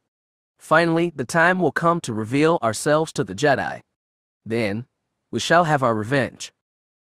And you, Lady Kai, will become a perfect vessel too." To both their declarations, she could only nod. Then and there, in the belly of the ancient Sith ship with the new Sith warrior seated before her, Vestera believed everything they said. She woke up. At first there was only light. Soft colors floated past in a formless haze, whites, pastel blues, and rosy pinks. Sometimes strands would seem to hover in front of her, waving gently, dark browns and vivid reds. She felt weightless and empty. Slowly, her vision sharpened. The soft colors became a bubbles drifting through translucent fluid. The strands were trails of brightly dyed hair. She felt bubbles tickle in her bare skin, while the medical wrappings around her chest and bottom shifted ever so slightly. She slept, and she woke up. Mary Antilles didn't know how long she floated in the haze, but when they pulled her out of the Bacta tank, she didn't want to go. The medical droid was an old 2-1B. His faceplate was chipped in a few places, but he was as polite and efficient as any other medical droid she'd known. He escorted her to a small white room with a soft white bed. He laid her down and pulled the covers over her. She slept. She waited. By now she had already realized that she was a prisoner. Mary didn't know how much time passed before her visitor came. She was lying in the bed, staring up at the unfamiliar ceiling, listening to the barely audible hum of the ship's engines when the door hissed open. She turned her head. A Bothan, wearing the white uniform of a Galactic Alliance admiral, stepped into her room. He had his paws clasped politely in front of him. Small gold eyes stared at her from a face of smooth silver fur. After the door slid shut behind him, he said, "I'm glad you're awake. They weren't sure you were going to make it at first." Mary struggled to sit upright. She still felt dizzy and had to prop herself up against the headboard. "Who are you?" Her throat was dry, and the words cracked. "Take some water," the Bothan said. He gestured to a bottle on her bedstand. Mary took it, drank, and asked, "Am I a prisoner?" The Bothan shook his head. "Why do you think that?" "I was hit, I ejected. You're the fleet we were following." "Apparently so, but I'm very interested to know who this we is. My people did notice some unusual activity during the battle, some unregistered ships on the edge of the combat zone, but we had bigger concerns, as I'm sure you noticed." He pulled up a stool and sat down next to her bed. "Tell me, are you with Alliance Intelligence?" Mary regarded those gold eyes, trying to find his intentions. He didn't look threatening, but looks could be deceptive, especially where Bothans were concerned. "All right, I'll go first," he said. "My name is Bryn Arefja. You are aboard my flagship, Phoenix. I attended the New Republic Military Academy, fought for the Alliance during the U.S. Hmong War, and fought for the Confederacy during the recent Civil War. I'm currently wearing an Alliance uniform again and calling myself an admiral, but those are not government sanctioned. In fact, I was never more than a commodore. I'm putting them on as a show of military order and discipline in this fleet we put together." Mary stared at those gold eyes for a long time. Then she said, "My name is Mary Antilles. I was sent by Alliance authorities to track you down." "You and your team?" Arefja nodded. "I would ask more about them, but I have a feeling you're not in the mood to tell me now." He scratched his neck fur with one claw, then asked, "Tell me, are you the daughter of Wedge Antilles?" Mary blinked. Getting that question was shockingly, well, normal. "Do you know my father?" "Not closely, but I met him several times in official capacities. I'm not sure if he remembered me. Still, when I was at the academy, I admired him greatly. We all did. I spent most of the Vong War as a deck officer, serving under Admiral Creffy on the Rowroost, though I gained my own command during the last stages of the conflict." Admiral Creffy, Myri echoed. The Bothan admiral who had ended the Vong War as supreme commander of the entire Alliance military, vaunted as the hero who retook Coruscant, only to retire abruptly a year later, purportedly over political pressure from Bothan hardliners who wanted to continue Arcray, the total war their species declared against the U.S. Hmong after the death of Borsk Filaya. "The admiral and I fought together again during the recent Civil War," Arefja said, "though he knows nothing about this current operation. If he did, I'm sure he'd try to stop me." "What do you mean?" Mary asked. "Was he your mentor?" Arefja's fur rippled. "I suppose you could say that, but that isn't what I mean." "What do you mean?" Mary sensed danger behind his soft voice.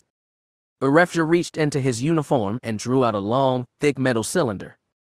It was only when he shifted his grip on it that Mary recognized it as a lightsaber. "Where did you get that?" She gaped. "You're not a..." "Of course not." Arefja shook his head. "No, one of our agents recently acquired this. Didn't get what she came for, but at least she got this. This is a warning, Miss Antilles. It's not just your Alliance band that's after us. The Jedi are too." Arefja's long ears flattened against his skull. The good Admiral Creffy was a strong believer in the Jedi. From the start of the war, he supported their involvement even when the government, including his cousin, distrusted Luke Skywalker's knights. He admired their bravery, their selflessness, and he was right too. If we'd worked with the Jedi, billions of lives could have been saved, maybe even Coruscant itself. When the war ended, though, he was put to the test. The Jedi said they could end the war peacefully, and somehow convince an entire species of fanatic, death-loving warriors to lay down arms and go into voluntary exile on a magic planet called Xenomasecond. Any military man knows that if something sounds too good to be true, it probably is. But Trask agreed anyway, because he trusted the Jedi, and because he wanted to avoid a mop-up action that could be as long and bloody as the whole war that came up to it. If I were in his place, I might have even made the same choice. Urefja's lips pulled back to reveal sharp canines. But he was wrong. One act of kindness can't civilize an entire race of monsters. Mary felt chilled. That Vong fleet. Where did they come from? What happened to Xenomasecond? Did you? She couldn't even finish her sentence. Urefja shook his head. We have no idea where Xenomasecond is. Believe me, we've been looking. Right now, our concern is that fleet. How did you find it? Were they attacking people? Urefja snorted. Yes, and even if the Alliance weren't a mess right now, they never muster a fleet to stop them.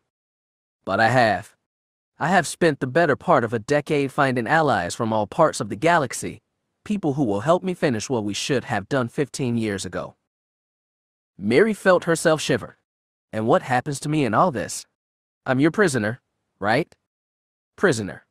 Urefja shook his head. You'll be kept under observation. What, no? You're not a prisoner.